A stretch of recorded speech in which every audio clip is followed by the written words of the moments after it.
they counted you out, but you're still here. One more breath, one more round. You come too far to back down now. Dig deep, stand tall. No fear, no mercy. This is the grind, this is the moment. Showing what you're made of.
Hey, that was pretty good timing with the song. Absolutely on purpose. What's up? Hello. Hope you are doing more than fine on this Friday and the weekend has already started for you, as it kind of feels like it has for me as well. What's up, everyone? Hello. Thanks for being here for the start of the stream. As always, very happy to see you. A couple new emotes, by the way. I already put some of the siphoned energies, a couple more that are for some reason not being approved yet. But if you can now dance along with the siphoned energy as well. What's up, Killer? First message of today's stream. Killer says, I just saw the story. Nice kill. That was wasn't just a kill. It also came with a moral dilemma, which we decided, the little devil on my shoulder, being you, decided instead of selling him back the item, to just write bye and drop the mic.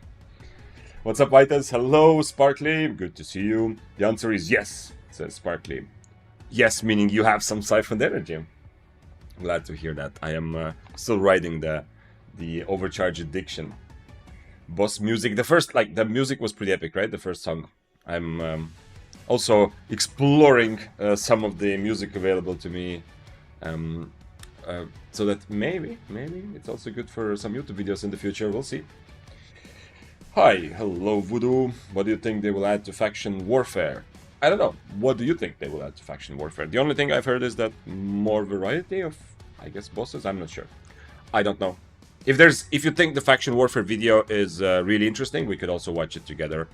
But I don't think it's going to affect me as much. Like, depths are definitely content that, even though it's not directly for me, I really like. It's on the radar. It's a thing that every now and again I kind of want to go back and have fun with, and it's very simple to enjoy casually. I don't think faction warfare is gonna do that for me, even if they make it really fun. But who knows? How was gym today? Ryzen, first of all, thank you for asking. But secondly, I do kind of feel bad because I didn't find time to go, unfortunately. On the copium side, I was walking around a lot because I had to help a friend in the morning. So at least I got some activity in, and I feel pretty good. But actual gym, I already packed my stuff, and then it was like, I have like an hour to, and I still have an hour, and I decided it's not going to be enough time.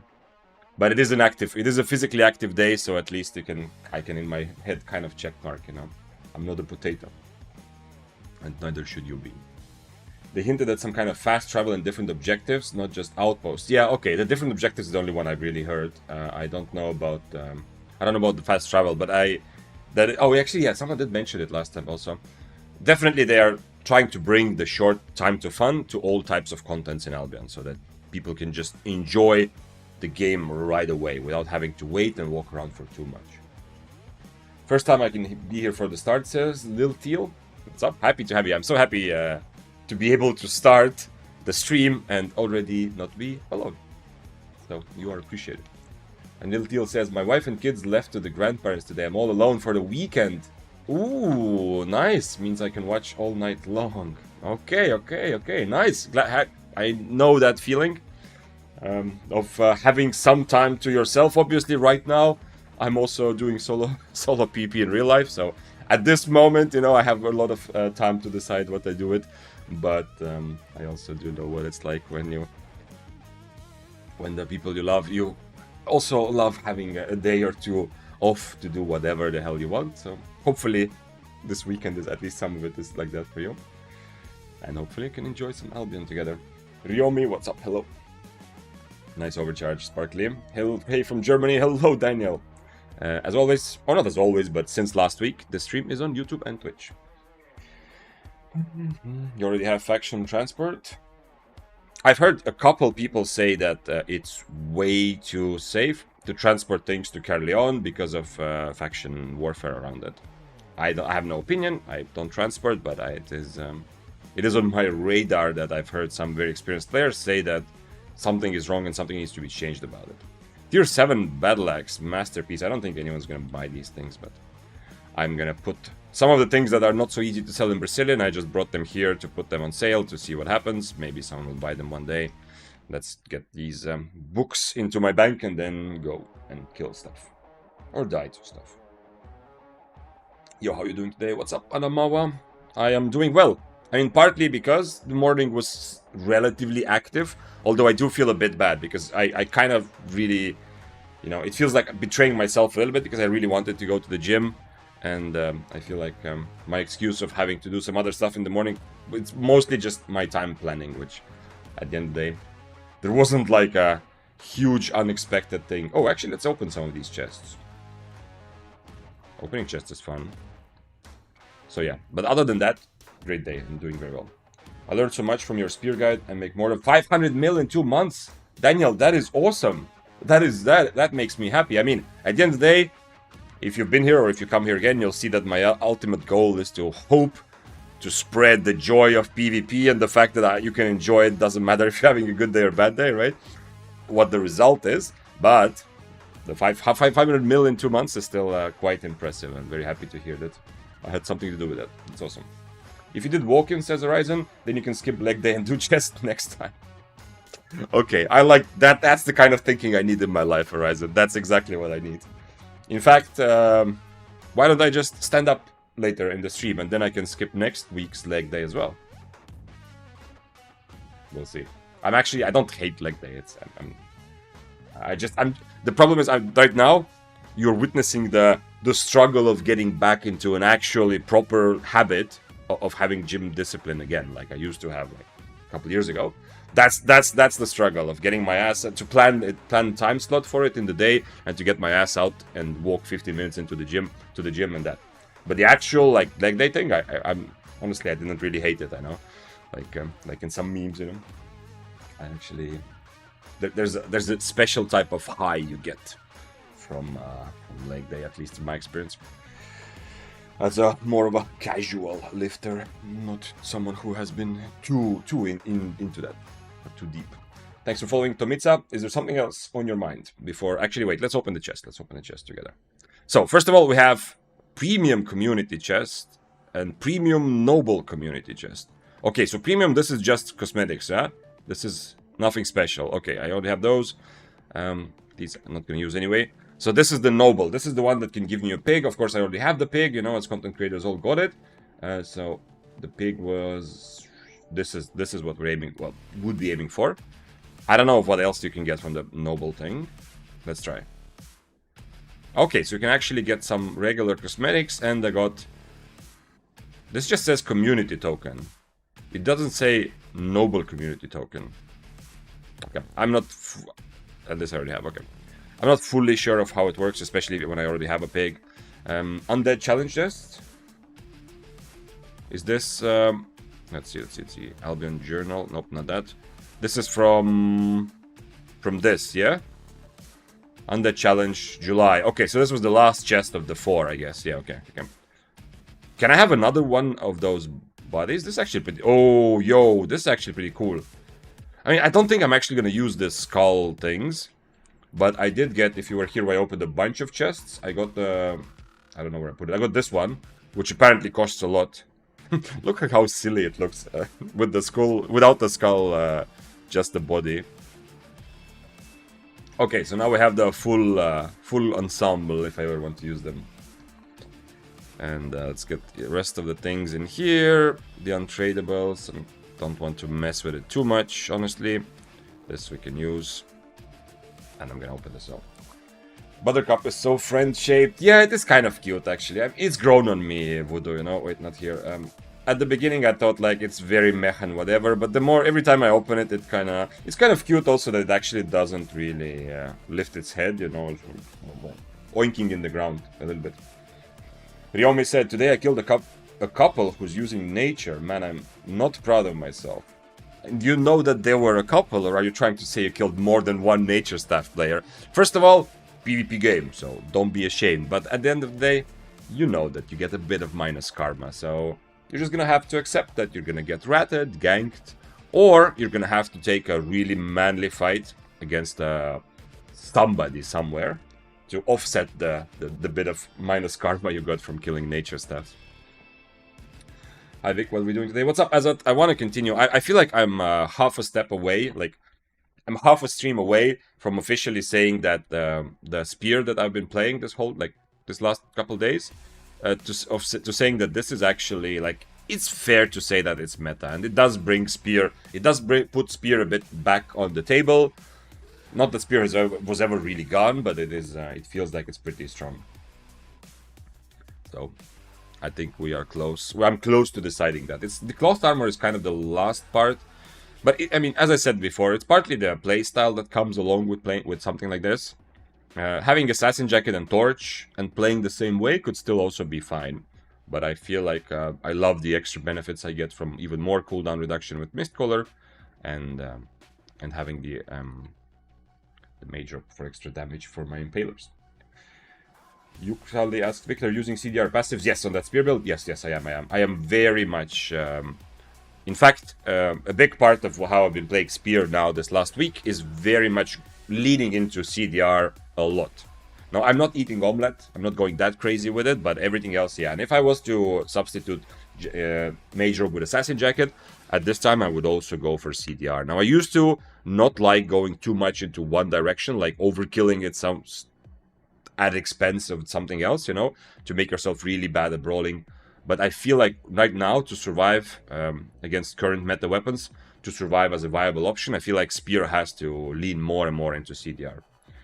And at least from my experience so far, that is working better. To lean more into the kiter part of spearing. Checo said, for me, ideally factions would be more chill guilds. I mentally checked out of guilds years ago after my old guild got collectively yelled at by the guild leader. Yeah, that's the thing.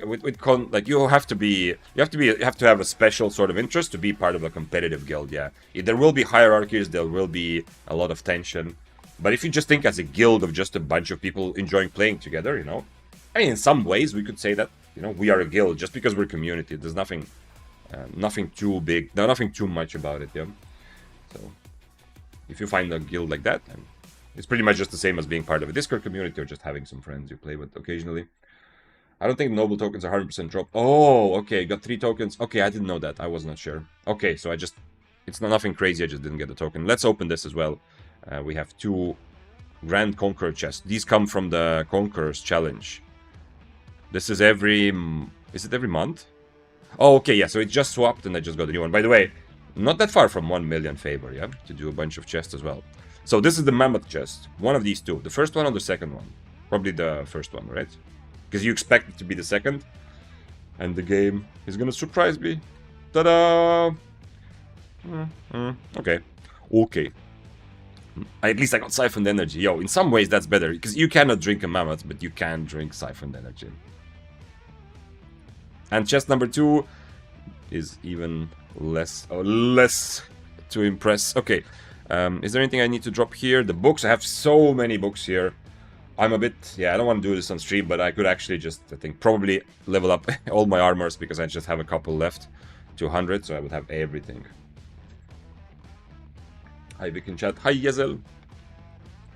I feel like it's 8 tier, doesn't really have a good counter. Are we talking about Spear still? Do you feel like Spear? It's fair to say it's 8 tier, Azot, is that what you're saying? Because, I mean, Spear, the fact that it doesn't have a counter, first of all, Flamewalker is still very, very annoying. So, to the extent that Flamewalkers are still popular, Spear is still suffering a little bit. And Arclight Blasters are also like a very, very difficult matchup. So, if a lot of people play that, it also makes it more difficult to play Spear. I don't know if I would agree that it's 8 tier just yet, but it has potential. Definitely stronger than I originally thought for a while, when after Cripple nerf, and especially when the Flamewalkers were everywhere. Definitely didn't feel that good for a while.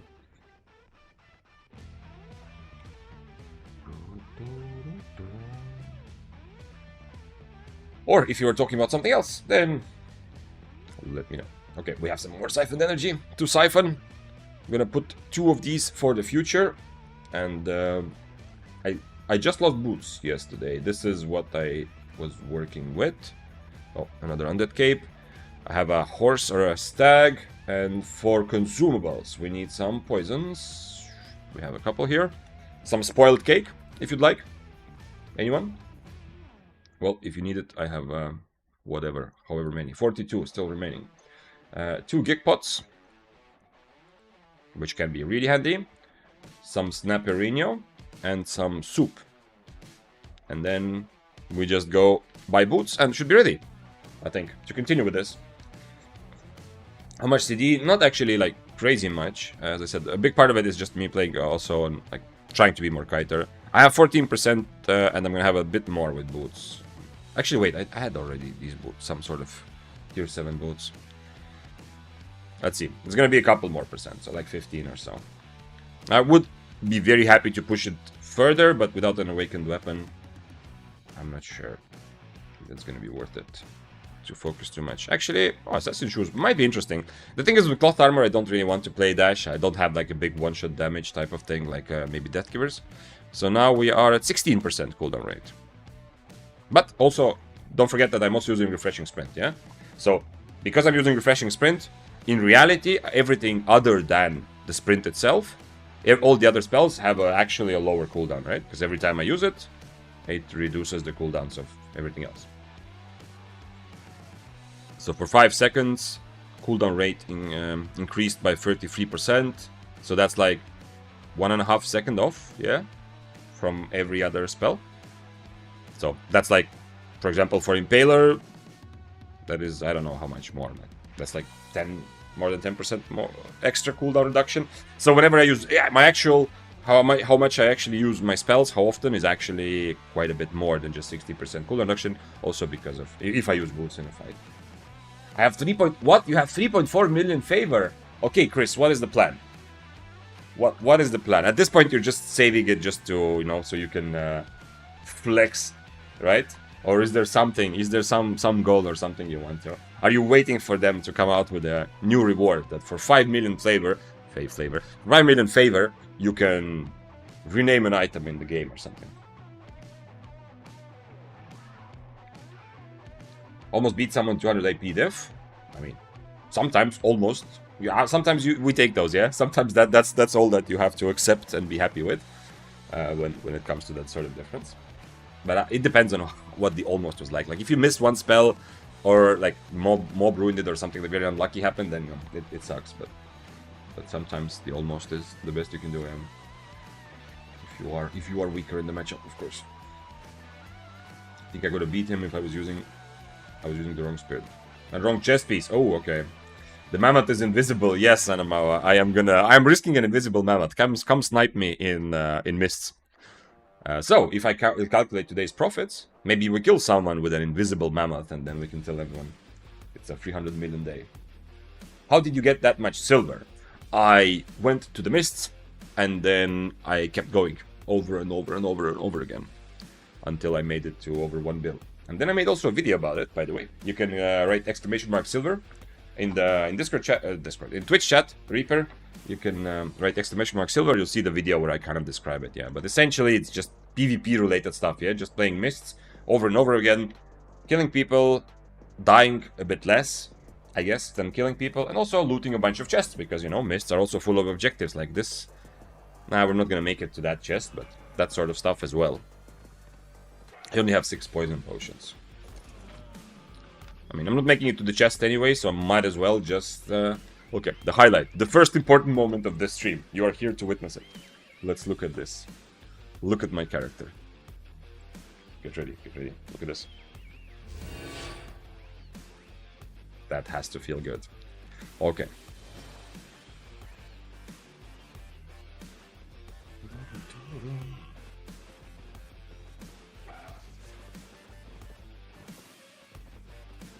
Do you drink siphoned energy and consume it in any other way? I personally like to drink siphoned energy, Voodoo. But I'm sure there's other ways you can use it to get a bit of that overcharge. I hope there's a fight on the chest, actually. Now I'm a bit sad that I stopped for the overcharge. I would already be there, but I hope there's a fight and it's not just that there's nobody interested in this mist. Okay, the chest was taken now. So maybe there was a fight that just ended. Tier 8 fists. Oh, okay. There wasn't a fight. There was just that guy. Tier 8 fists with assassin shoes. That's an interesting one. Assassin shoes, but also triple kick. I don't know what to think about that. Unlikely he's gonna fight. He also doesn't have full spec. He's running double poison and hunter hood. I think he can potentially mess me up. Yeah, it's not that easy when he gets on top of me for free with his boots, but when he's on triple kick, I'm not super worried about his damage. Do you prefer Daybreaker one-handed spear? For mental satisfaction and happiness, one-handed spear.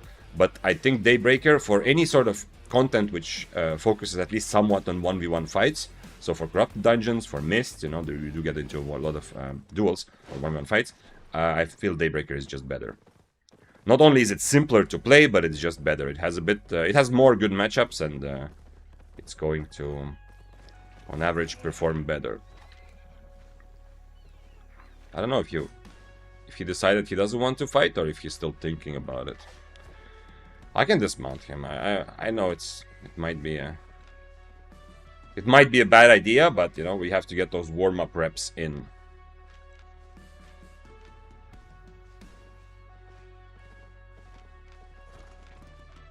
Okay, so he is actually fighting. No, he's not. I'm gonna change to Frost Shield. Okay, he is fighting, nice. Did he change anything? Okay, he changed his W correctly. But he's still on Hunterhood.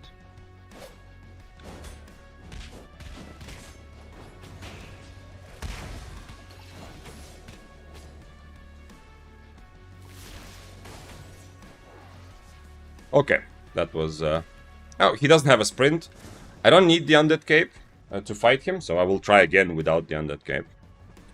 But yeah, I'm just gonna... That's a lot of damage. Yeah, well, Assassin Shoes also help, because normally I would be doing damage while he's getting close to me. But in this case, you know, he gets on top of me for free. But I didn't Frost Shield right away, because a good player there would just E. He used only one poison right now. A good player would E there as well, right? They would not just W right away, but at the same time, you know, maybe that's what he's playing at, yeah? Maybe he knows that I don't want to Frost Shot until his E's on cooldown. Sorry, not Frost Shot, Frost Shield, yeah? So maybe that's why he just W right away. He's like one level ahead of that instead, essentially. Don't know, but hey, we'll go again. I don't really want to E out right after he... the moment he shoots on top of me. If I E out, two problems. First of all, if he just waits for my E, or like if he doesn't do anything, he can then E on top of me, which I can no longer dodge, and W, and I'm going to take a lot of damage anyway, plus my E's on cooldown now, yeah? So the same result, but my E's on cooldown. Second thing is that if he does shoes on top of me and instantly starts devastating combo, it's happened to me too many times that my E gets cancelled, essentially. You know, I get rubber banded back. But, you know, he was on devastating combo and Assassin Shoes, so if he doesn't hit his E, I'm just kiting him forever, right? He doesn't really have, like, decent enough mobility to get away or get on top of me. So, he needs to do this much damage, because if he does mess up a little bit, then likely that he's just dead, you know? He's not running away.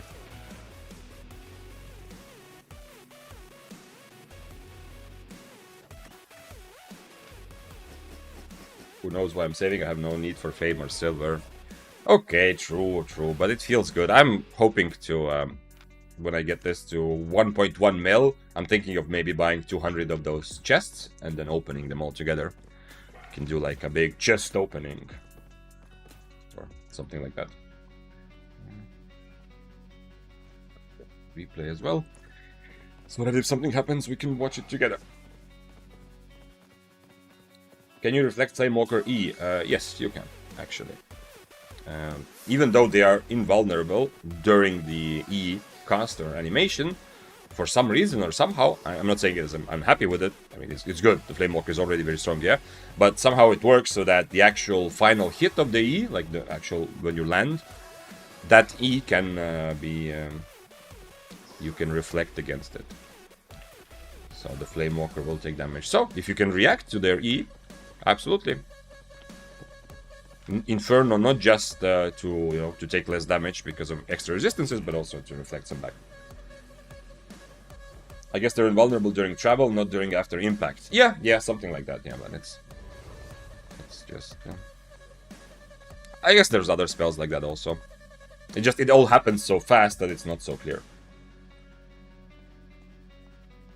Also saving for that, Dante. You're also saving for 200 chests.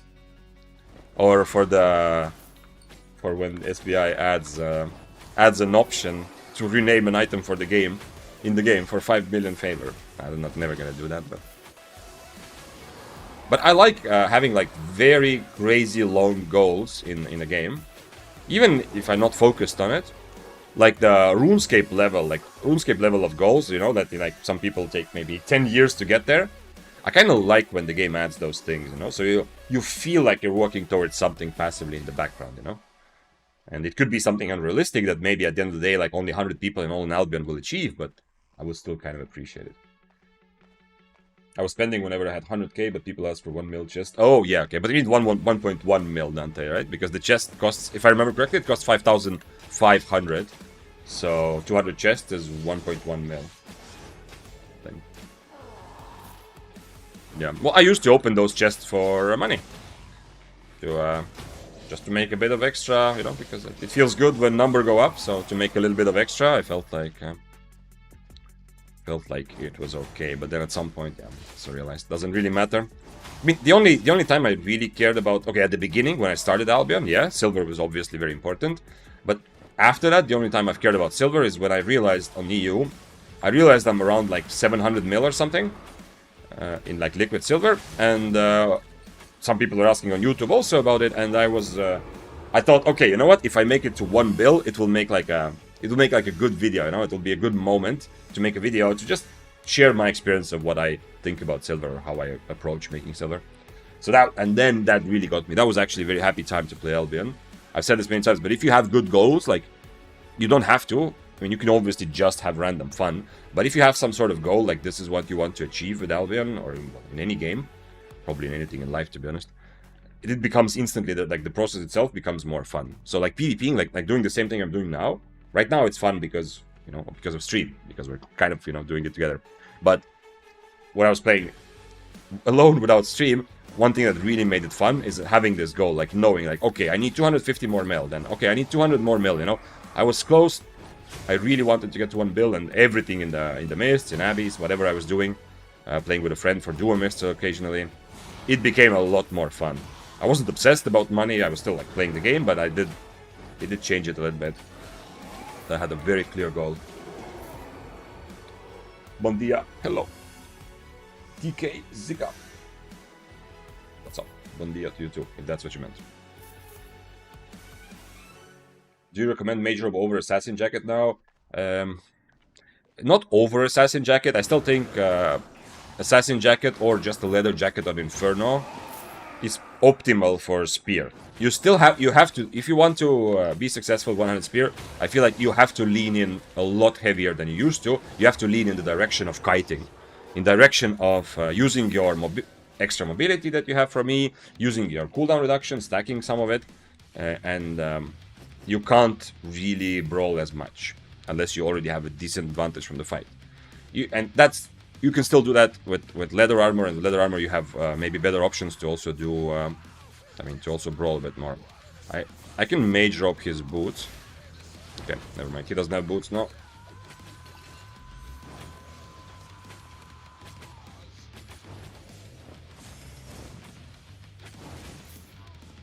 Okay.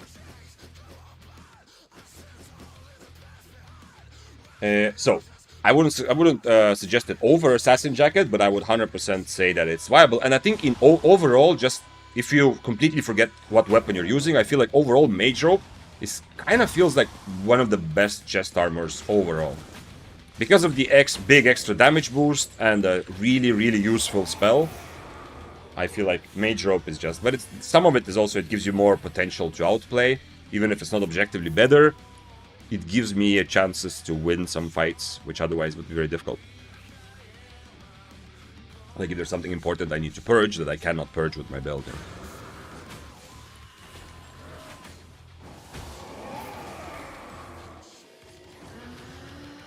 By the way, is anybody snitch about my stream? I got ultra lucky. Wait. Made 200 mil with flat 7-3 set. With unattuned weapon. Okay. But did you make it... what do you mean? Why do you call that it was luck? Why are you saying that it was luck, Dante? Awesome, thanks for the detailed answer. That's why I'm here. Happy to talk about these things. All Destiny board max, that's a goal and a half. Yeah, okay, Yezel, that's actually true. If I had more interest in the non-PvP side of Albion, that would be a very good goal, yeah. Just to max out literally everything. Like, even just maxing out weapons, actually. I mean, that is kind of a long-term thing at the back of my head, yeah. But getting all weapons to 100, at least, not maybe the 120 part, that's decent, yeah. That is a decent goal, especially, you know, if you're not using real money for it, you know, because then it doesn't feel like that much of an achievement, I think. Too many good encounters. Okay, but it wasn't like you ratted one 8.4 kill or something or whatever. It wasn't that sort of luck, or you came across two guys who traded. You mean you were lucky to get good fights, but you still had to work for your profits, Dante, yeah? I'm happy. A couple more, like you see, Dante is coming back to the human level, you know, already playing non-awakened weapons. Couple more weeks and maybe we'll see Dante in tier 7. No. Somebody has to keep the 8.4s honest as well. The double-bladed special. And Daybreaker and Spear, both pretty good at that. Very good matchups against mobile builds who try to utilize mobility first. I was lucky to get swipers. Okay. 7-3. Okay, well, 7-3 is still... Like, 7-3 is very much strong enough that you can still pretty much fight almost anyone, yeah? Unless there's, like, very attuned Flamewalkers, I think everyone else you're probably fighting, yeah? Free 8.4 fight, okay.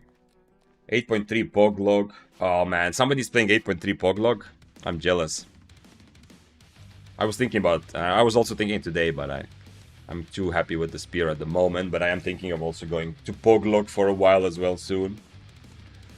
Wonder if there players with max Destiny board? Yeah, I think on NA there must be. There must be. On AU, I don't know. I mean, okay, you can also do it somewhat, you know, with real money. Yeah, you can get there. I don't know if someone has actually. I'm guessing it's gonna take a lot of real money though, so. But I think on an A there must be people who have maxed out everything.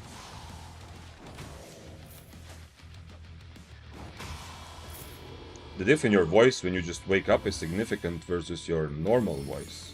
Alcadeas, are you talking about my voice personally or just in general?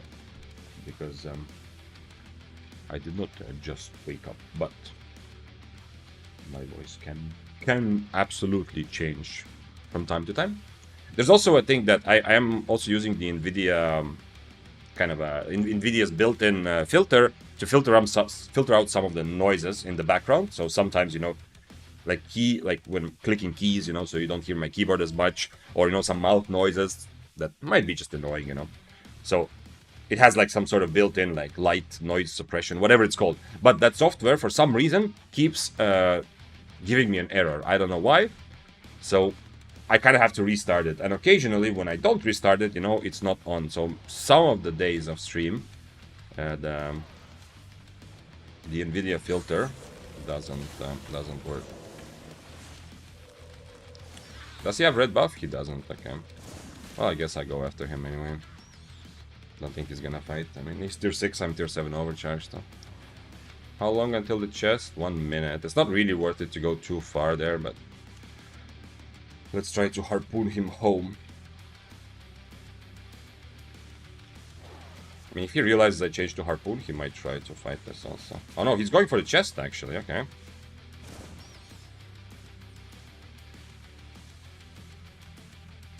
He's not on cooldown reduction food either, so... Oh, he changed to omelette now. Wonder if he's actually fighting. I think I can, I mean, because of tier difference, I could probably fight this on harpoon also, to be honest. Like, I mean, if he turns and fights, I think I'm still kind of okay. No, I didn't kill him. Okay, harpoon is actually good for this, so... For this fight. I need to change my helmet though.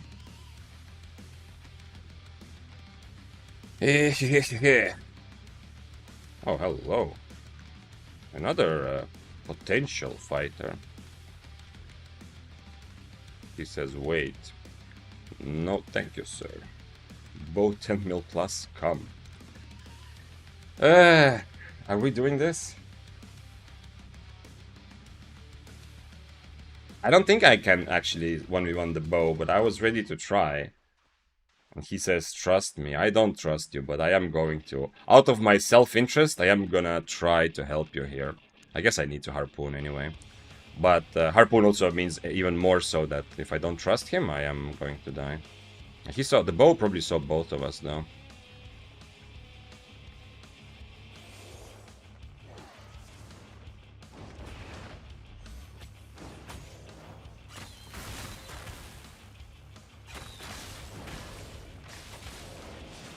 No, I messed up.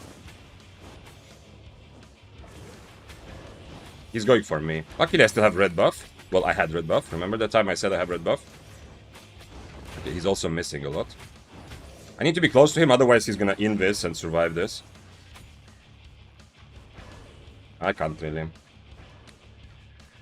I don't know if he used both of his potions there or not. He's doing a good job, making sure he's focusing me. I am weaker in the sense that I'm gonna die a lot faster. So, that's correct decision from Bo for sure. Also, light armor, lower IP, you know. It's gonna have a much easier time killing me than the other guy.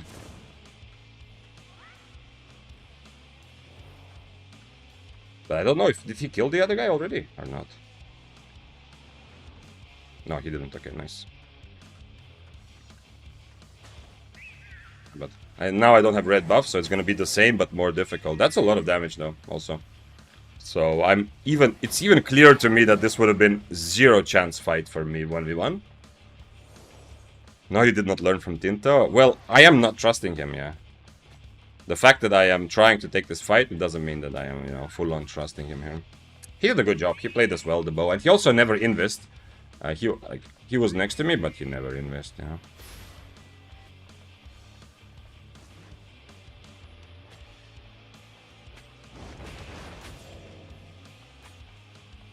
Wait, come. I would like to hook him. No.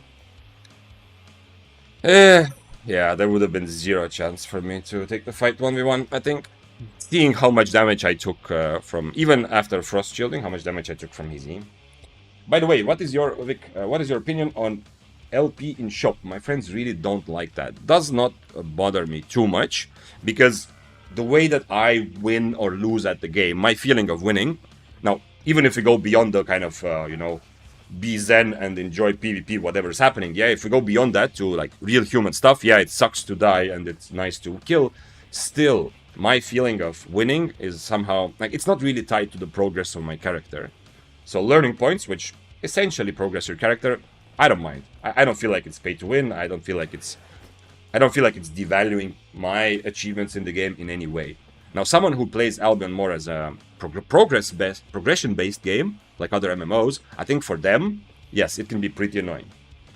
Like the fact that they might have, like we was talking about before, like a good goal to max out the whole Destiny board. Yeah, a good, like, very long-term goal. Someone who had that sort of goal, for them, like, it devalued their progress towards their goal, right? Because now someone else can just, you know, spend $5,000. I don't know, I haven't calculated, but I guess you can spend like thousands and get there, right? But for me, it doesn't really... There's no problem. Shob says, I love LP Shop. Swiper's max weapon doesn't know how to use. Yeah, I mean, see, that's an example of if your understanding and feeling of winning is very much tied to how good you perform in PvP, then you can even make the argument that adding any sort of pay-to-win like mechanics to the progression of the game, it actually, like, it's a pay-to-lose kind of thing, you know. It's nice for you because now you have more people who will actually participate in the game and try to fight you. Maybe there might be people that otherwise you would never ever, like, get into combat with because they you know, they don't have specs, but now they're actually gonna fight. The Stamewalker, I was expecting him to fight, but it doesn't look like he wants to. He was on the ground queue, which is a bit annoying. Actually, I need to change my helmet.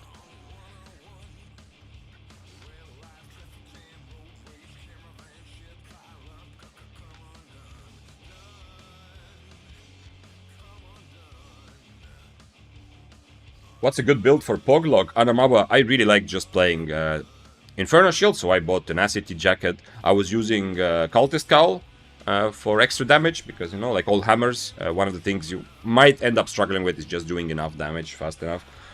And for boots, I think I was using Energetic Sprint, if I remember correctly. I think I needed Energetic Sprint, yeah.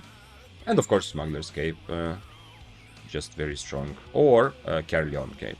Both are fine. I think in the end, I played Carrion Cape more for the double Q. If you're using the Q with a little jump, then the double Q is pretty nice. And then you can kind of, like, for the fights where you are doing a big burst, and then, you know, trying to kite, and then big burst again. For those kind of fights, the Carrion Cape is perfect. But overall, Smuggler's Cape also very, very valuable. Weren't you using Purity Call with Poglog? Did I say something else? Yeah, it was, yeah. Budo, yeah. I thought I just said that Call of Purity, yeah. For a bit of extra damage. Oh, wow.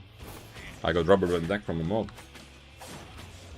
For open world, high tier, what's the build for Quarterstaff? Well, for open world, you are more focused, usually, on killing mobs, in which case Mercenary Jacket becomes better than it would be, like, just for PvP. My bad, I heard Cultist Call. Okay, if I said Cultist Call, I misspoke. I meant Call of Purity. I don't know which one I said. But for Quarterstaff open world, I would go for some sort of defensive on your helmet. I mean, right now anything has a defensive, yeah. But you can go Soldier helmet, Guardian helmet, something like that. Probably Mercenary Jacket if you're gonna PvE a lot. If you're focused on PvP. Or you just want to be a bit safer as you navigate the situations, then Assassin Jacket is good. You don't have to be cute with anything else, just Smuggler's Cape or Undead Cape. Open World Undead Cape much more valuable because there's so many more situations you need to survive as opposed to 1v1 fights.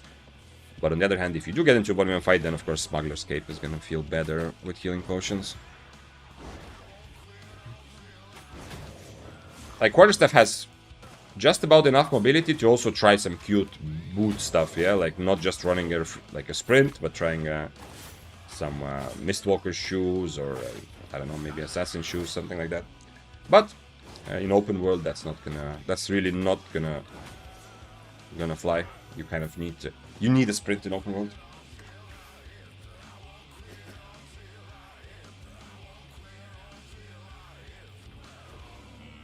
Yeah, I mean, to be honest, now I'm thinking about the situation. We just tried to team up against the bow. Well, first of all, it was very obvious how hopeless this would have been for me alone. Even if I hit everything and I get him out of invis, you know, I mean, the damage was just ridiculous compared to how much damage I was able to do to him. On the other hand, so that's one thing. But the other thing I thought is that trusting the hammer. Like, yeah, you're kind of right. Yeah, on one hand, Voodoo, I was, like, just by changing to Harpoon, I am kind of putting my life in the hammer's hands, yeah? If he wants to kill me after that, he will, yeah? I won't get away from him with Harpoon. I'm very unlikely to just win the fight with Harpoon as well, although, I mean, if I am healthy enough after the fight, there's a chance. But I'm also only risking, like, tier 7, tier 8, so it's not as crazy, I think. Thanks for following. Foliotis. Welcome, my friend.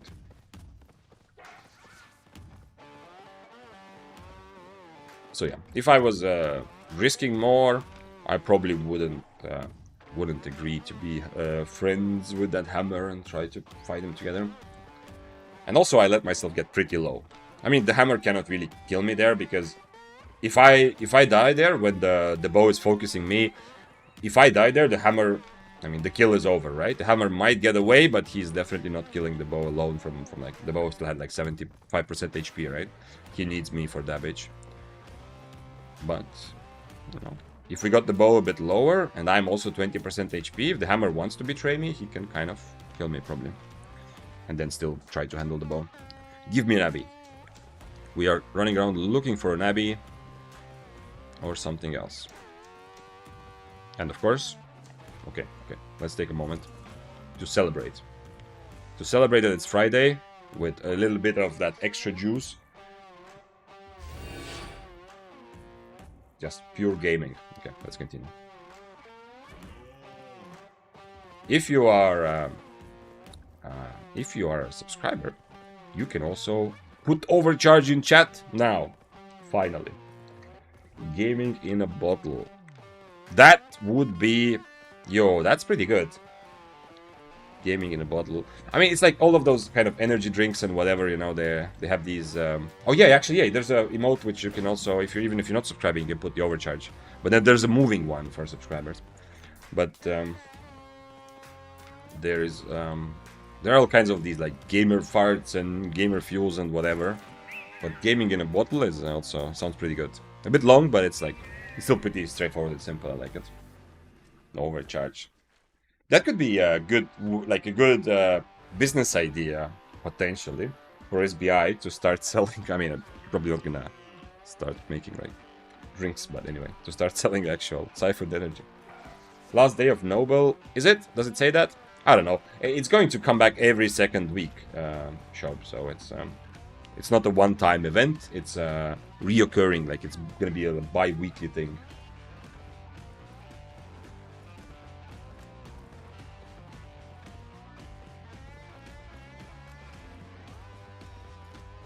Oh, but someone was playing 8.3. Maybe I can actually... Let's see, can we find him? Where is Mr. Dante? Can we find... Is this the Poglock? No, it's not. Okay, let's see what Lizard... Is this the Poglock? Okay, it is actually. So someone was playing... Oh, look, they were playing... Okay, they were playing Stalker Jacket. I mean, for higher IP, yeah, there's value to it, but I don't like Stalker Jacket for 1v1 fights as much. Carleon Cape, okay, so that's plus 1 point for this. Energetic, this seems like a good build, but when I was playing Poglock, I was just using Inferno. So I bought Tenacity Jacket, you know, just to have a better higher IP Inferno. Since you have chosen the cloth chest piece path. Okay, Zerg, I'm not sure I subscribe to that, but okay, let's say I have chosen. It is true, I feel more and more happy with different builds on cloth armor. Yeah, there is some truth in that. As I've been saying last couple of streams, I like the fact that I will be punished for my mistakes more, because I'm going to take more damage, but also I can punish my enemies a bit more. What do you think of running beef sandwich over roast pork, which is what I think I saw you running? I'm using roast snapper to kind of balance out a little... Where is it? Where are you? Somebody was just hitting mobs here. Is it like an Invis Prowler who's about to kill me, or did someone just run away? Okay, I hear him, but I don't know if he's... Okay, he is... 4.2 is not entirely minus karma move, but it's a bit minus karma to attack him. I could have dismounted earlier, actually. Because it was obvious I can hear him somewhere, but... I wasn't sure which side.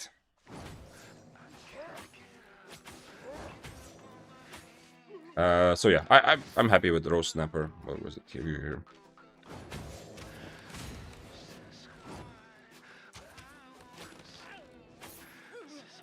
I don't know about beef sandwich. I like this. Look at this. Look at all these green numbers. Look at all these heals I'm getting from Roast Snapper. And if I'm fighting someone, it's a bit of a longer fight. I'm also gonna queue mobs, you know. So every time, like queue Wolpertingers, queue mobs. So every time I queue a mob, this was plus 12. It's only plus 12. Yesterday I was hitting more. Okay, yeah. 26 from attack. I mean, 26 is the passive. Okay, I think yesterday in a fight I saw plus 20, but I'm not sure what could have been different. Thanks for following, Stanley 007. Unless you get the skin as a drop, it's literally going to take forever. You get enough noble tokens. That doesn't make me happy, knowing that. Some people have already said that as well about the pig, that the noble tokens seem very slow. I don't know. They might change something, or maybe there's something that is about the system of the new drops which isn't that clear. I don't know. At least they're giving something to differentiate between creators who are part of the program, who are actual creators, versus, you know, AFK mammoth streams. So at least they're taking some steps. But oh shit, this guy's gonna want to fight, I'm sure. He looks like a fighter. Mister. Well, let's see if he changes any of his spells or not. I'm happy to use boots to get close, but I need to at least be in boots range before I do that. Did he change? He should change to... I would change to Inferno if I was him, honestly, but yeah. Oh, come on, bro. Really? That's how we're gonna play it? I would like to use boots to get close, but, you know, if he's on top of the cliff, I cannot run over the cliff. So I guess we'll try again.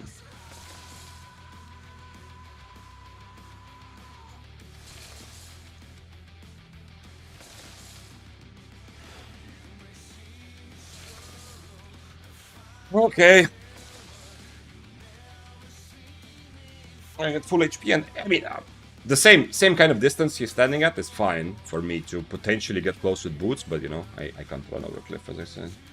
Are there any tier 6 spear build that you think you will play? I can play this at tier 6, the same. Just gonna be a bit weaker, but I think it could work just the same. I don't think it's a problem. Let's see if he's gonna use mobility or he's gonna let me get full HP once.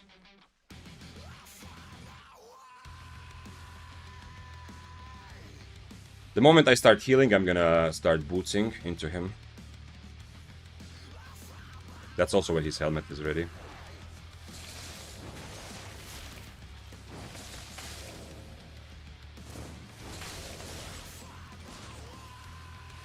Unfortunate. I mean, sooner or later, he still has boots, so he's gonna have to run into me at some point. He's being super careful. He has 2 healing potions still. He was super careful there. He did use boots to get close, but you saw he instantly turned around now. I'm guessing he's gonna W into me to try to helmet soon.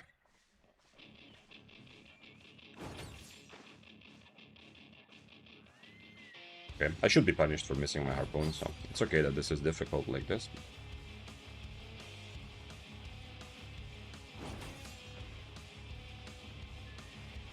He has the high ground, yes. He was standing there saying, "No, Anakin, don't try it." Come on, Frost, what is this?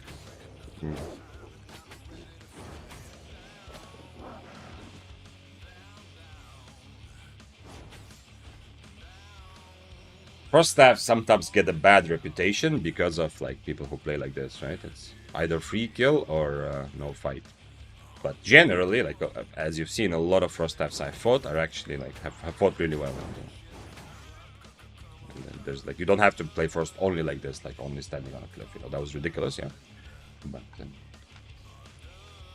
in the end, there he was so worried, and I understand. You know, it's very difficult for him. He's like half. He's a couple spells away from dying there, yeah? If he turns into me too early, he can still very much die.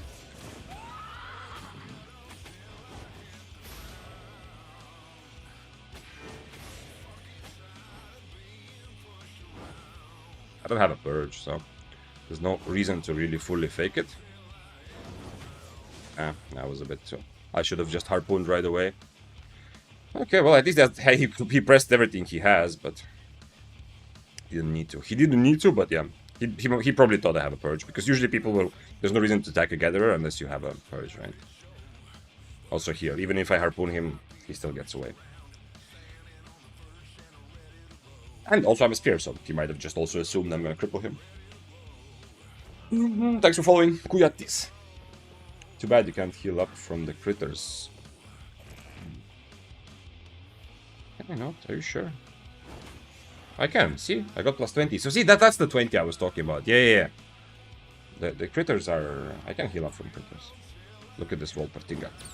Plus 20.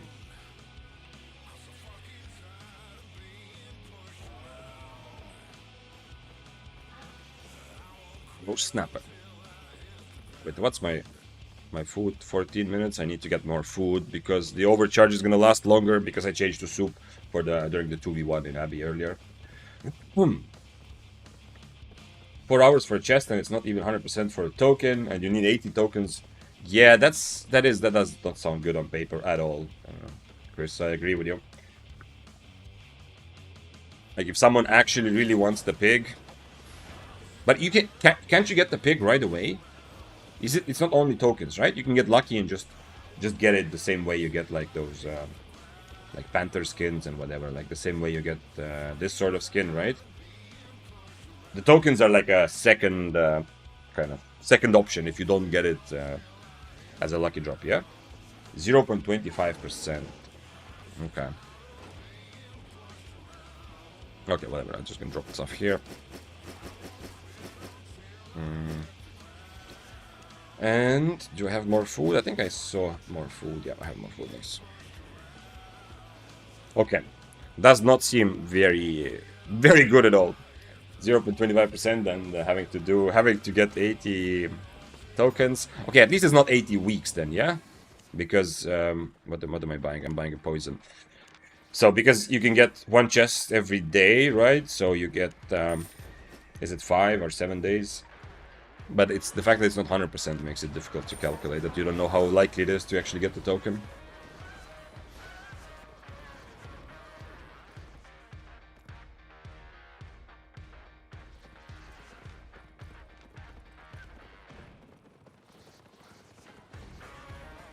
Yeah, I don't know. I don't know what to think about the new drops, other than I'm just happy they're doing anything for the to kind of, as I said, to differentiate between AFK streams and non-AFK streams.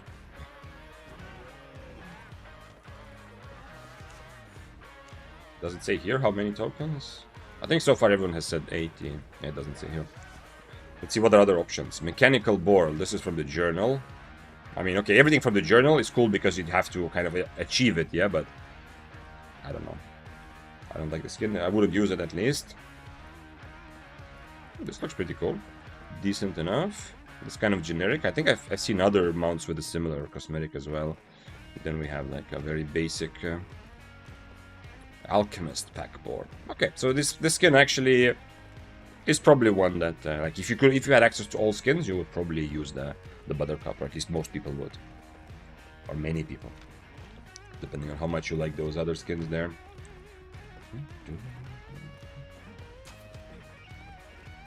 Okay.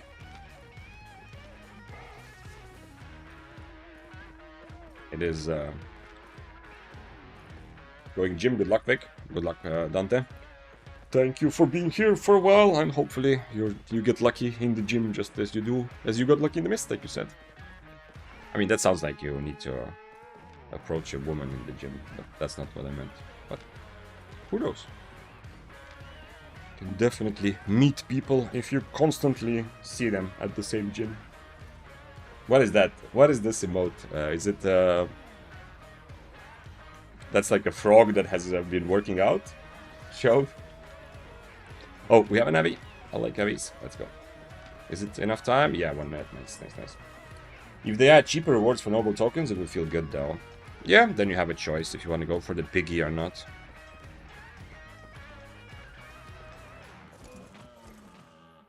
Okay, okay, okay. I'm gonna deal with you instead, yeah?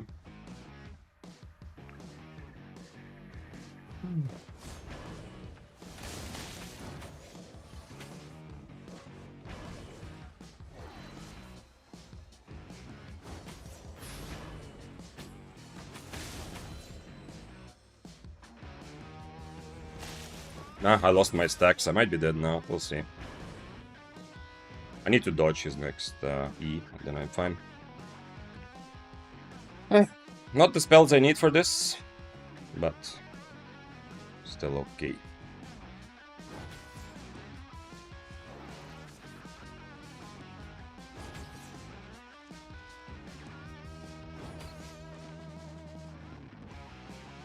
He is not... Yeah, he's on light armor, so I definitely don't need to be on this. Okay, let me change around then. He's also on W for big damage. So brawling him is a bit more difficult than usually against warbows, but... Oh no, now he changed. And he changed to demon boots as well, bro, come on. This was, instead of Abby, I got this. But with demon boots, I can reset forever, you know. He cannot really stop me very well. I went behind this Wolpertinger just in case he is here, but... Man, I would have preferred to have Abby, but this is at least tier 7, kind of, you know? So it's actually kind of worth it. I can fight him again with other spells. Although I don't like demon boots, but I would have very much preferred to just take the Abby. You didn't lose your stacks, what? I did lose when I was looking to E him there after his cleric rope. By the time his cleric rope was over, I think I lost my stacks, no? Like they timed out. Am I crazy? If they didn't time out, like maybe I should have just E'd into him, but I'm pretty sure I didn't have them anymore. I could actually also try it with Assassin Shoes. Not crazy, but the problem with Assassin Shoes is if I do miss a Harpoon, that's it, yeah. And I don't want to give my items to a tier 7 Warbow. How do you feel against Cultist Cult versus Stalker? About how Cultist Cult versus Stalkerhood? Both seem very good. Stalkerhood, I mean, I'm using mostly until the patch comes out. I'm using mostly shield anyway for a lot of situations. I just changed to Stalker against Invis. I don't even change to Stalker for damage. Especially now with the new cripple, the Stalker combo with Spear is a bit weaker because you used to be able to hit the big Stalker hood, then get the cripple damage buff, and then combo it all together with for actually good burst damage to execute your enemy.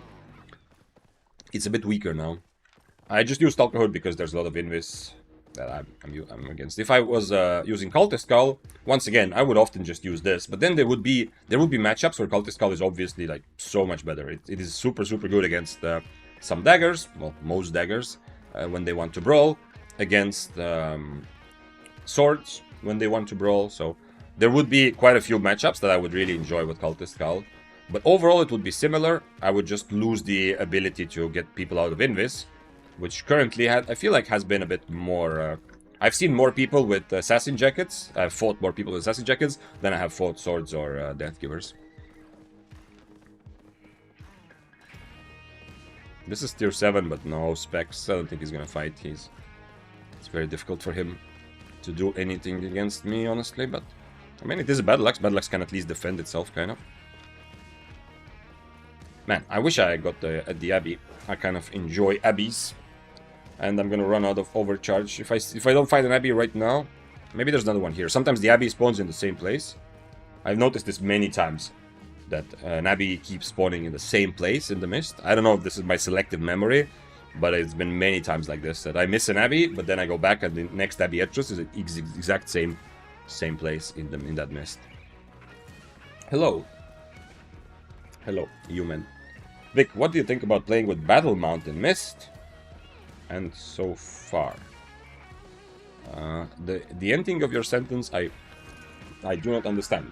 What do you think about playing Battle Mount in Mist? But, I mean, you can have fun whichever way you want, but I don't think anything about it. No real reason. There's no... I'm happy with a stag or a horse. If you want to be extra safe, you can buy like a spider, which is the new mount, or a salamander, you know, so you're instantly galloping and your horse cannot be, like, your mount cannot be slowed down. Those are not bad. If you want to get dismounted easily, you can buy an owl or a mule, but I don't know of any battle mounts that would make it worth it to use. I mean, some people have maybe used Gallant Horse also, just to not get dismounted, to be a bit safer, but it's a pretty big investment if you want to use Gallant Horse in Mist. Is there something specific that you, human, is like a specific mount that you saw or you considered using or something? Why did you even get this question? Because I don't think people in general are using battle mounts in Mist anyway. Come on. Give me fuel. Give me fire. 8.4. Nothing would be more hilarious to see 8.4 running around in Mule because he had instant mob dismounts. I don't know if I don't think I've seen 8.4, but I have seen. Was it 8.3? I've definitely seen some like very high IP strong builds. Occasionally use a Mule, but it has to be a build which is one of the more mobile ones. The one that I saw was using it's this build or this guy again that we've seen a couple times. Unfortunately, don't have any sort of answer. One of those fights, like, as you know, I like to take the fights where you don't know what's gonna happen. But this is a fight where unfortunately I already know what's gonna happen because last time I took it. Oh yeah, Flamewalker is still alive. But I think it was Fists of Avalon, and it was obviously also before the nerf. So triple kick fists with the fleet footwork. It was he was running on a mule. I don't remember what exactly he was, like 6'4", 8'3", or 5'4", 7'3", something like that. To get dismounted and to get kills like that on a mule. I think it worked, but it was a build where, first of all, of course, I mean, you are going to be forced into some situations, yeah? So if someone sees you and they want to 2v1 you or 3v1 you, you're going to get dismounted. If an 8.4 wants to fight you like a Death Givers, you're going to get dismounted. But since he was using fists, he felt pretty safe that he's going to get away anyway. So that was kind of to offset the fact that it's so easy to dismount the mule. You're telling me you're not using a Commander Mammoth and Mists? Oh, sorry, it's the Invisible Mammoth that I got from the chest earlier. I'm using that one, yeah. Either of these guys would be interested in fighting, we could do this, but fire, he says. Fire cry. Interesting. Let's see. Can we decipher?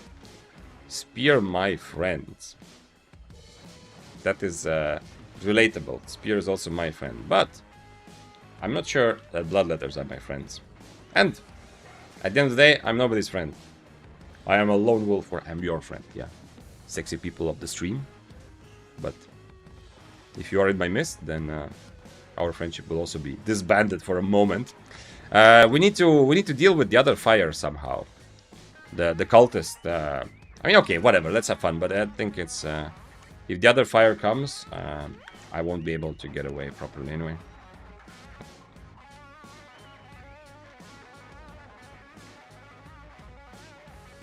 I brought more food. Yeah, I did.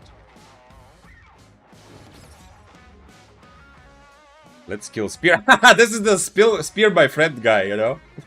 This is, I don't know what I expect from Bloodletter, you know? Let's kill Spear, go.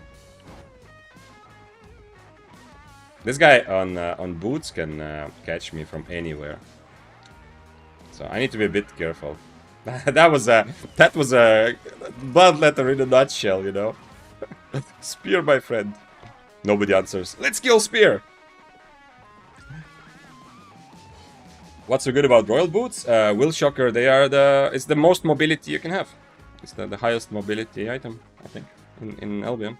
I mean, other than maybe like minor boots or something, but from actual like combat items.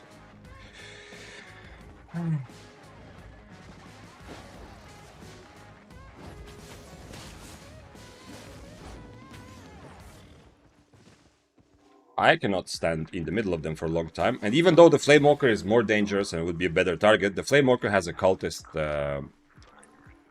rope. So if I get him low and then I start dealing with the Bloodletter, the Flamewalker... Okay, well, I can't... I don't think this is a 2v1 that I can actually take. We'll see, though. But if he didn't have Royal Shoes, I would have... Oh, damn, he had 15 seconds. If I know. If he didn't have Royal Shoes, I would have a much better chance. I could constantly kite away from them and, you know, take the... Like, fight the guy who is chasing me, essentially. Kite between them. But, it's... Unfortunately... I don't see... I have to completely ignore the Flamewalker. If I take this fight... I have to completely ignore the Flamewalker. I kind of want to just kill this Bloodletter by this point. So if he dismounts close to me, I kind of just want to attack him. Maybe I can do cripple and then maybe potentially get this, but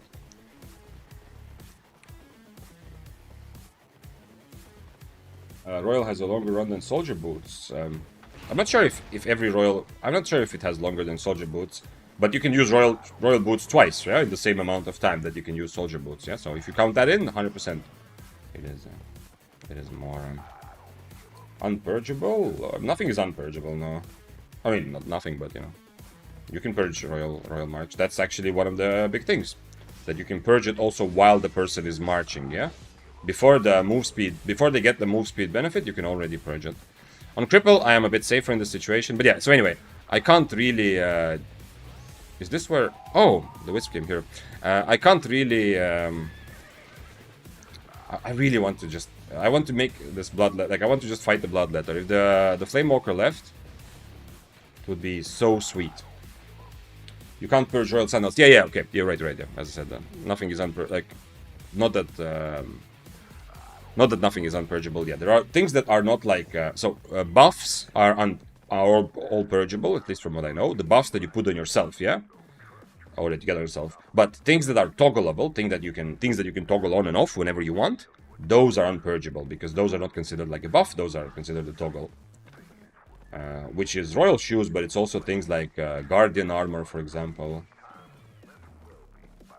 So, normally, against this, yeah, I'm running away, I'm kiting, I'm trying to do damage, while they are chasing me. That's the only way I can 1v2, especially in light armor.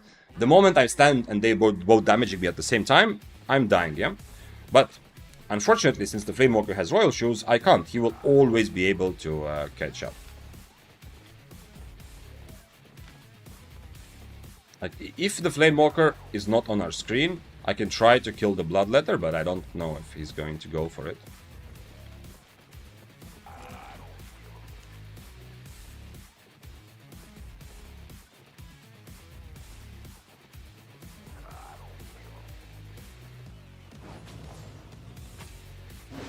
I'm even kind of starting to feel like, from the beginning when he said, yo, spear my friend, they were already like trying to be together. I'm not sure, but it kind of feels a bit like that.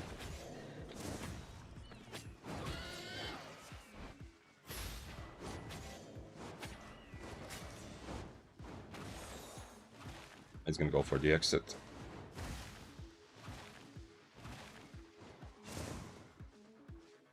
I have decent cooldown reduction, but not. I don't think I'm gonna catch him before he's at the exit, but who knows?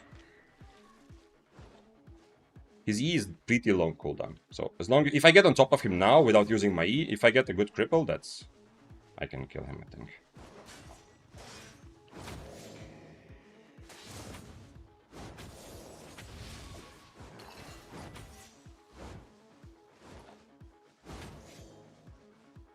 We close? Yeah, we're close. Fuck, that was close though.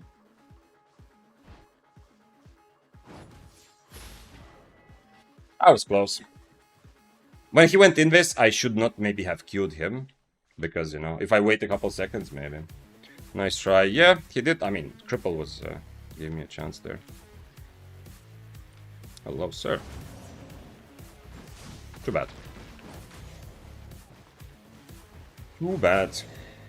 I was hoping that he dismounts, you know, to go for the Flamewalker together, and then I got him.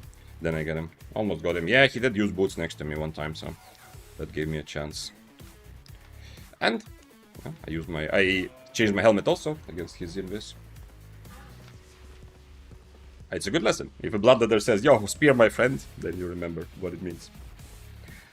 Sparkly said, I accidentally harpooned the bow of Badon in Corrupted into one of those thingies that shoot fireballs. All I wanted to do was pull him into Brawl. Nice! So you accidentally killed him, essentially, right? I hope that's how the story ends. Not that he turned around and you ended up dying. Shamefully.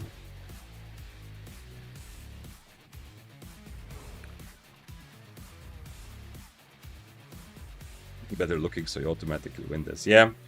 Cloth armor, like 1v2s, I've had some 1v2s. There's actually a lot of 1v2s with this build. You've seen this probably last couple of streams as well. But it's okay because I use mobility, so that's kind of okay. But cloth armor makes it a bit more difficult because I really have to limit the time when I'm in the middle of my enemies. Because when two people are hitting me and I'm hitting them, the cloth armor, you can feel how much squishier I am. How much easier it is to kill me. Unfortunately. But I do have good mobility and cooldown reduction, so now I can't go to the Abbey. Because I cannot triple overcharge, and this overcharge is gonna be over. Okay, I can try. Let's try. I'm gonna remove everything, and if nothing trashes, we're gonna go into the. Or wait, do I get the? No, I get too much durability penalty because it's double overcharge. Okay, then we have to go out and re-overcharge. Oh, look at this! It's like somebody plays football here, right? Look at these. It's exactly like a goal. Look at me, I'm a goalie! Right? It's not just in my head. It's me against the... Wait. I need to position the stag. So the stag is attacking and I am trying to defend. I wish there was a ball. There are snowballs that you can throw, but I think that's it. Fun little moment. I don't think... I've never... My brain has never looked at something in Albion realized or had this kind of reaction. But you have 2 balls. True, I could give one of them to my honorable stag, so he can kick it. That sounds painful though. Ooh. Error success moment. Wait, did you kill him? But I just wanted a fair kill, not some BS where Fireball takes 10% of his health. That, okay. I mean, if you're not just playing around Fireballs, you can still use them, yeah? It's not... 0 trash rate stream. It's not BS, it's fair, Sparkly, I think, to still use the environmental hazard. If your whole build is you're just running around until your enemy walks into fire, because that's your only chance to win, yeah, that sucks, but I think it's still fair to... If your enemy steps into some sort of spikes or fire or whatever, it's still fair to use that to your advantage in the Corrupted Dungeon.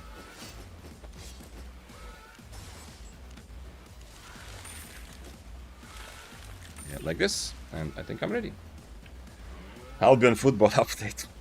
They could have a fun little mini game, but I don't think it would have anything to do with actual Albion. But yeah, a lot of people would be, a lot of people would enjoy it. I think if there was any sort of Albion X football crossover.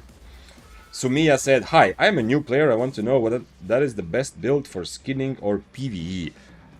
Sumiya, unfortunately, this is not really the place to get that answer because I don't know.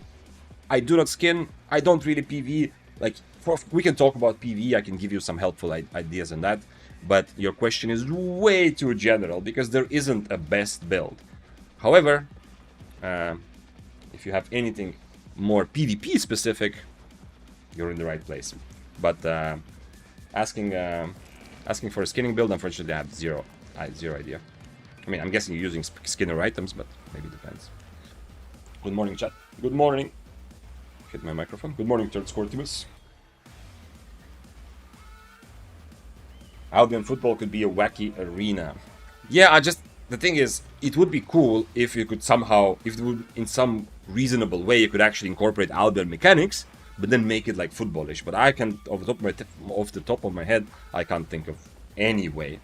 Because the whole idea of customizing, you know, choosing all the items, customizing your build, how do you play that into football? I mean, I guess you could have some sort of mechanics, like Armor of Valor to defend the goal.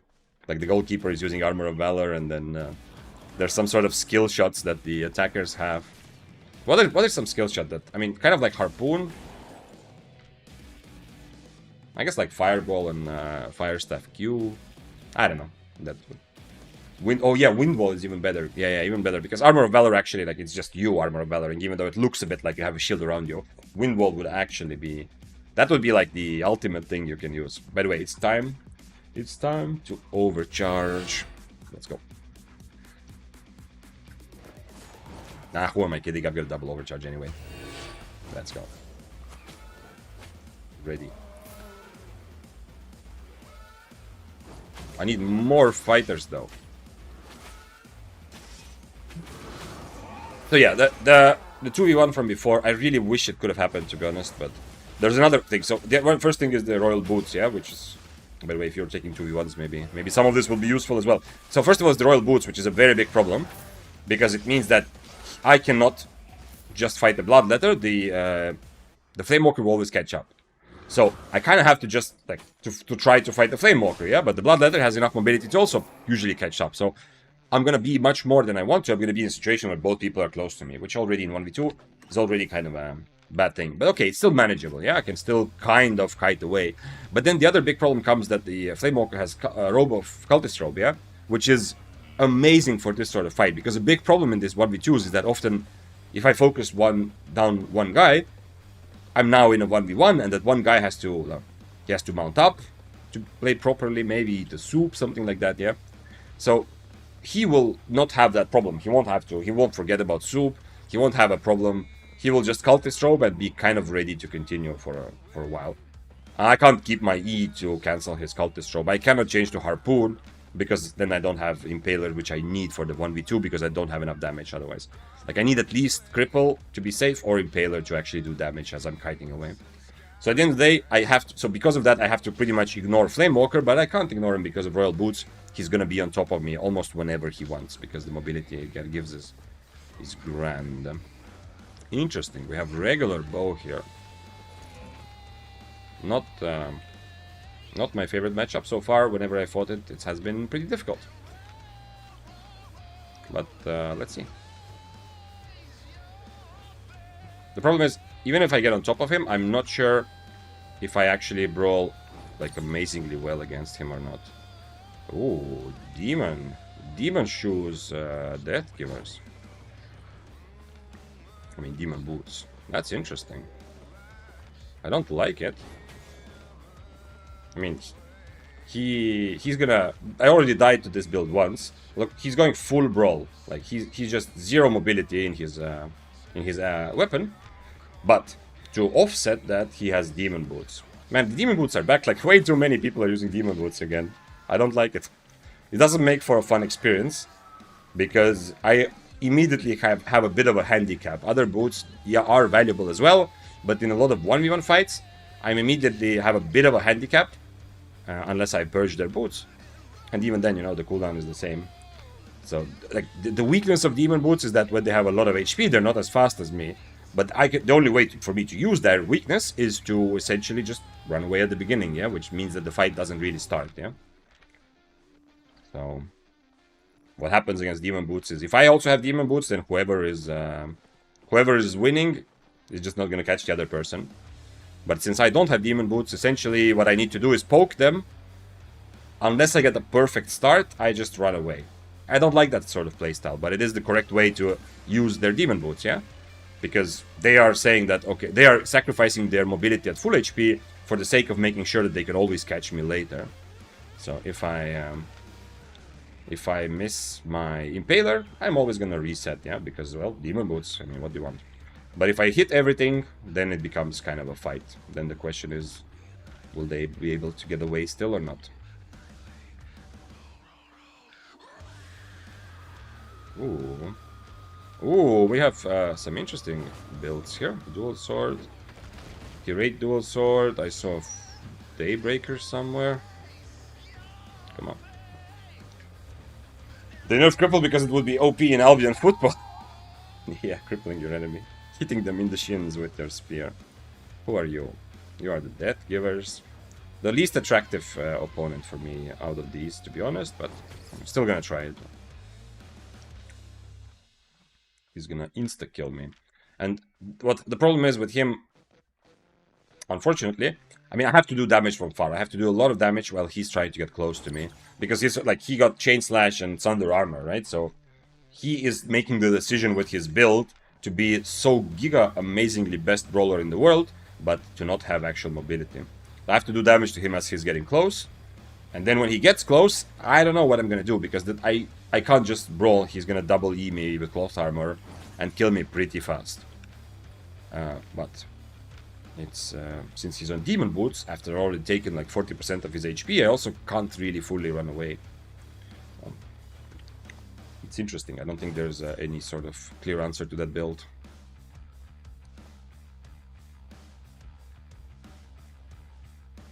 They should make a minigame in Albion where you have 3 paths you can walk and then turrets defending. I see where this is going, yeah. I don't even have to read the rest of the message. I can see already exactly where it's going after thousands upon thousands of hours in Dota. Maybe we could call the mode something like League of... Oh, come on, Nutmeg. That's too much on the nose. You could have said... Nah. You had the chance there. Call it something a bit... Like, just a bit like... It has to be like legally distinct, yeah? League of Albion. It's already better, but... What do we have in Albion? We don't have legends. We don't really have heroes. I don't even know. We just have items, I guess, but... League of Items doesn't sound very good. Legends of Albion, okay, that's already a bit better.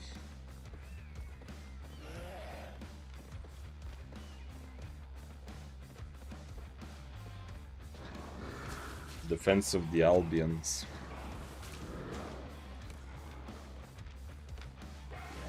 The Dual Swords and Daybreaker both went in different directions, which makes me think that they were not going to fight each other, but I can't find either of them either.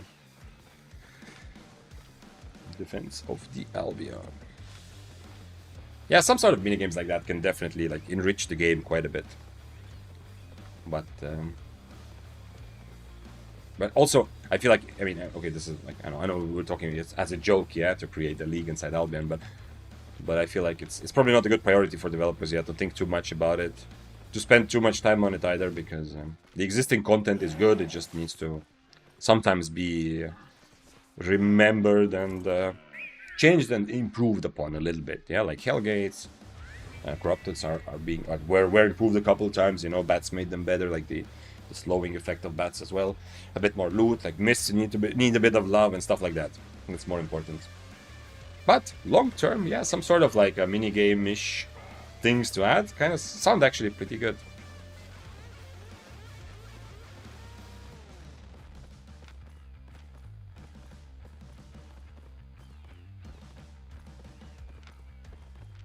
Come on. Come on. Where is everyone? It is Friday. It's Friday and it is Albion Day. And usually at this time, a lot of people are playing. Are there... Yo, those of you, educate me. Those of you who are more interested or involved in guild gaming. Now, have been discussing... Like, I've said several times that there's a bit of a lull, like, in between... at some point in the evening, but it's much later. It's like maybe 9, 10 o'clock my time. There's a bit of a time where... PvP content becomes a bit less active, partly because people go spend time with their wives and girlfriends, but partly because people who do want to play Albion are often busy with CTAs. What about days of the week? Is Friday, for example, like a more guild content-oriented day for someone, do you think? Or is it the same, is it the same time every day, but it doesn't matter what day? Is there some sort of logic that there's gonna be fewer people playing on Friday, or more people? I don't know. In Lotro they had horse racing. Albion should have some kind of racing competition too. I've been thinking about that. I have nowhere near the actual editing skills to even begin thinking about actually making something like that. But I have been thinking that if ever there was like a sort of Gelinor Games equivalent for Albion. If you don't know RuneScape, probably my favorite content of all of RuneScape. But anyway, amazingly fun series. The Gelinor Games, which is kind of like taking a real reality show survival style, but doing it with RuneScape content creators. Yeah, so they have to do all kinds of challenges, and then they vote out who goes home that week, and the rest continue, and like one person wins. You know, so that sort of reality show survivor format, but within the game. Absolutely amazing. They've been producing this for 4 years, and it's been legit. I think one of the best contents I've ever consumed in relation to any video game. But anyway, I was thinking if something like that was ever to happen in Albion, one of the things for sure, like some sort of racing challenge, like to get across a couple. Can I open the real map from here? I can't. Yeah. Oh, I can actually. Yeah. So to get like across, like let's say from Sterling Portal to I don't know wherever as fast as possible, that could be a pretty good challenge. Obviously, if you're doing this alone, then you can calculate it. Yeah, it would be like you can actually calculate what is the best. You would have like maximum cooldown food, you know, best mobility spells, whatever. But if you do this like with 5 people, then it becomes interesting because maybe someone is going to use like a bedrock mace to push you, someone else can pull you with harpoon or graveguard armor or something like that. Yeah, so that one person has to be the one who gets across, but everyone else is just helping him travel as fast as possible. There are player-made donkey races. Oh yeah, I've actually seen that, but I think the thrill of a donkey race, it's not the speed, but it's the whether you get dismounted. Yeah, there's like sand people equivalent. Yeah, like, you know, remember the sand people from Star Wars, from the pod racing. Yeah, who are shooting at drivers. So it's like that sort of like RNG in there. Yeah, if I remember correctly. I don't remember which stream. I saw it somewhere. Yeah, like a donkey race once. Ooh. What is this? And on plate armor as well. Let's try it, I guess. I don't know, it's 60 overcharge, so I'm not expecting much, but I guess I am not worth anything to him, so he didn't even try.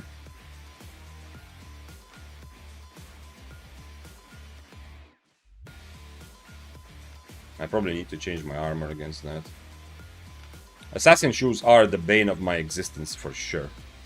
Everyone who has assassin shoes, kind of defeats my whole the point of my build instantly, or has a big advantage instantly, just because they can get on top of me, and it's now my job to get away. I use my E, I use my boots, but they have also their E, their boots, potentially a purge, and I am struggling. If I'm forced into just a brawl, I am instantly struggling. So it is. It's not. I'm not happy with all the assassin shoes, and with spear assassin shoes felt good when I was using cripple. This guy's not gonna fight. Let's see. We would CTA pretty much every day around. Oh shit! Someone's fighting. Oh shit. Well, okay. At least we can beat the villain, I guess, if nothing else is happening.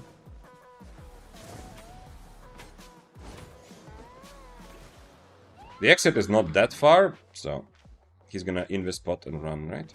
Oh shit, he's not.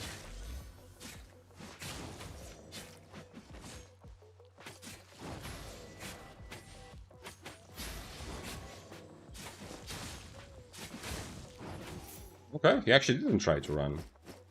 I guess his boots were on cooldown. Cause I mean, or he just, a lot of people, like, if you don't have time to inspect, like in this situation, they assume that if they're being attacked, that the enemy has a purge, yeah? Because a lot of people will have a purge. So he probably just assumed that he cannot boots, but he also had an invis potion, so I'm surprised. I was sure he's just gonna get away. Well, it's something. It's some sort of content. It's a bit minus karma. So to just go and gank in a camp, but it's not that big. Someone is fighting there. The curse staff, I think, is fighting there, right? I won't make it. I won't make it there in time. No, my E's on cooldown, sir. Wait. Are we at the exit? Yeah, we're at the exit, so he's out. Oh no, never mind. There's a curse stack on me. He can't leave right away. The curse stack just ended, so when he gets to the exit, it's not. He can't go yet. But it's gonna be fairly close until he can. Oh, now he's fighting. Okay, never mind.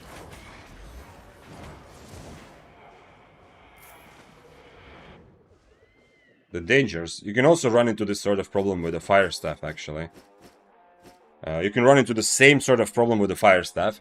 When you're changing your spells around and you're farming mobs with the fire on the ground, you can end up being in combat, just like he was with the curse. Okay.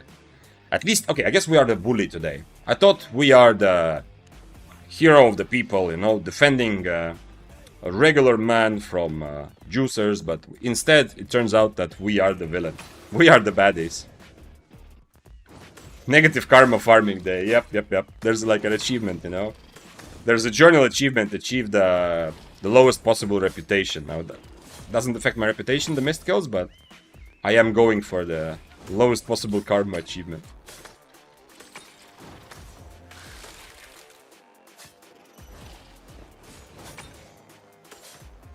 When he gets to the exit, he will be surprised. Yeah, if he really kept his cool, he could have still waited at the exit.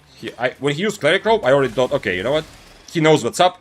He's just gonna Cleric Robe and then... oh, 150k is a lot for a spider. I thought he's just gonna Cleric Robe, you know, wait out like 10 more seconds or however many, and then leave. But apparently, no, he was not... I've done the same thing, yeah, it can happen when you get to the exit, and it's actually, you just need to wait a little bit, but instead you... Okay, the Wisp is there, but instead you just end up fighting because you're not sure. It feels like, maybe there's too much time, I have to wait. These guys deserved it 100%. Yeah, Nutmeg. That's the spirit, yeah? Fuck the police. Fuck everyone. I don't know why I said that, but it sounded like we are, you know, we are being rebellious. We just don't know why. I mean, at the end of the day, you know, they must have had some negative karma to be on my screen at this moment and to die, yeah?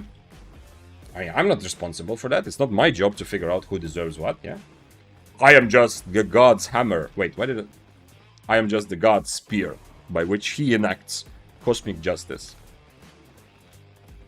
Oh, yeah. Well, karma. I don't know if karma is a religious concept, to be honest. I'm guessing, but I'm not sure. But I'm guessing that karma is from a sort of Eastern religion.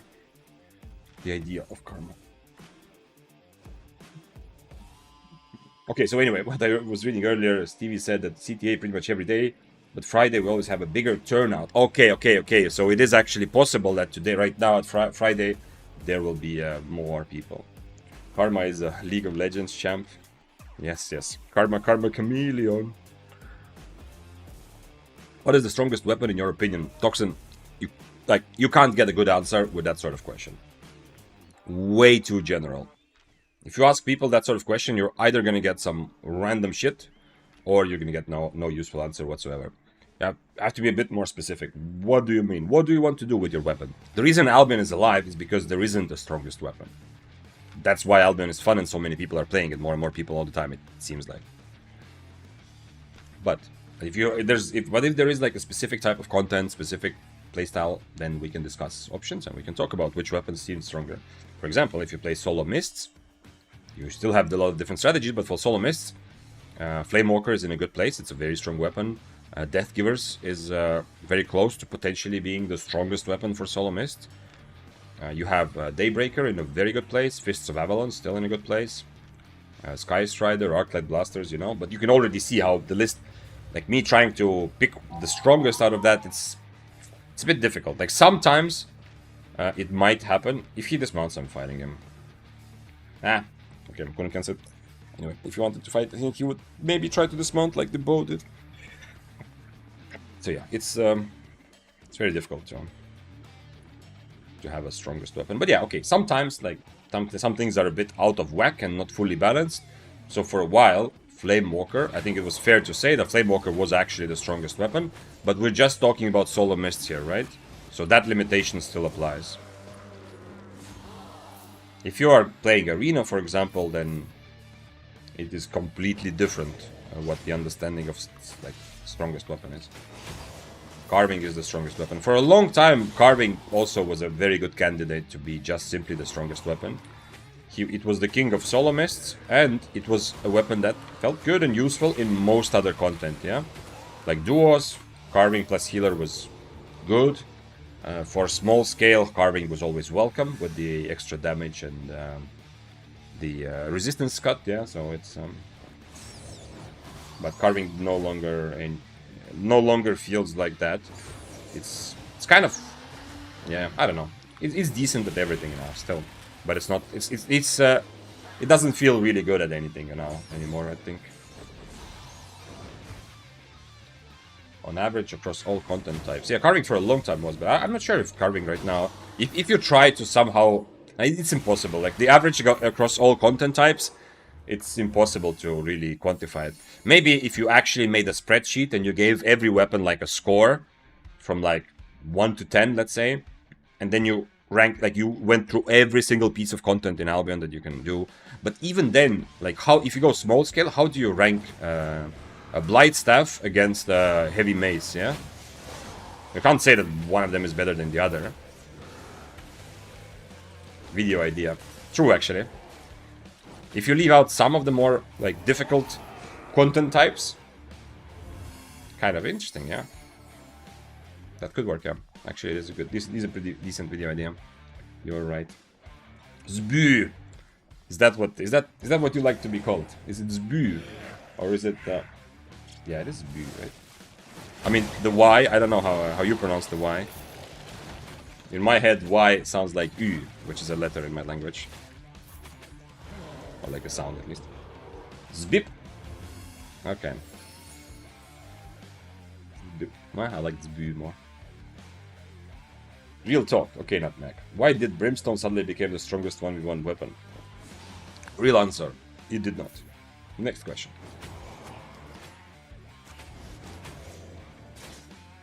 Did they nerf it? Carving, yeah, Carving has been nerfed directly. Like, the E just does less damage than it used to. And it also suffered, like, as far as solo content is concerned, it also suffered quite a bit from not reworking, but balancing a bit of the sword Ws. Because Carving really enjoyed... It's one of the... probably the only sword that really enjoyed having Splitting Slash. Well, I guess Infinity Blade when it was popular also. Because Carving performed very well when it had the option to kite and occasionally play from a distance, and for that, Splitting Slash was perfect. they nerfed Splitting Slash considerably and instead buffed the Blade Cyclone, yeah, the first W, which for a lot of swords is good. Dual swords kind of benefited from this. Yeah, they also were okay with Splitting Slash, but dual swords, and that's why also we see a lot of assassin shoes right now on dual swords, you know. You are such a strong brawler, and Blade Cyclone is just crazy damage. But Carving is a bit sad about, like, has been a bit sad about this change, about the fact that Splitting Slash doesn't feel so strong anymore. Okay, what if it was Silly Talk instead of Real Talk? If it was Silly Talk, then I don't have anything about Brimstone to say. Brimstone... Isn't Brimstone like a guy from Valorant also? I played maybe like 50 hours of Valorant or something with some friends. I stopped playing it because I felt like you have to... Like, the aiming is so difficult compared to other FPS games, yeah? So I felt like if I play too much Valorant, I'm gonna mess up my aim in other games, yeah? Or my intuition, not my aim, but my intuition. Because you have to always stand still. I know that, I mean, Counter-Strike also is kind of like that, yeah, so, not kind of, but it's also like that. But I'm not a big Counter-Strike fan either. So, I decided not to play it for too much. But I think Brimstone is still there. TF2 aim. I like the games where you jump around and, you know, do crazy things. Let me give you a shout out to the King Rat, or one of the King Rats. Did the shout out work? Shout out gift to Zoaxo. Thank you for raiding, Zoaxo. Happy to have you and fellow rats. I don't see my favorite emote though. What's happening? What is this? Where is it? Okay, I mean, the rat bat is also kind of cool, but where is the rat with the tongue, you know? Who's licking the whole monitor? Show me the way of the spear. Yes, it's actually way of the spear, you know? The spear channel for a change actually playing spear.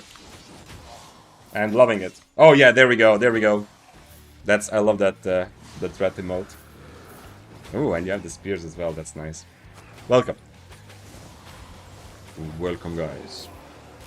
Rat swarm incoming. The rat hive mind led by Zoaxo was scurried into your stream. Yo, why don't we have some sort of message like that? That's pretty cool. I like that. We need something also when we raid. Some sort of magic announcement. But yeah, happy to have you.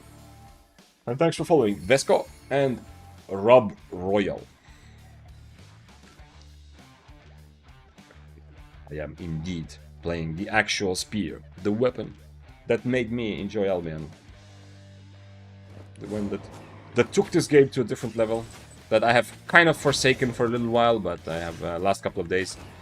I realized that, you know, I need to get on with the times and just kind of adapt my spear strategy a bit. And I've had a lot of fun since I started playing it. Much more kite heavy. I'm using cloth armor. I'm leaning much more into kiting and not so much playing it. Not so much using the spear's potential to brawl. And it's made it into a pretty decent weapon. And last couple, I think I played it. Is it day number 3 today of me playing? Anyway, it's a lot of fun. Tried my luck with 6-1 spear, but did not get so lucky with silver. Well, I hope at least you got lucky with gaming. Because the one thing you can be sure of if you play tier 7 is that there's a lot of gaming to be had. Because there's so many people you can attack or that will attack you. Whether you die or win, yeah? Which is, yeah, if you go very low tier or very high tier, you're a bit more limited.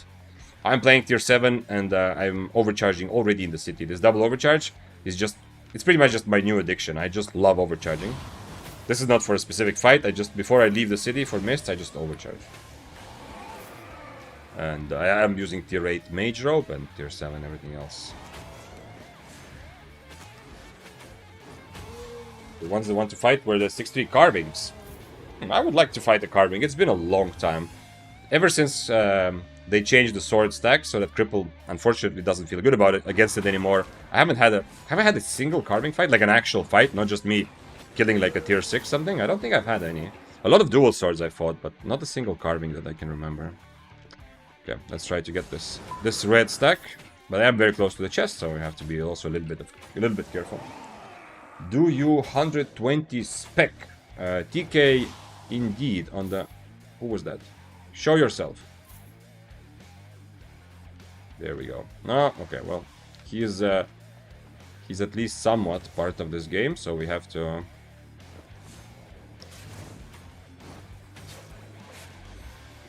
Hopefully he doesn't proc my buff, because I want to be ready for the actual fight if there will be one later. Who knows?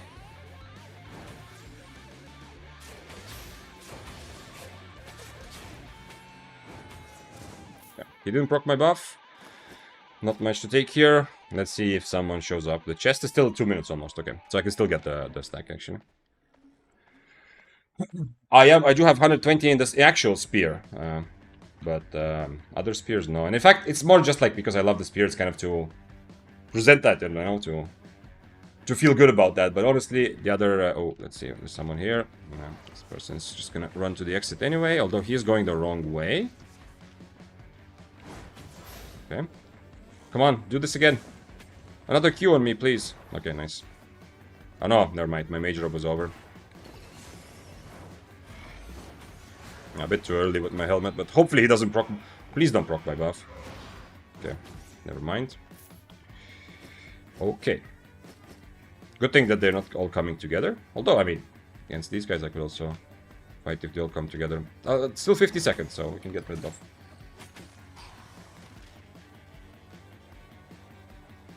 what was I saying? Yeah, because the problem with going over 100 specs, not only that it's expensive, yeah, and takes a lot of fame credits, the problem is that if you play a lot of mists, it's going to affect your experience. Honestly, I feel like it's gonna considerably affect your experience in a negative way. Like, people fight me less because they see the 120 spec star, yeah? Like, experienced players don't care that much, but there will be people who are looking at me and will decide, you know what, I don't want to take this fight. He's not on triple kick, so actually... I'm not going to change to Harpoon either. It's a good matchup for me, but I don't think he's going to take it. We'll see, though. He's overcharged. He needs to double overcharge, though, because it's just 2 minutes. Okay, he changed food. Nice. This is a very good matchup for me. He does have potential to do a lot of damage. And he can definitely win this, but I have a bit of an advantage because I can E against his E.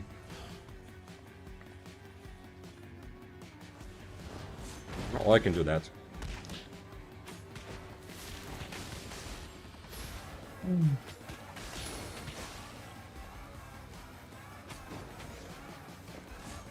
If I miss all impalers, he definitely has a big advantage. You see, and this is the advantage, you saw that. My E went through and his didn't. But he still has another potion, so I need to be careful. Let's see what he decides to do. I missed 2 impalers, I completely messed up the beginning of the fight, and you can see that I'm still alive, yeah? That's the advantage of this specific matchup for me. I'm guessing he's gonna try to bait and E me when I go close, but I'm not sure. We'll see.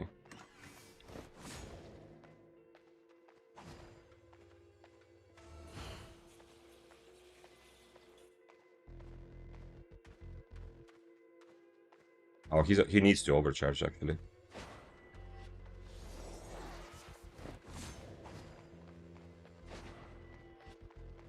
Need to be a bit careful with my E.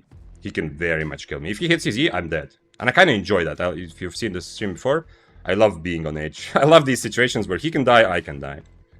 He's gonna helmet now, which is a bit annoying.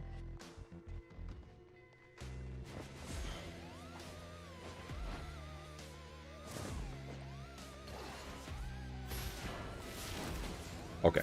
Ended up, since he proc Bandit Cape, yeah, you saw the ending was not that difficult, but... At any point, if he jumps, what a good player would do is... And what I expect him to do is, after I dodge his... Or like, I break his E with my E once, the next time, he's gonna E, and then he's gonna hover, you know? That's like a very nice mind game part of this. He's going to... because he doesn't have to E right away. It's not like Fists of Avalon where he has to jump. He's gonna E in the air and hover, and usually, like, I not... Sometimes I will, like, go for the bait, sometimes not, yeah? But there's a very good chance that I'm going to use my E while he's hovering, and then he's free to just kill me, yeah? So if you're playing this matchup from the other side, Bracers against Spear, consider this. Consider baiting the enemy, and it's not just Spear, anyone else also has like defensives or some sort of dash to dodge it, a quick dash, you can try to bait it out. But I mean, if you play Battle Bracers, you probably already think about this anyway.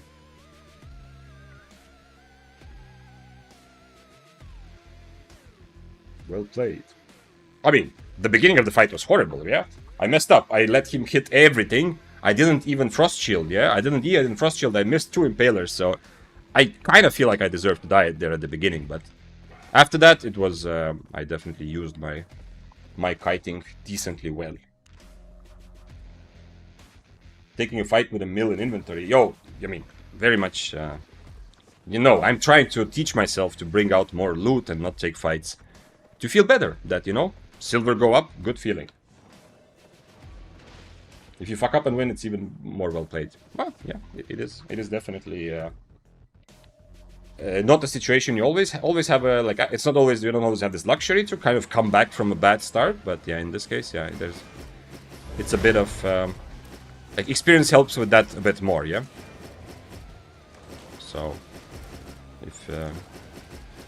if I already have some more experience with the fight and so on, it helps a bit more to not lose, like, to not lose your cool if you start losing a lot. But I think, like, he still had a good chance there. Also, he definitely needs to switch to Inferno, yeah? There's no reason to be an Invis against me, especially when he sees I have Stalker Hood.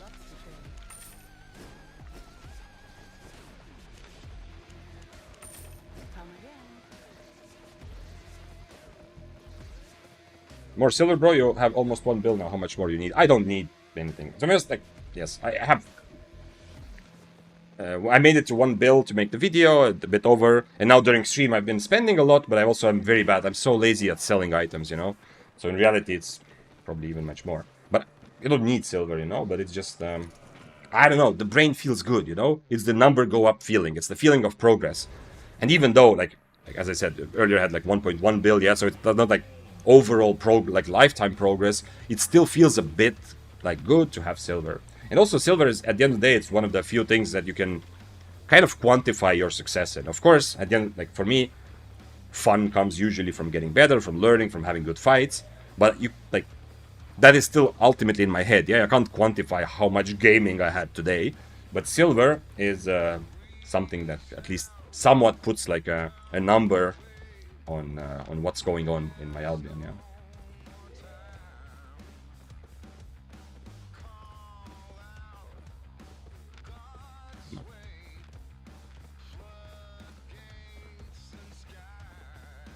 He loves edging. Yeah, yeah. No, I love fights where both people can die. That's the core. For me, that's the core of Albion. I don't like people who play double-bladed or plate bloodletter or whatever to try to get a fight where if they make a lot of mistakes, they will still survive.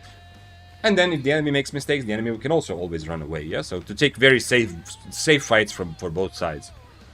I enjoy Albion most when I feel like we're taking a fight where I can die and the enemy can die. That's like the most exciting situation. For some reason, 1 bill silver reminds me of Mr. Beast type challenges. You could definitely do a lot of Mr. Beast type challenges like with that. Like 100k build versus 100 mil build. Like, I don't know, I haven't actually watched Mr. Beast, but I know that his titles are often like comparing the cheap and expensive thing, yeah? So I think you could, they could, I don't know what he actually does. I guess he just shows like what's the difference between like 100k, I don't know, something and a 1 million something, yeah? So you could also show the difference, like play 1 day with 100k build and then 1 day with 100 mil build. Someone won 1 mil and he had to spend all the cash in a day. Oof. That's pretty frustrating. Like, it's like, okay, congrats, you won 1 mil, but in reality, what did you win? In 1 day, can you even... I mean, okay, I don't know what the rules... They need to have clear rules. Because if I find, like, the most obvious thing would be just to buy some real estate. Yeah, but you can't, like... You can't actually buy it, you know, because you need to have a time set at the notary, yeah, to actually notarize the contract. And it takes some time, so I don't know if that counts within... Like, if that's within the rules of what the challenge is partly, I don't know. If it is, then, yeah, it's not that difficult to spend 1 mil if you can just buy real estate, yeah. And then, when Mr. Beast leaves the room, like, you buy, like, something valued at around, I don't know, 800k, you convince the seller that you're gonna pay a lot more to buy it quickly, and then later you try to sell it and take the actual money, and then actually use it for whatever you really wanted it. I think he was able to buy a house with it, yeah, well, then it's not a problem then. I mean, spending 1 mil on real estate, it's not a problem, right? It's not, like, difficult. I mean, the thing is, that's what I mean, if you can just later sell it. Because the difficult part is actually probably finding, like, real estate that is worth, like, buying, yeah? But if you can just buy some random things and then you just sell it at a clear loss, but at least for you it's a victory, that seems kind of okay. Or, yeah, and then you buy your apartment for yourself and maybe something else. Try 8.4 Overcharge set. That could be fun as well. I love having PvP. So I really like playing tier 7, tier 8. Yeah, even 6-3 is kind of okay. When the mists are more active, 6-3 is okay. Like right now, even at tier 7, you see I'm kind of the bully. There's so many, like, majority of people I run into, it's like I am the bully, yeah. So 6-3 it would be even worse. 8.4 set in total costs like 200-300 mil. Well, it depends on the weapon. No, I think the 8.4 itself will not cost 200. The 8.4 itself will cost less, a lot less. We can try. Let's. Where is? So, for example, if we took. I mean, I don't think it was buying Salt Hood at 8.4, but. Yeah, okay. This isn't going to give us a very good answer. 8 mil. 16 mil. Okay, so let's say we pay about like 40 to 50 mil for the items, but the problem is the weapon. So the rest of it, let's say we get for 40 mil or so, but then the question is, what do we do with the weapon? It's the weapon that will cost a lot, right? I can just search here. Spear. Oh, come on. This is much more difficult than it needs to be. Oh, come on. I'm trying to find, like, the estimated price. Elder Spear 8.4. This is bad quality. 35 mil, it says. And if I go excellent, 47 mil. Okay. So I'm guessing the rest of the build will cost also something like 40, 50 mil, maybe. And then the weapon. But the thing is, usually people will play 8.4. Like, unless you're playing, like, double-bladed or something, you'll play it with, like, 7.4 at least. Awakened weapon. And that alone will cost easily 200 mil, right? $1,000 PR cover-up versus $10 million PR cover-up. Yeah, I'm not fully... I watched some videos when, like, some problems came out with, like, whatever people didn't like about Mr. Beast, but... I'm not super excited about drama. It is like a guilty pleasure a little bit. I've never watched real-life news, almost never. Then, like, watching, like, oh, what's happening? Like, I mentioned this, like, a couple of streams ago, like, having a video suggested and watching, oh, what's up with Pirate Software? You know, people are talking a lot about, like, his fuck-ups or whatever. It's kind of like a guilty pleasure, like, oh, okay, it's like take popcorn and enjoy a little bit, yeah? But I'm not super excited, and that's also why everything that happened with Mr. Beast also went past me, because it wasn't super interesting. And that's maybe also because I don't know him that much, yeah? Since I'm not like a viewer of his videos and so on. Probably if I was more familiar with actually what Mr. Beast does, then I would be more interested in finding out like some shocking facts about what actually happened.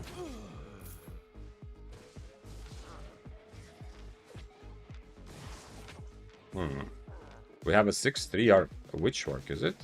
Witchwork with ability damage. Very, very interesting. He's on Enigma Blade. He wants me to come to him, but unfortunately his helmet already, as you can see, his helmet is already 500 damage. And we have an even more dangerous guy up there. Let's see if I can bring those two together somehow.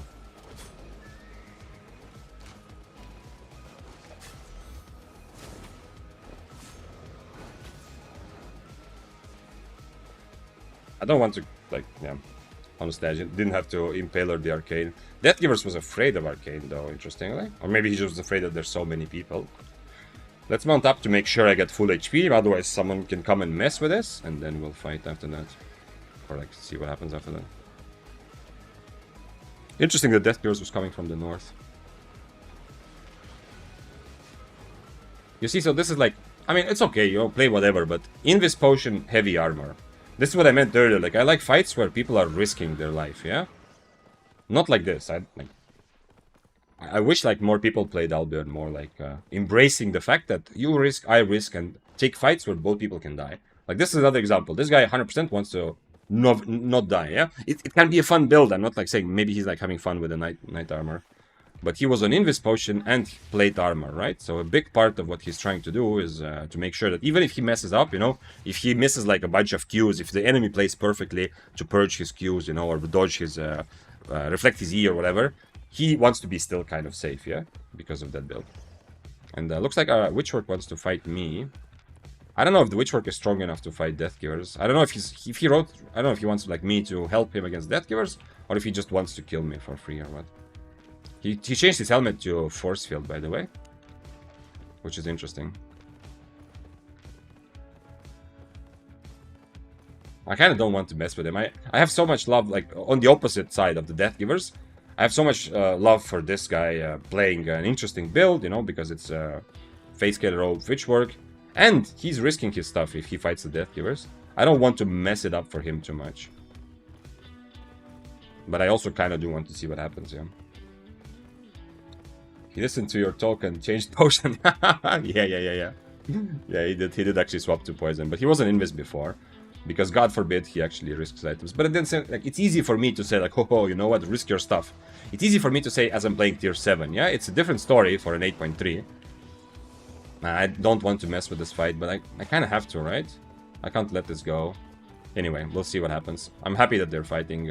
Even if I have zero chance of zero interest in ratting, I'm happy that they're fighting because it's interesting for me and for them, hopefully also. The Witchwork is awesome. Witchwork is legit awesome because he is killing. Now, the same, like if you can see, the same kind of, everything the same if the Deathgivers was not using his Windwall build. I can't really. There's no, oh, Dave, he can Q me, right? I can at least stop his Qs.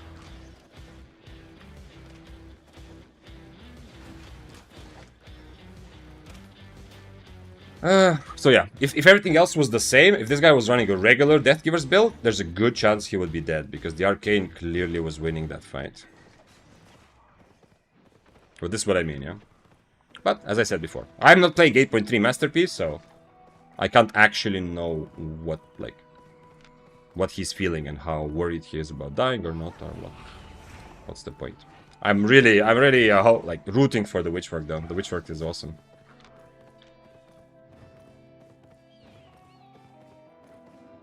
Maybe if I did like insert myself earlier into the fight, like as a rat, maybe we could have actually just killed the Deathgivers together there.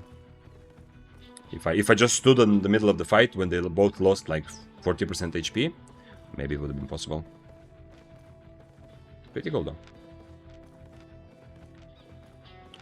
Well, that it happens. But yeah, so it's kind of, it goes both ways. So yeah, the Deathgivers, that's why he's playing Plate Armor. So when he runs against a good player on Witchwork, he doesn't have to die, you know? If he gets messed up, he's not just gonna die. But it also goes the other way around, you know? He also has a worse chance of killing someone.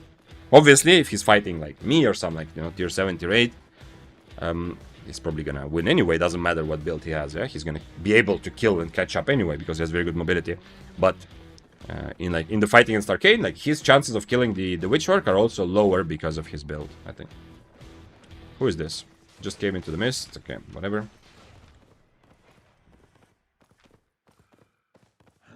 And the music stopped for a moment. Egg. What could you possibly have meant, Valkoroska, when you opened YouTube chat and you wrote egg? Is there something I cannot even figure out? Sometimes, you know, I read a message that was about something we talked about earlier. But I don't think we've discussed anything where the logical answer would be to say egg. Am I ready for this guy? I'm kind of ready, right? Okay, he used his poison.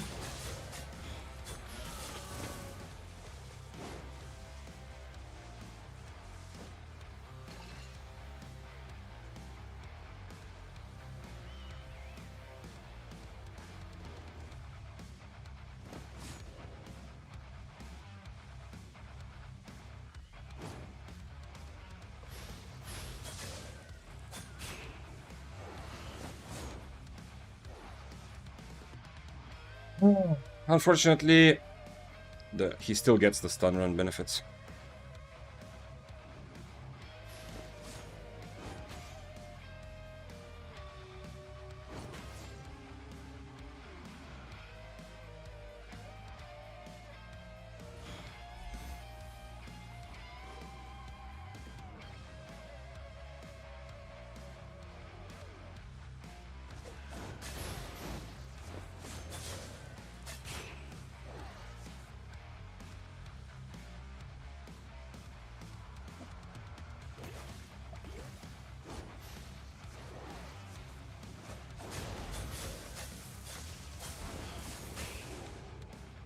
Ah, too bad. So many times I could have run away. That mount up was, the first one was bait, but after that, this is another example. 100%, like, he gives me so many chances to just run away, right? This is once again the opposite of what I say, the opposite of, you know, both risking. He's making, like, he's playing a build to make sure he doesn't die. He's trying to, yeah? He will still die occasionally, yeah? To like a high IP Daybreaker or something. Someone who's good at catching stuff and can actually tank it. But also, he's kind of making, like, he can't really kill me. I mean, he killed me, yeah, sure, but how many times did I want to take the fight, yeah? Like, if my priority is survival there, you can see he used even his E just to jump away. Yeah, he has no poison, no helmet, he E'd away. I mean, he didn't throw a poison before that, he threw poison at the beginning. He E'd away, he doesn't have helmet. I can just E the other direction, mount up, and goodbye. Yeah. So, but I wanted to try it, because I have not had this sort of fight on this tier 7 light armor spear build. So I definitely wanted to try to see what it looks like. And it wasn't that hopeless, but yeah. It's much better on Inferno, unfortunately. Mage Robe is nice, but double-bladed with Stalker Jacket is the only one that can kind of still make use of Stalker Jacket, because you can stun your enemy with Stun Run. Of course, if you are like, you know, 4 tiers or however higher, then it's even better. You can stun them long enough and then keep them in the Stalker Jacket. Bloodletter with Stalker Jacket, for example, every time the Bloodletter would use Stalker Jacket, I can instantly purge it, so it's not that strong at all. But this is still kind of decent. Maybe I could have... one thing I could have done is potentially try to use Assassin Shoes Cripple. I think probably I should have used Cripple, but I'm not sure if I have enough damage for him if I go for Cripple. Let's try the same, but for tier 8 Spear for a change. Although there isn't that many people I will be able to fight, but let's try the same. But let's use 6-3 tier 8. It's gonna be a bit sad to just double overcharge it every time, though. But let's try. Tier 8 helmet. Because I already have these items in my inventory, so you know what, whatever. I need a mist collar and then some food and stuff, yeah? And then I think I'm fine. Okay, I have some food here. I need a bit of overcharge juice as well, and then we can continue. Hi, my favorite streamer. Hi, my favorite viewer. Happy to see you. There's a guy with a Knight Armor Spear build that sees a lot of success killing all Deathgivers. Okay, that's awesome. I mean, that's it. I think unfortunately, although plate armors have a lot of interesting spells and they have room to be played, unfortunately, a lot of people higher IP prefer plate armor, in my opinion, essentially to be safer and to have like more longer fights when they can still disengage. Yeah, but I'm happy to hear that someone is trying it. Yeah, I played plate armor spear also just to see what it does, and it wasn't bad. Yeah, you have to you kind of in an actual fair fight, if you're not much higher IP, you have to kind of methodically whittle down your opponent a bit slower, but you have you're kind of grinding them down slow, step by step. Missed call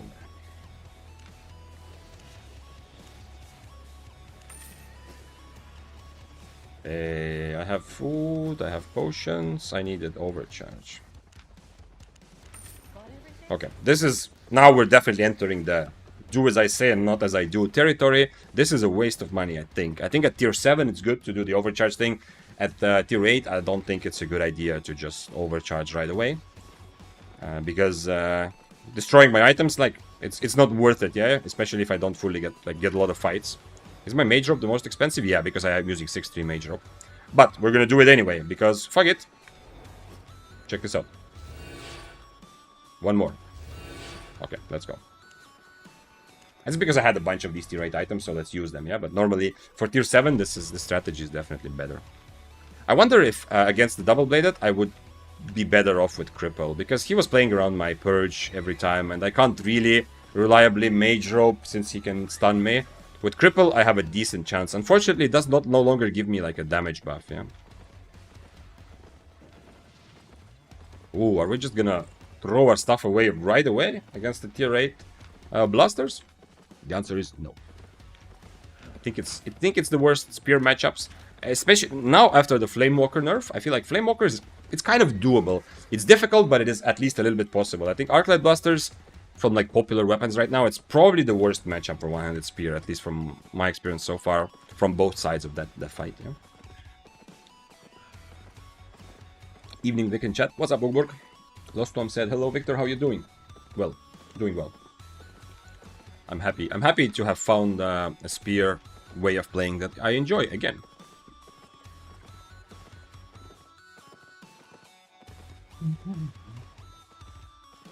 Strongest arcane player. You have to. There is part of me that wishes, hoping that maybe Ogburg could also play the regular arcane build for a little while, and see how he does with that. I mean, maybe you played already thousands of hours and you're bored of that, but you know, to put arcane on the map, like for real, yeah, to actually make it a contender, more people need to play it, obviously, but also there needs to be like a more versatile build, you know, not just for the low IP option, but also for like to playing tier 7, potentially 6-3, but to play it like probably with mercenary or some sort of like more accessible type of build, which would be nice to see more people play that, so that it I can start, you know, suggesting or talking about it more also. It used to be a bit more of a thing even. I haven't seen a lot of arcanes lately. I mean, we just saw the Witch Orc with a cool build, but maybe it's just my selective memory from my mists, but actually there are more arcane players now. I've started including a tier 3 chicken my build for good luck. I think Grinder used to do that, if I remember correctly. He even has the emote for chicken. It was like for good luck, you know? The green little chicken. There's something I bought like for a couple times, but I kind of forgot about it. But for a while I bought, I don't remember what it was though. It was some sort of monster with tentacles, yeah? Some sort of food with tentacles. What's it called? The one with eight tentacles. Squid? Some sort of squid? Or is it? I'm not sure. Squid or, I think, no, Kalmar is, I think, something else. Anyway, there's some sort of squid or something I used to buy also. Also for good luck, but I kind of forgot that. Man, it would be nice to find an Abbey now. This Overcharge is definitely not worth it financially. And if I get fights, it will become worth it if I get good fights, yeah. But I don't think the one-handed hammer is going to... Pull hammer is going to... not one-handed, one pull hammer is going to fight me. I have an awakened pull hammer I got from the guy who said bye, and then chat decided that instead of being nice to him, I'm gonna have to say bye to him as well after I killed him. You know, because he said bye when the fight, like before he was actually out of the situation. Why did you OC twice before entering? Isn't that waste because you don't know when you're gonna have a fight? Yes, Robert, it is a waste. That's why I said we are entering a territory of do as I say, not as I do. It is a waste. It's just for fun and for the memes, and because I feel like overcharging makes me feel good. There's no actual reason. Doing that with tier 6 with tier 7 is okay. Like what I was doing before, doing that with tier 7, there are some benefits to it. One thing, I legit feel that I get more fights because some people, even when they have a like 2 tiers advantage, if I overcharge in front of them on the screen, some of them run away otherwise because they feel like they have emotionally won already by getting me to overcharge, yeah? When I'm already overcharged, I think fewer people actually pay attention to it. However, overall, it's like it's kind of even. Like, yeah, you lose. Essentially, you are paying for all the time you're running in the mist. With overcharge, you're paying silver for every second you're in there, right? Also, it's easier because then you don't have to remember to overcharge, which is one thing that sometimes I want to overcharge, I forget, or sometimes in a fight I don't overcharge and I lose by just a little bit. I don't overcharge because I thought something like I think like, okay, you know what, I'd rather win this fight without overcharging, you know, it seems like a fun way to approach the situation, but then I regret because I die. This guy can kill me for sure if I get sloppy. Who is the other guy? Okay, yeah, with Shadow Call. Because he's an addict, yeah. It is addictively fun to overcharge. What? Something just teleported on my screen. I think this guy can kill me, no? He's like, I am a perfect target for him. Light armor, more expensive, clearly more expensive than him. Light armor, I have no good defensive against him. If he gets on top of me, I E out, he catches me with Shadow Edge, and he can almost fully kill me.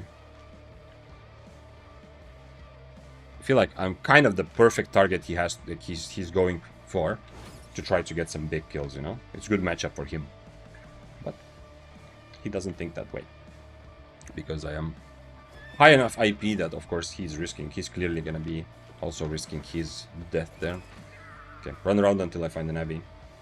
Why double OC? Just high risk of items breaking. Well, it's plus extra half an hour. Like, one OC is 30 minutes, second OC is another 30 minutes. Like, if I am going to OC randomly already, yeah, without any actual reason, just for addiction, then that, like, the second overcharge is better than the first one. Because the first one gives me 30 minutes of overcharging, and there's a 15% chance that items break, yeah? Okay, to be honest, the second one, I don't use siphoned energy, but the breaking chance is higher, right? Because going from 15 to 30 is a bigger jump than from 0 to 15. That's actually a good point, yeah.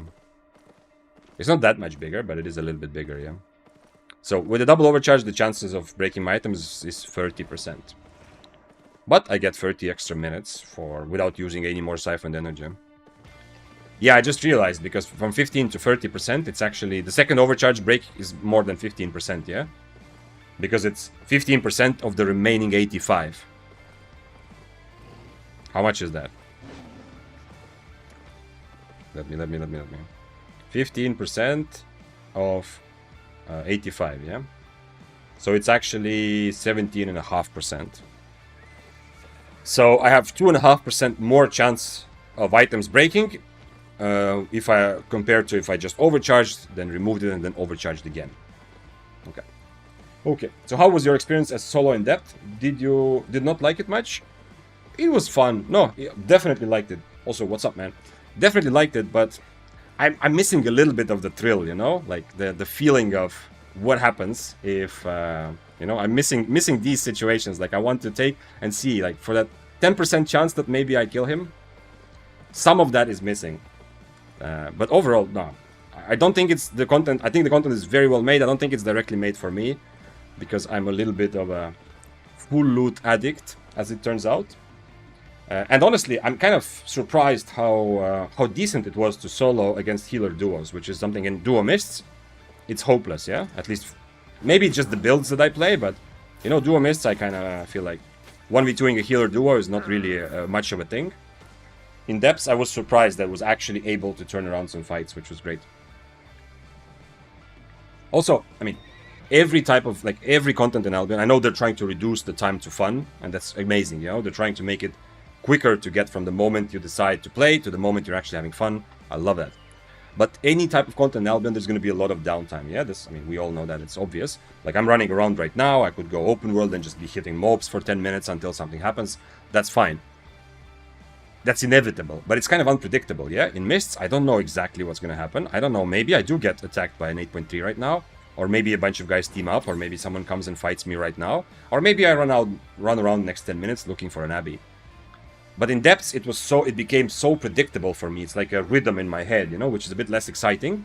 The downtime is the same. It's not more downtime. It's not more than in Mist for sure. But it's very predictable. Like, I know this is the first level, so the next 10 minutes, you know, I just have to wait. Because, you know, everything is done. I cleared the rooms and I'm just waiting for the exits to open. And second level also, there was a bit of that. And it's still less downtime than often in Mists. But the unpredictability gives me like an adventure, yeah? Like, maybe I'm about to find a corpse full of items. So yeah, but at the end of the day, I'm so happy with the depths. Like, I'm so happy that they added it. I've said this many times.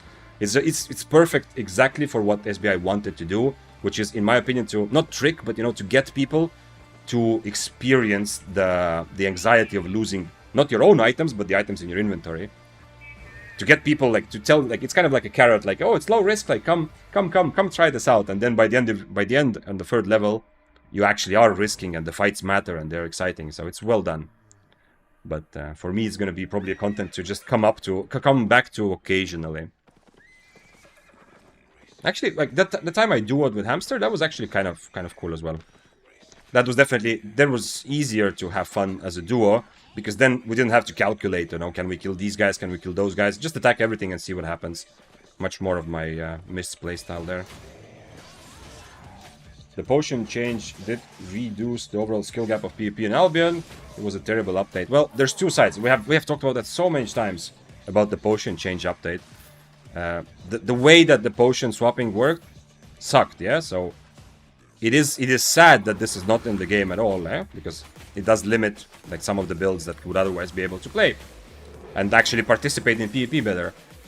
But I mean, they had to do something. There are also positives to that potion thing being removed, because I mean, opening the inventory in the middle of a fight sucks, yeah. Having to play with the inventory sucks. So at least they got rid of that. So like, I see kind of both sides. Obviously, I liked it as well because, especially playing weapons like spear or carving or like more flexible weapons, having access to more than one potion, it helps. It definitely makes the build more viable. But hopefully they will come back to that at some point. Hopefully they will have some sort of, some sort of belt or something. This guy does want to fight. Okay. Maybe he doesn't. He wants me to E and then fight. Yeah. What are we dealing with? Inferno. Let's see. Cultist Skull is really good against me, which is a bit annoying. Okay. I removed his grudge, but I still need to kind of get rid of the stacks before I continue. I have more mobility since he's on grudge. If I fight from far, it's a decent advantage for me. So I'm gonna use that mobility. I'm not gonna give him a free chance to stack up on me, you know.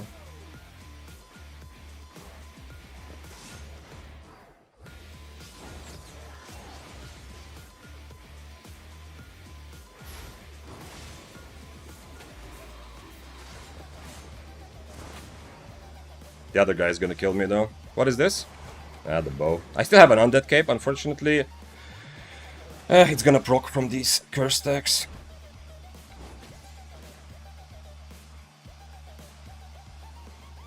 Nice purge, by the way, for the life curse.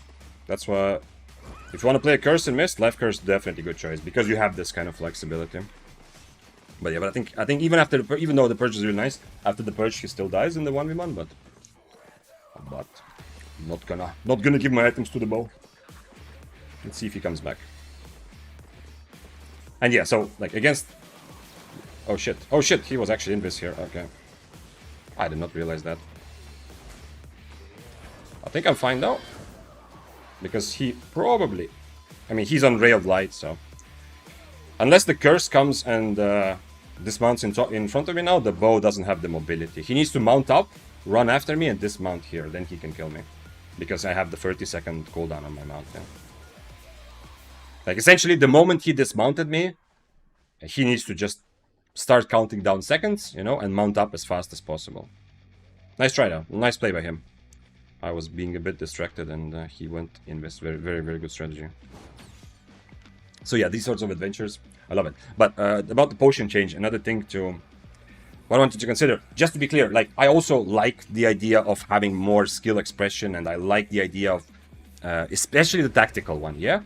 Especially the tactical aspects that you can essentially not win fights, but you can have more advantages if you understand better and if you choose the right toolbox. I mean, that's why I love playing Spear, right? Like you could also remove the spear from the game, saying that it's too difficult for beginners. I mean, it's okay, but it's kind of like the same logic, yeah. But just a bit careful. Like if you say that it's shit update just because it removed skill expression or skill gap, be a bit careful because at the end of the day, still not all skill gap is like created equal, yeah. Some is actually fun and some is not. And imagine if every time you want to use your E, you have to enter you have to solve a puzzle or enter like a 4-digit code into your game. That would also be skill gap, yeah? How quickly can you react and enter the numbers on your keyboard in order to use your E? But that would be like a very shit kind of skill gap. So just so we're clear, yeah? So I see the other side as well, but at the end of the day, I really hope they bring it back. I really hope they bring it back in like a potion belt or something, which will also make it possible for mobile users to use it, so that you can like click on this or you have two potions that you can equip at the same time, something like that. What's up, Snipes? Hello.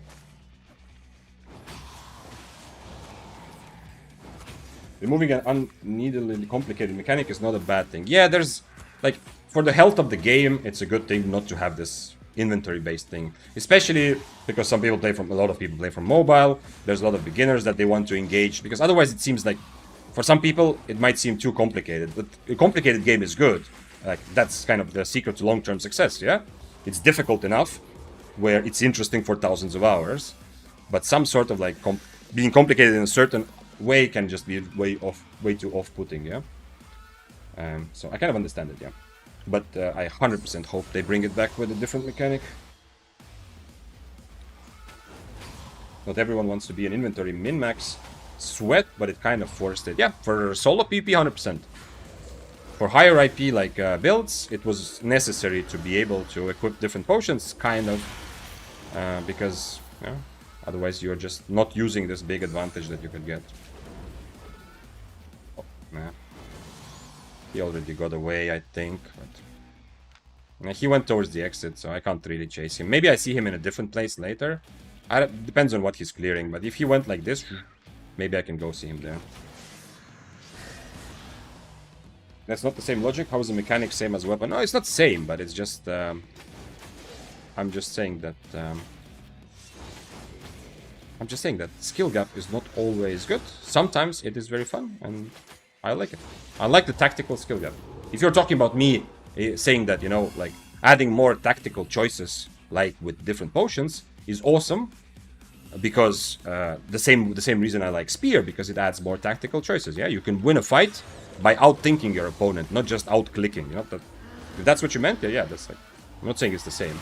If you were talking about something else, then sorry, I didn't realize, but yeah, it is. Like, I'm just saying that, yeah, that's the reason why I like Spear. You know, I like these kind of tactical decisions and tactical skill gaps. So I like the potion thing. I really liked it, but I don't like the fact that you had to open inventory for it, but the fact that you had to choose it was definitely a fun part of the game. So at least have 2 potions that you can equip. Then in the open world, that means that solos or people who are a small group can still take advantage of invis potions while having a potion ready to fight. That would be nice. Even if you just have 2 potions, yeah? You would have 1 invis and 1 poison or healing or whatever for fighting. And in situations like I am right now, I would have poison and Geek Pot, so I could decide the situation in the fight, which one does it call for. That's a cool decision.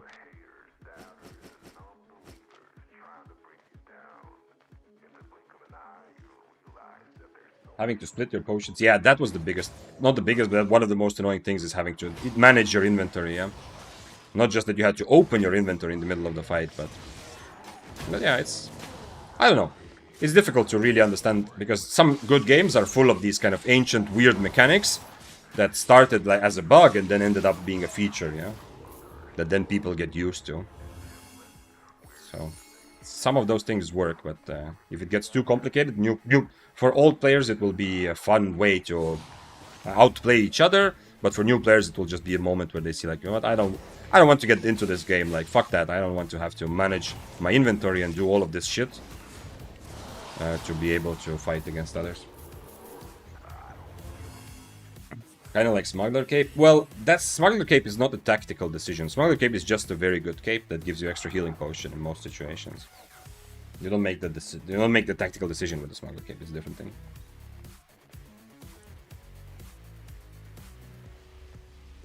Smuggler Cape is kind of too meta at the moment. Yeah, I do agree. I hope the Smuggler's Cape gets changed a little bit, where it would have a lower cooldown but give a smaller advantage than it does right now. But this is, I think Smuggler Cape is very much, you can feel it as a, like for solo PP, you can feel the Smuggler's Cape effect a bit more. I don't know, you can actually educate me on what's like small scale, you know, someone told me earlier that even in ZVZ it's a thing, so it is definitely more than just solo PP, but I think the biggest, clearest impact you have is in when you play solo, because in a 1v1 fight, the extra healing potion is just incredibly valuable. If you're more in like a cluster fight between groups or so on, then you might benefit more from like an Undead Cape or potentially, what's that? Fort Sterling Cape, right? We see a lot of people using Fort Sterling to not get just bursted down in a group fight. So there, maybe Smuggler's Cape is better balanced. But yeah, that's for small scale. Yeah. For ZVZ, I don't know. Last time someone said that, let's see, Rob Royal says that ZVZ 90% of builds go Smuggler's Cape. Okay, yeah, it's that's what someone said also last time. I don't know because I don't play ZVZ, that's why I'm asking you guys.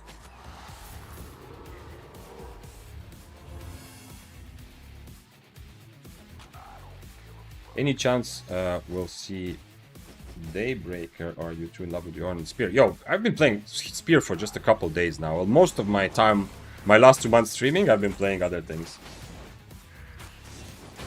So, and Daybreaker, yeah, Daybreaker is still my kind of go-to right now. I think it's overall still stronger than Spear. I'm just having a lot of fun. But yeah, you will definitely see more Daybreakers out. I was even thinking about it today, but I ended up deciding to go for this. For Sterling Grounded, it's not used at all. Okay, well, I mean, depends on content, yeah, but for like if you go into open world as a solo or a duo and you want to, you know, occasionally fight groups but also see what happens, then it's often in duo mist for Sterling. It's not as the most popular, but it is used, yeah. If you want to protect yourself from one shots, definitely. I mean, okay, in small scale, okay, occasionally some builds you just need Limhurst as well. So anyway, there's a variety of capes in like outside of solo content. Seems to me a bit better. Although, as you just said, like in PvP, also in PvP, like sorry, PvP in ZVZ, you said also it's like OP. About the cluster fight, yeah, okay, sorry. For me, like clusterfuck is like it can also be if you're a solo, but if there's a bunch of people fighting from different directions, and it's very difficult to understand. Ooh, I've not fought against this for a very long time. He also has just 1 potion.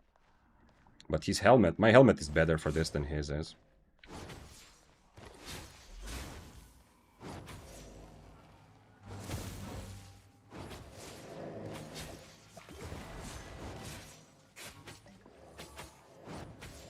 I should have used my mage robe there already, I think.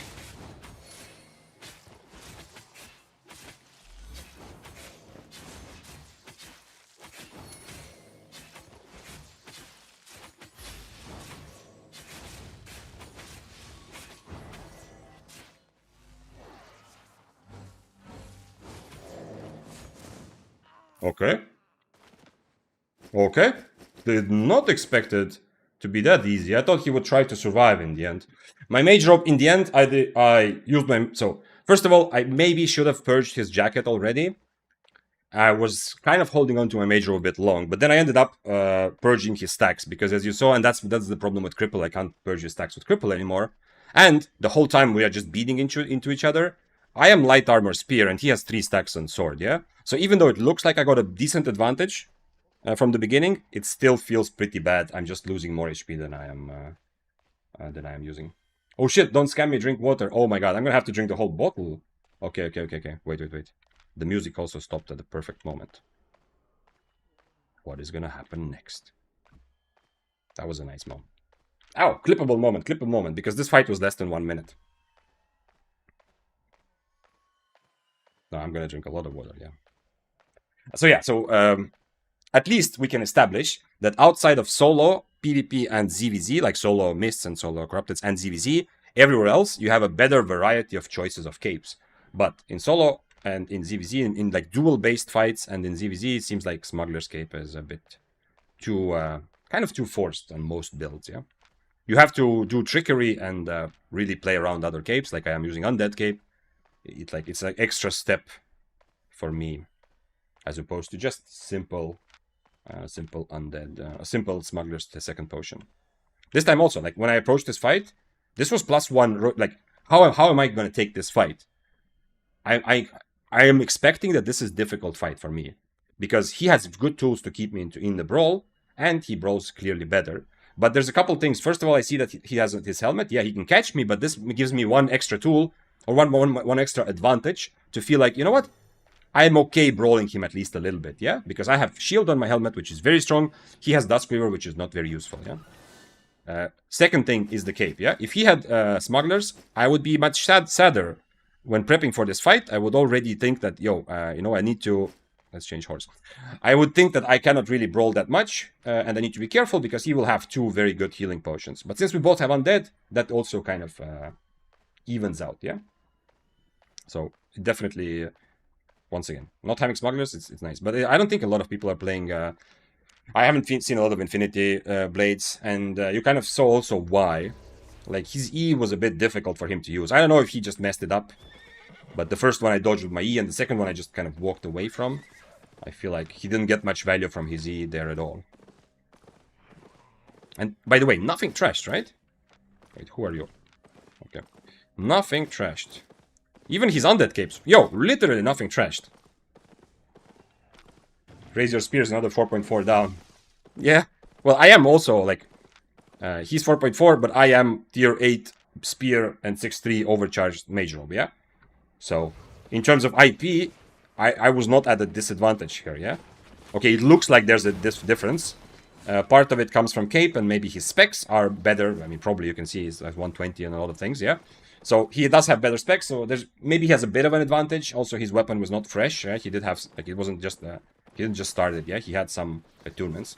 So maybe he has a tiny bit of advantage overall in IP, but not a crazy amount, because I am overcharged, and, you know, it means like my weapon is essentially tier 8 overcharged, meaning it's 6.3, and his weapon is tier 8 with extra benefits. Let's get this stuff into the bank. Do we get the trophy for it? We did. Nice. Last time I thought I got a nice trophy. It turned out it was the dude had just had a trophy on him from a random kill from before, which had nothing to do with me. Let's put this here. What else am I getting rid of? The books.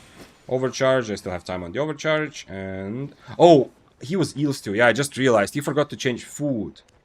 Yeah. That's why the fight was... that was a big thing, actually, why the fight is so much easier. He forgot... he didn't change food. Right? Because he was on eel stew. Yes. Okay. Definitely for this fight, he wants to have roast snapper. Okay, let's turn off this, and now we're hydrating together. This is request of Wisdom Untold and Snipes, who have used the channel points to make me hydrate, which I'm going to do. But as we decided at the beginning of last week, I decided, which means we decided, that hydration, absolute hydration as a channel point reward means that we all have to hydrate. So if you have any sort of water next to you, if you don't have water, I don't know, use coffee or whatever. We are going to drink it. And I am drinking just regular water with lemon, which is my favorite thing to drink.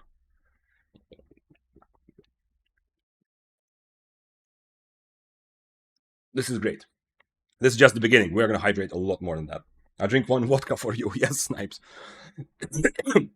Well, I am experiencing absolute hydration. The water went into the wrong place. Which happens to humans, I've heard. While I'm experiencing total hydration, or absolute hydration, Snipes is going to experience absolute dehydration. I do agree with you, though, that Smuggler Cape is amazing and it's used in a majority of content currently. Yeah, I don't like the I don't like the idea of balancing something with the cooldown, just with the cooldown, yeah, because it creates the situation where my cape, if I'm using Smugglers, is just better than your cape. The only downside is that once I use it, now I have to wait for 3 minutes and we can't take a fight, yeah. So it would be better to figure out some way to balance it. Not just using cooldown, but using something else as well. I mean, it's the same with Undead Cape. Undead Cape is also balanced. It's considered, the game developer considers that, you know, this Undead Cape effect is so much stronger than other capes that we need to give it a very long cooldown. Yeah. Okay. Oh no, we have more hydration, man. I'm actually gonna finish the bottle this way. Okay. No more water in my lungs or whatever it goes. Not lungs, but you know, breathing canal. Time to drink more. What am I doing? Let's put a good kill on the screen so that if someone opens the stream, they will be like, wow, holy shit, this guy is the best PvPer I've ever seen. Also, we need to tell them that. So, if they open the stream. And now I can hydrate.